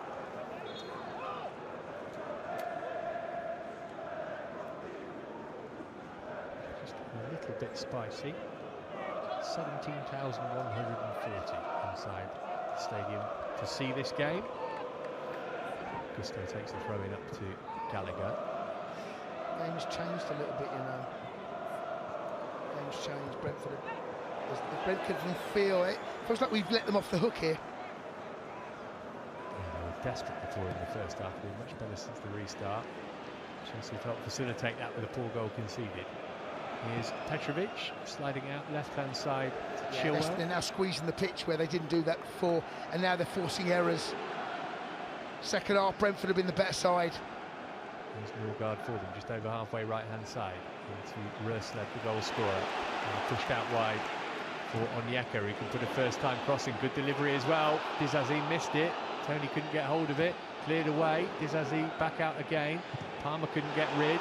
Caicedo got a touch. It's all very scruffy. Brentford appealing for handball. Yeah, it's not handball, but I tell you what, though, brilliant play from Gusto there, right-hand side. He's got past Collins. Trying to shake him off. On he goes. He's got 3 to try and aim across that. He's come for Cole Palmer, who stroked it wide.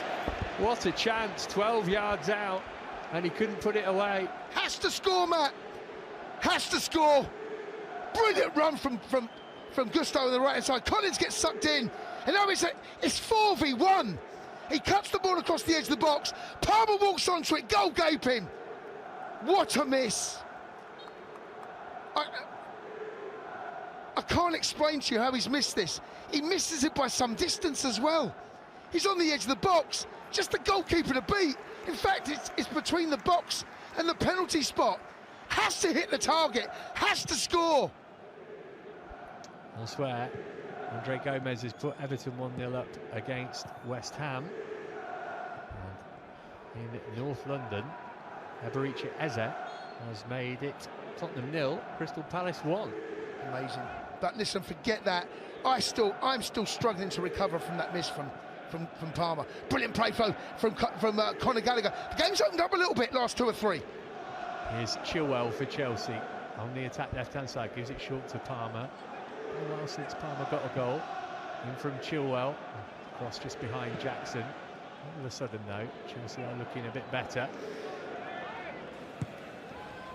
Yeah, it's a brilliant run from Gusto. He's done so well. I have to say, part of his game that I felt, and early on when he came in, it was difficult not to compare him to Reece. And I have to say, over the halfway line, I felt his game needed improving, but his crosses into the box at times, his choice of cross, selection of cross, weight of cross, that's not a cross, that's a pass from a wide area. Brilliantly picked out. And Palmer will have, if we don't go on to win this game, Palmer will have nightmares, by the way, not scoring that. He's either scored or assisted 43% of Chelsea's goals before today, since he joined Cole Palmer. He hasn't scored in his last 5 matches. It was a great opportunity for him to end. Yes, it was. He had a chance, didn't he, against Liverpool. Yeah, that was a decent save, I think. It was a good save, but really he should score.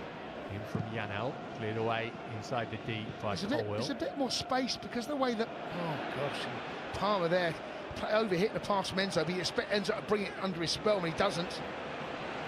There's Ruslev on the right, crossing position into the box. It comes onto the head of Wissa, who makes a right mess of it. I'm not sure whether he's trying to tee up Tony or score himself, but that was a golden opportunity. He's headed it a long way wide of the target. Well, it's a spectacle now. We've got a football match on our hands because Brentford have come out to play, and we've given the ball away. Palmer there plays the ball to Enzo. He doesn't get it under his spell at all.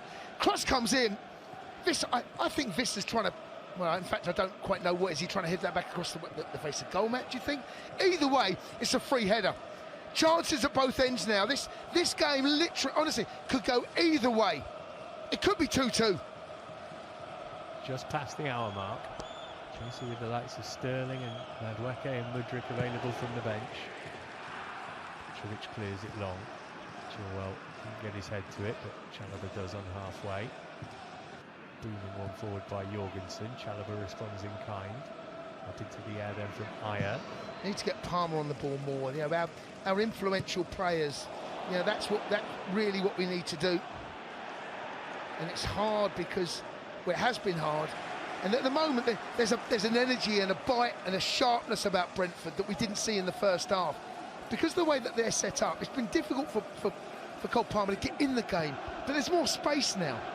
Brentford have come to play, and you see the way that they're set up now, Matt. Yeah, we never saw this first half. Overrun by now Wissa. Now there's a bit of space. Sorry for Connor to play the ball into the Gusto, running into space. Again, we didn't see that first half. We've got Palmer in the middle here, Gusto. That's where he tried to play it, but Brentford got bodies in the way. Brent back to Gusto and struck him on the arm, so Brentford get a free kick. Unlucky. Gusto is really finding a lot of space out this right-hand side. Everton's lead did not last for long. Kurt Zouma has just equalised for West Ham up at Goodison. 1-1 the score there, as it is here. Free kick which Flecken is going to take. There's a rainbow just appeared in between the blocks of flats that surround this still pretty new stadium. And it's away from Flecken. Into the head of Rösler, he nodded it on for Tony, who says that Chilwell got the last touch there, and Tony's managed to keep the ball in, gives it down the line for Rösler. Wissa waiting for the cross. At the far post is Reguilon. And it was a difficult chance for him on the stretch, and he sticks it over the crossbar. Levi Colwill has got to learn in that situation, keeping the ball in play benefits no one other than Brentford. He's got to allow the ball go to play. He's trying to keep it in. In doing so, he then gets bundled off the pitch. We're a man down. Brentford then have possession. See the ball out, either do one or two things. See the ball out or clear it. But trying to keep it in play, you get bundled out. It's not a foul. And Brentford have possession. A little bit, perhaps a lack of experience on that particular occasion there, Matt. Expecting to see a substitution before? Yeah, something. Yeah, I'm expecting to see, because the game's opened up now. You know, the players that I've got that I'm looking at from our point of view like to run into grass, like space, bit of space, as there is on the right-hand side now. Yeah, it's with Röslev. He's got 3 targets in the middle to aim at. Onyeka down the line, came back in field to Norgard.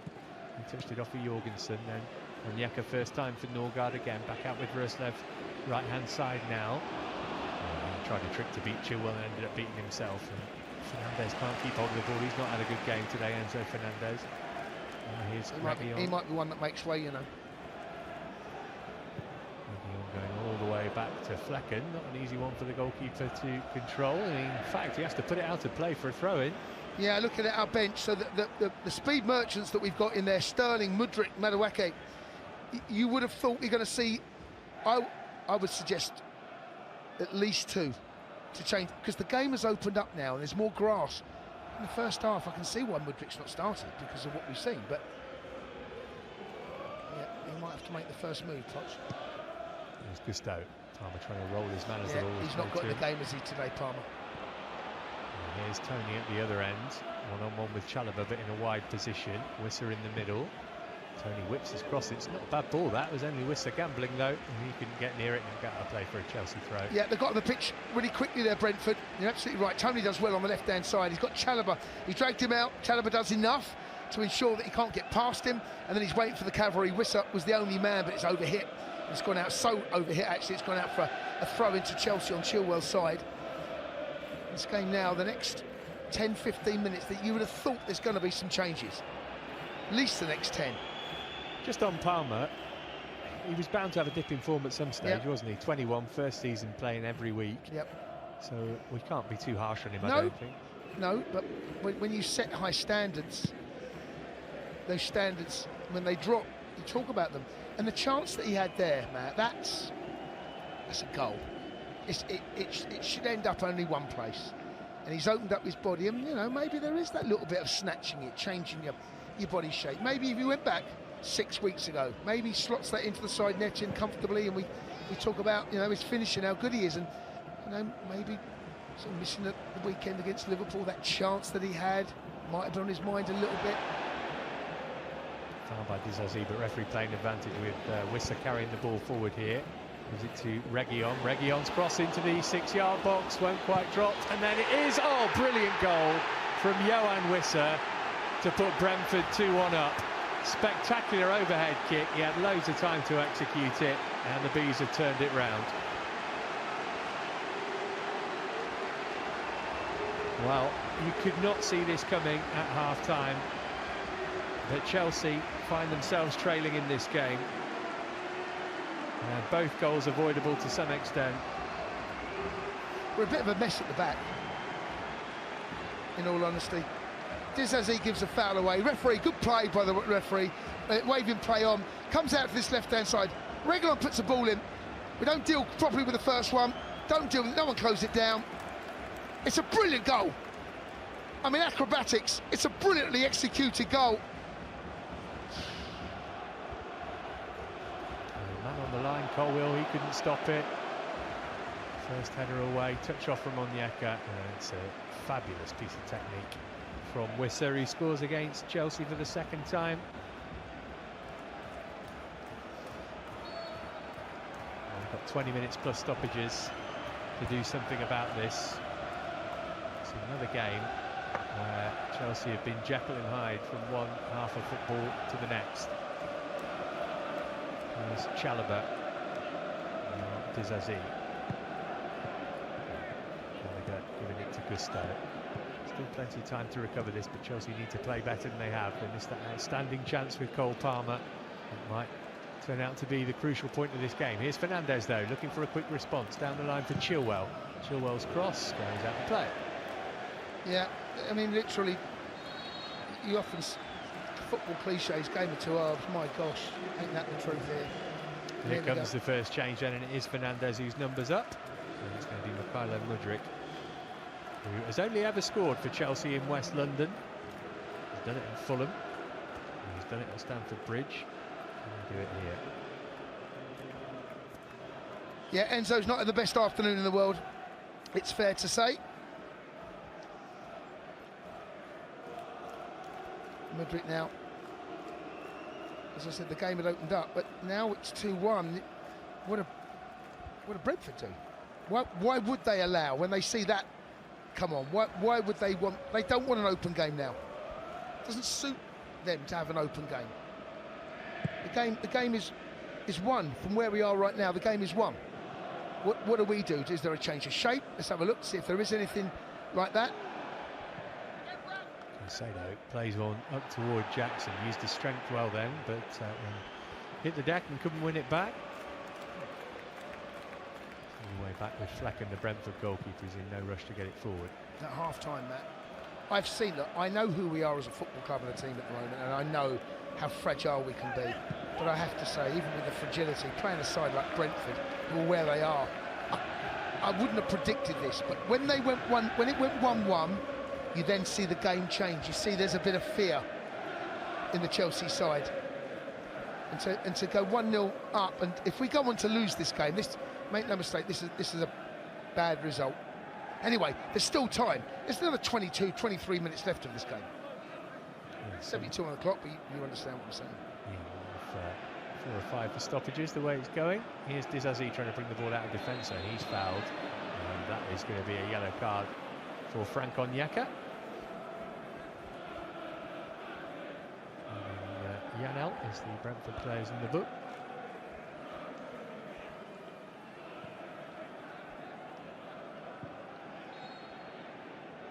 No sign of the Brentford substitution yet.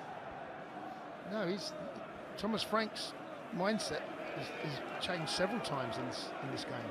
At half-time, he would have been talking about changes. If we don't get the goal in the first 10-15 minutes, I'll make changes. Will that come after 5? Why would you change anything then? I'm going to go with the personnel. We need to play a little bit more urgency, a little bit more aggressively. They do that. Get the second goal in the game. And all of a sudden, you know, you're looking at... I thought Poch got it right first half. I really did. It's a 90-minute game. Petrovic clearing away, looking for Gusto, goes out of play. There is some activity on the Brentford bench now. Petrovic couldn't find Gusto there. Just that one Palmer chance, really, in the second half for Chelsea. Yeah, the game's been a game with lots of chances for both ends, to be honest. You know, what's Petrovic had to do? I mean, clip the ball out of his net twice. You know, what's Flecken had to do? You know. Petrovic with the ball in his gloves now.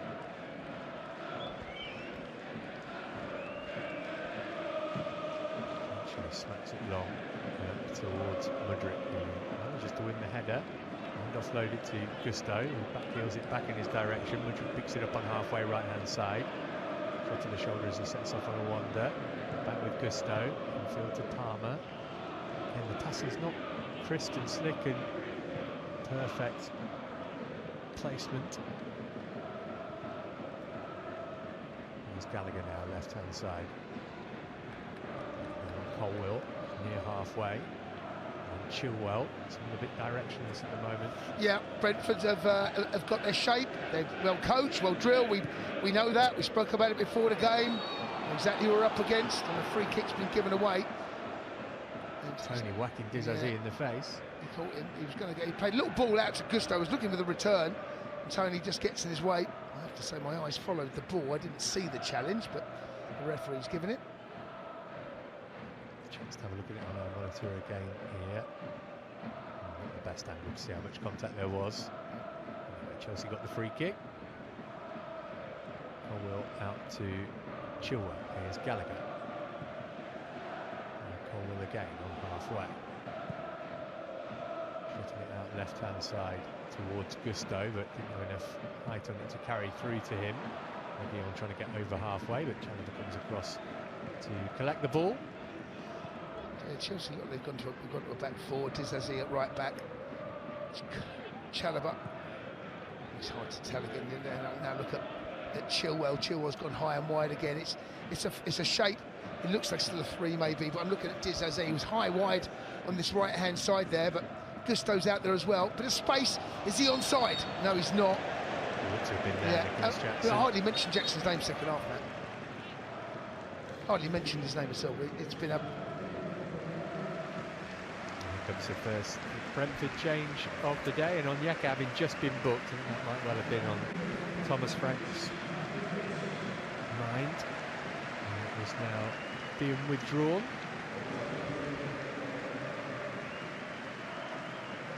First Brentford change of the day. Onyeka, we went all the way to the final of the African Covered Nations with Nigeria.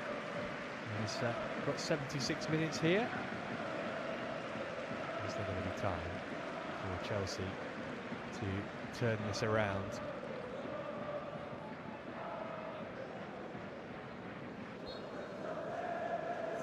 Kick, which Flecken is going to take. Matthias Jensen, by the way, is a player who came on. So a like-for-like swap. Ruslev near the corner flag, right hand side. Mudryk wrestled possession back. Looks like he's got a bit of spark about him, having come on. That's with the second half performance has been... Cross comes into the penalty area. Oh, and it's off the post. Would have been 3-1 and game over. Header from Reguilon. Struck the woodwork with Petrovic beat. You're waiting for the net to bowl, Matt, aren't you? It's a lovely ball out from the right hand side. Second half, all over the place defensively. Really, really poor. And I have to say, this second half performance, it's very, very familiar. Second half, well, extra time at Wembley on Sunday. Second half against Leeds. You know, you're looking at two totally different football teams from one half to the next. Just not looking like they're about to get back into this game anytime soon, it must be said. And there's a foul, which will give Brentford a free kick just over halfway on the whistle. Who's the match winner at the moment? How can it be that you watch the same game, yet watch two totally different halves of football? How can it consistently be? Reguilon fast stick there. Gusto gets caught ball watching. Reslow puts a lovely ball in. He gets caught. Gusto thinks the ball's being overhit. It hits it bounces onto the post. And now Chelsea are making the sub. Are we going to see a shape change? I think we probably are, with Colwill coming off. Raheem Sterling has come on to take his place. So one would assume that's Chilwell going back to left back. Yeah, that looks almost certainly. It might have seen, well, I was trying to work out exactly what happened with the Mudryk change, but it looks like that now. We'll tell you. They've got a free kick, Brentford, on their right-hand side. 78, nearly 79 on the clock. Reguilon's over it, just inside the Chelsea half. Everybody lined up as Reguilon takes a couple of steps back. Just over halfway, clips his free kick from the right towards the edge of the D. Caicedo up to win the header. Jensen hooks it back over his shoulder. And it goes all the way through to Petrovic. No great urgency about Chelsea. Yeah, you're now looking to Sterling, you're looking for Mudryk, you're looking for Palmer, you're looking for Connor and Jack. You're looking now that, so the team has taken a whole new look. When you think about the side that started, there was only really, in terms of attacking strength, Palmer and Jackson, really. Gallagher trying to wrestle possession back over on the far side of the right. He's gone out to play for a Chelsea throw, halfway inside Brentford's half, on the left I should say. 10 minutes and a little bit more to try and retrieve this situation for Chelsea. 4 of their 5 wins away from home in the league have come against teams in the bottom half. Here's Palmer, he's done well there. Mudryk couldn't take his pass in stride though, and it ends up back with Flecken. The other way, first time onto the head of Palmer, as it turned out. Nodded it down for Sterling. His pass over hit for Gallagher. Might break back Sterling's way again. He's trying to get there ahead of Ruslev. He's going to emerge with the ball here, Raheem Sterling. Infield for Gallagher, 25 yards out. Gave it to Palmer. Teeing up a shot here, is he? No, he moved it out to Gusto instead. Palmer wants it back edge of the box. Gusto trying to beat Reguilon and get a crossover. Palmer still waiting. Here he is now on his left foot. Trying to guide it in for somebody. He's teasing the man in front of him, who's Janelt. Gives it back out to Gusto. Gusto up against Reguilon, trying to shift it and make room for a cross. Deflected behind for a corner. Yeah, better play. Ball starts on the left-hand side for Sterling. It goes up alongside Ruslev, and he goes shoulder to shoulder. Plays the ball across into Connor. Connor shapes up for a shot. Plays it on the edge of the box to Palmer, but it's the body shape, the way that they're defending. They're not letting Palmer get it onto his left foot. He's forced back out to Gusto. Couple of interchanges between the pair. Again, Palmer's forced back out to Gusto. This time the cross comes in and goes behind for a corner. 81 on the clock. Timo Werner's equalised for Spurs against Palace, 1-1 there. This is the first corner of the second half. Brentford haven't had one in the game. Chelsea's fourth all told, and it comes from Chilwell. Terrible delivery. How many times do we see corners that just hit the first man? It's terrible. It's a terrible corner. You've got to give the centre halves a chance to attack it. Here's Palmer, halfway inside Brentford's half on the right-hand side of the pitch. Gives it to Gallagher. Gallagher drifting forward. On for Caicedo. Left-hand side for Raheem Sterling up against Ruslev. Jensen back there too. Sterling managed to squeeze his crossover, and he made a bit of a mess of getting that away. It's going to be another corner. Now Chelsea, now all of a sudden the attacking players come on. We started the game really with two. Now we've got Sterling added with Mudryk. Higher up the pitch, Chelsea asking questions. There's been a shape change with four at the back, far more attacking. And we have to be. The points are only staying one place. Still time, 8 left. Mudryk is going to take this corner. Gusto's there for a short one. Now Mudryk's got a better angle for his cross. Not a bad ball in, or it might drop for Gallagher here if he can get it under control. Went down in the box, no suggestion of a foul, and cleared away as far as Chilwell. Yeah, much better from Chelsea now. We're asking the questions. Pretty much camped in their final third. Oh, no! Gusto and Sterling get it totally wrong between them. And Gusto does brilliantly to win it back. Here's Palmer. Palmer making his way to the edge of the box, tries his luck from 25 yards. Oh, and Flecken lost it when he really ought to have got it, and he then has to kick it behind for a corner. It was a tame shot from Palmer. It was a tame shot, but Gusto does really well. Goal gaping for Palmer. He's gone more with direction more than power. Bounced off. Cross whipped in towards dazn, who heads it in for 2-2. Yes, Chelsea back on level terms. Come on! Axel dazn nodding in from inside the 6-yard box to make it Brentford 2, Chelsea 2. Well, this is the best we played all game. In terms of our attacking prowess, in terms of asking questions, it's been since the subs, it's changed. Ball comes in on the right side. It's an outswinger. dazn's the one that attacks. He's atoned for his error. There's still 7 minutes left. And if I had to say now which way this game would go, I would say we're more favourites. Go out now to try and win this, boys. Brilliantly attacked. It's just another ball in the box. They've not dealt with them well all afternoon, Brentford. 2-2. Is there going to be another late win for Chelsea? Well, it's been a good response. It's actually been better since the subs have gone. Since the subs have been made. Who thunk it? Spurs have turned it round. They're 2-1 up now. Christian Romero's just scored. It came, I think this is what you're about to say, Jay, so sorry for taking the words out your mouth, but Flecken should have dealt with an easy shot to save, and he ended up making a mess of it. And now all of a sudden, Chelsea are on the front foot. Oh, and here's Sterling. Can he get a shot away inside the penalty area? Still Sterling. Goalkeeper comes out, managed to smother it. Just wouldn't quite sit for him. Brentford have gone now. I said earlier we're all over the place. Brentford have gone. Chelsea, they're hanging on. Here's Gallagher, left-hand side. Again, final ball of that quality. Norgard able to intercept it, and he clears away. Yeah, anywhere will do for them. And there's still time left. You know, we could be talking another 10 minutes left of this game easily. Take it to them. They want the point. They'll take a point now. Let me tell you where they are. We need 3. Petrovic has got the ball at his feet for the moment. It's been a really roller coaster game, this one, hasn't it? No, honestly, this game has ebbed and flowed, but Palmer now. I've not seen Palmer run like that with the ball all game. He's run about 40, 50 yards. He's got Gusto outside of him on the point of the penalty area. Palmer rolls it across the box for Caicedo, couldn't get it under control. They're camped in at the moment. Well, they're about to make a double substitution, Brentford. Can we get a goal before they do that? There's Palmer, got Gusto to his right. Palmer hanging on to it, then gives it to Chilwell. Chilwell 35 yards out middle of the pitch. Gallagher gives it back to Palmer. Right-hand side is Gusto. Gusto walking with the ball up against Reguilon. Gallagher wants it played back his way. Here he is. Back with dazn now. Brentford just sitting in their shape, trying to stop Chelsea finding a way through. Sterling's made a little dart here as Chilwell's on the ball, but he comes short to Caicedo instead. They just camped. Every player nearly have only got Tony out up the pitch. Sterling's crossing toward Gallagher, headed away. Foul. Whistle is blown. That relieves the pressure somewhat. 4 minutes plus stoppages left. Yeah, Connor's got in there. It's not a foul. Collins goes down. Don't blame him. It's fine.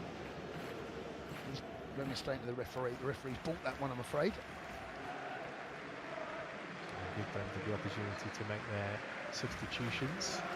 You see the chance for Sterling a moment ago. Good defending. Yeah, good goalkeeping as well. He comes out, he spreads himself. The pace of Sterling gets in behind Reslov, and then the keeper Flecken comes out, spreads himself. Collins is there to clear it, but he's trying to find Mudryk, but the keeper just gets a foot on it. Well, Johan Wisser thought that he was the match winner. He is now giving way.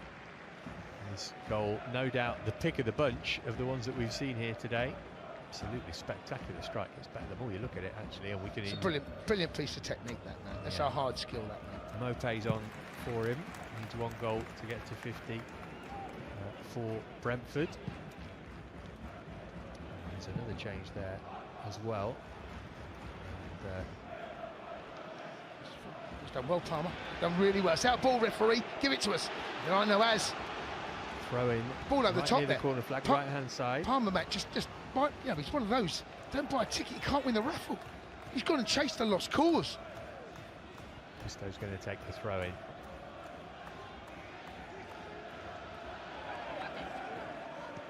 There's Gusto in a crossing position now. Deflected, comes out for Gallagher. Now Chilwell from distance has a strike. Always high and rising.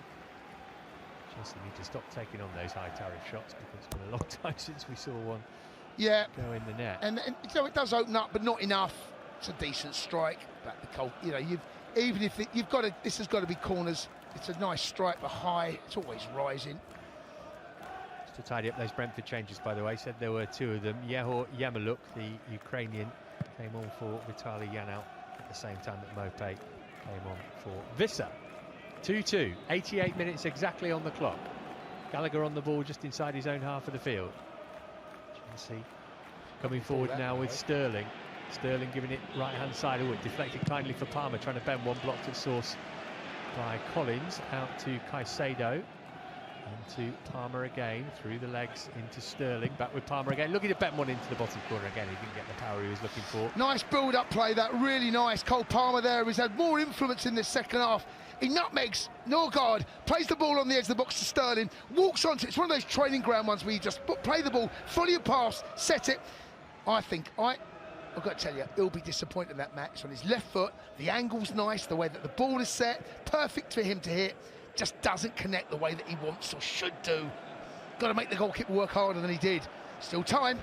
What are we looking at here, do you think? 4 or 5 minutes for stoppages? It's difficult, Matt, honestly. It's difficult to predict, mate. It could be. If you saw 6 come up, you wouldn't be surprised. If you saw 3 come up, you would have thought from what the game's gone, there's been 3 goals in this second half. It wouldn't surprise me to see 5. It's been subs. Comes back with Flecken. We are in the 90th minute now.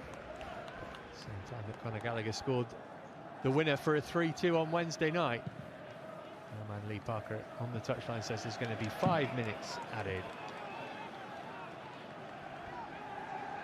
Thomas Frank gesticulating on the edge of his technical area.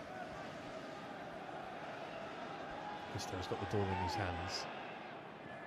Tosses it to Jackson. Hardly said Jackson's name at all in the second half. We haven't, mate. We haven't. Palmer's had a growing influence on this second half. throw in for Brentford, which is tossed up toward Tony. We haven't said Tony's name either, if we're being completists about it. Confirmation we are into 5 minutes of stoppage time. Time for somebody to win it. Well, it wouldn't surprise you, there's going to be at least one more chance for someone. And here come Brentford with Yarmouth fresh off the bench, playing it to Tony, edge of the penalty area now inside the box, drifts back out again. Brilliant Caicedo. Do you know what? His tackling's getting better and better. Bit of space for Gusto on the right. Put Mudryk in. Go on, get there. Mudryk, can he get the touch here? Oh, he's surely fouled by Jorgensen. He is. Free kick right on the edge of the box. Yellow card for Jorgensen. Good challenge. When I say good challenge, good foul to give away. Really good play from Gusto. He's had a good game actually on the right-hand side. Beautifully weighted ball. Because Mudryk is so quick, he gets there. Jorgensen there has no choice. He knows what he's doing, Matt. It's a good tactical foul, that one for me. I think Pochettino's asking for a bit more. It's not. There's a frustration there because Mudryk there, if he gets it out his feet, even if, because he's the trajectory of the ball, he's still going away from goal, Matt. But it's a dangerous free kick. Is it a cross or is it a shot? The sun's in the goalkeeper's eyes. He had that all afternoon, by the way, since he's been in the second half. He's not got a cap on at all. His right-hand side, Sterling we've seen score spectacular free kicks at Newcastle at home to Preston, but not from this side. No, suits a left footer, Matt, doesn't it? As you say, they could just try and work it into somebody. Spurs now 3-1 up on Palace. Son has scored late on there, so they're going to win that game from behind. Chelsea did lead here, then trailed. Gallagher, Palmer, Sterling all over the free kick here. 92 minutes played in West London.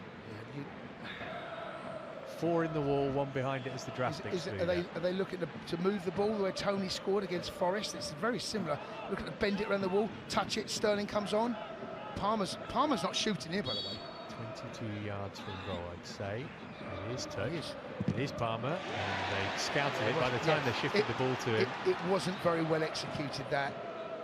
Bit of hesitation, stabs it back towards goal, but goes straight to the gloves of his opposite number. That was a waste of a good opportunity. It was a waste of an opportunity, and it's one of those that it just doesn't come off. Mind you, the ball has just found its way to Sterling, who's managed to wriggle his way through. He's done ever so well, by the way. In his own half of the field, eventually tackled by Norgard. Caicedo snapping back, can't win the ball back. Maybe a chance for Brentford here with Jensen. He wants to go backwards. Norgard has it again. From him. As Yarmouth the substitute. We've had nearly 3 of the 5 minutes that were added. Played up towards the edge of the Chelsea penalty area. Gusto didn't win it. It's broken for Matthias Jensen. Oh, and he's stumbled under his own volition and lost the ball to Palmer. Palmer in the right back spot is tackled by Jensen though. Don't want to force it back. The ball's been given away. Scrappy here at the minute. Is the ball gone out? It hasn't. Yeah, the referee's just... Fulham have got a third against Brighton. Adama Traore, who hardly ever scores in stoppage time there, has wrapped up the victory. Chelsea, it looks as though they're going to have to settle for a point here. And at half-time, you'd have been livid about that, but 20 minutes into the second half, you'd have probably snapped the hand off. It's been an up-and-down kind of game, hasn't it? There's been so many games this season where you can kind of sum up, who we are. We're still a very young team, largely. You can see that once that we conceded that goal, how many times have we seen us concede and then turn into a very different team, fragile. You can see that the cracks appear very, very quickly. When it goes to 1-1, they had 1 or 2 other opportunities, Matt, and you could see that we've, to credit, Poch has changed it again, gone to a different shape. The selection of the team in terms of attacking personnel, it's much better in the second half. The shape, the way we look. Oh dear, it's a great ball back to Antonio. Through the middle to Tony, but Chalobah got his head to it. Broke for Mope. West Ham looked like they've won it late at Everton. Thomas Souček in stoppage time there. Free kick for Chelsea for a foul by Tony. Sterling. I tell you what, I'm going to say this now because we've got 30 seconds of the game left. Tony has been completely anonymous throughout this match. Not said. Yeah, okay. The way that they set up first half, I understand that. Second half, there's been a little bit more about them. It's a lovely flick that by from Jackson into Mudryk. And Mudryk there can't quite get his touch right. There's 15, maybe 16, 15 seconds left, maybe another minute because there's been 1 or 2 fouls. I very much doubt it. There's Gusto coming forward, trying to check in field to get away from his fellow Frenchman Mopé. He's managed to shake him off somehow, played it infield to Palmer. Palmer moves it on for Gallagher. Last chance of the game, maybe. Chelsea will have to be quick, though. Sterling near the point of the penalty area. Wants to run at Roerslev, who wasn't falling for his trick. He's retained possession for now, Sterling. Heading for the dead ball line. Who did it come back off last there? It's given as a goal kick. I don't know how he can tell, to be honest. I thought it was a corner. And that's why he gives a goal kick, it's right? Easier. He doesn't know. It's easier, and also at this stage of the game, do you want to give a controversial corner which leads to controversial goal? Oh, gosh, honestly, Matt, this has been an endurance test. Yeah. Stressful game. Yeah. I mean, to be honest with you, the draw's probably a fair result.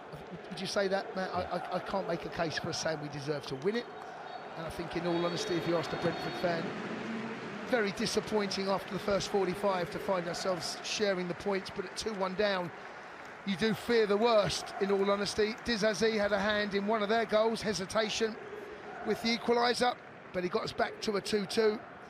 It's one of those games where you walk away and you reflect on what could have been. Could have won it, could have lost it.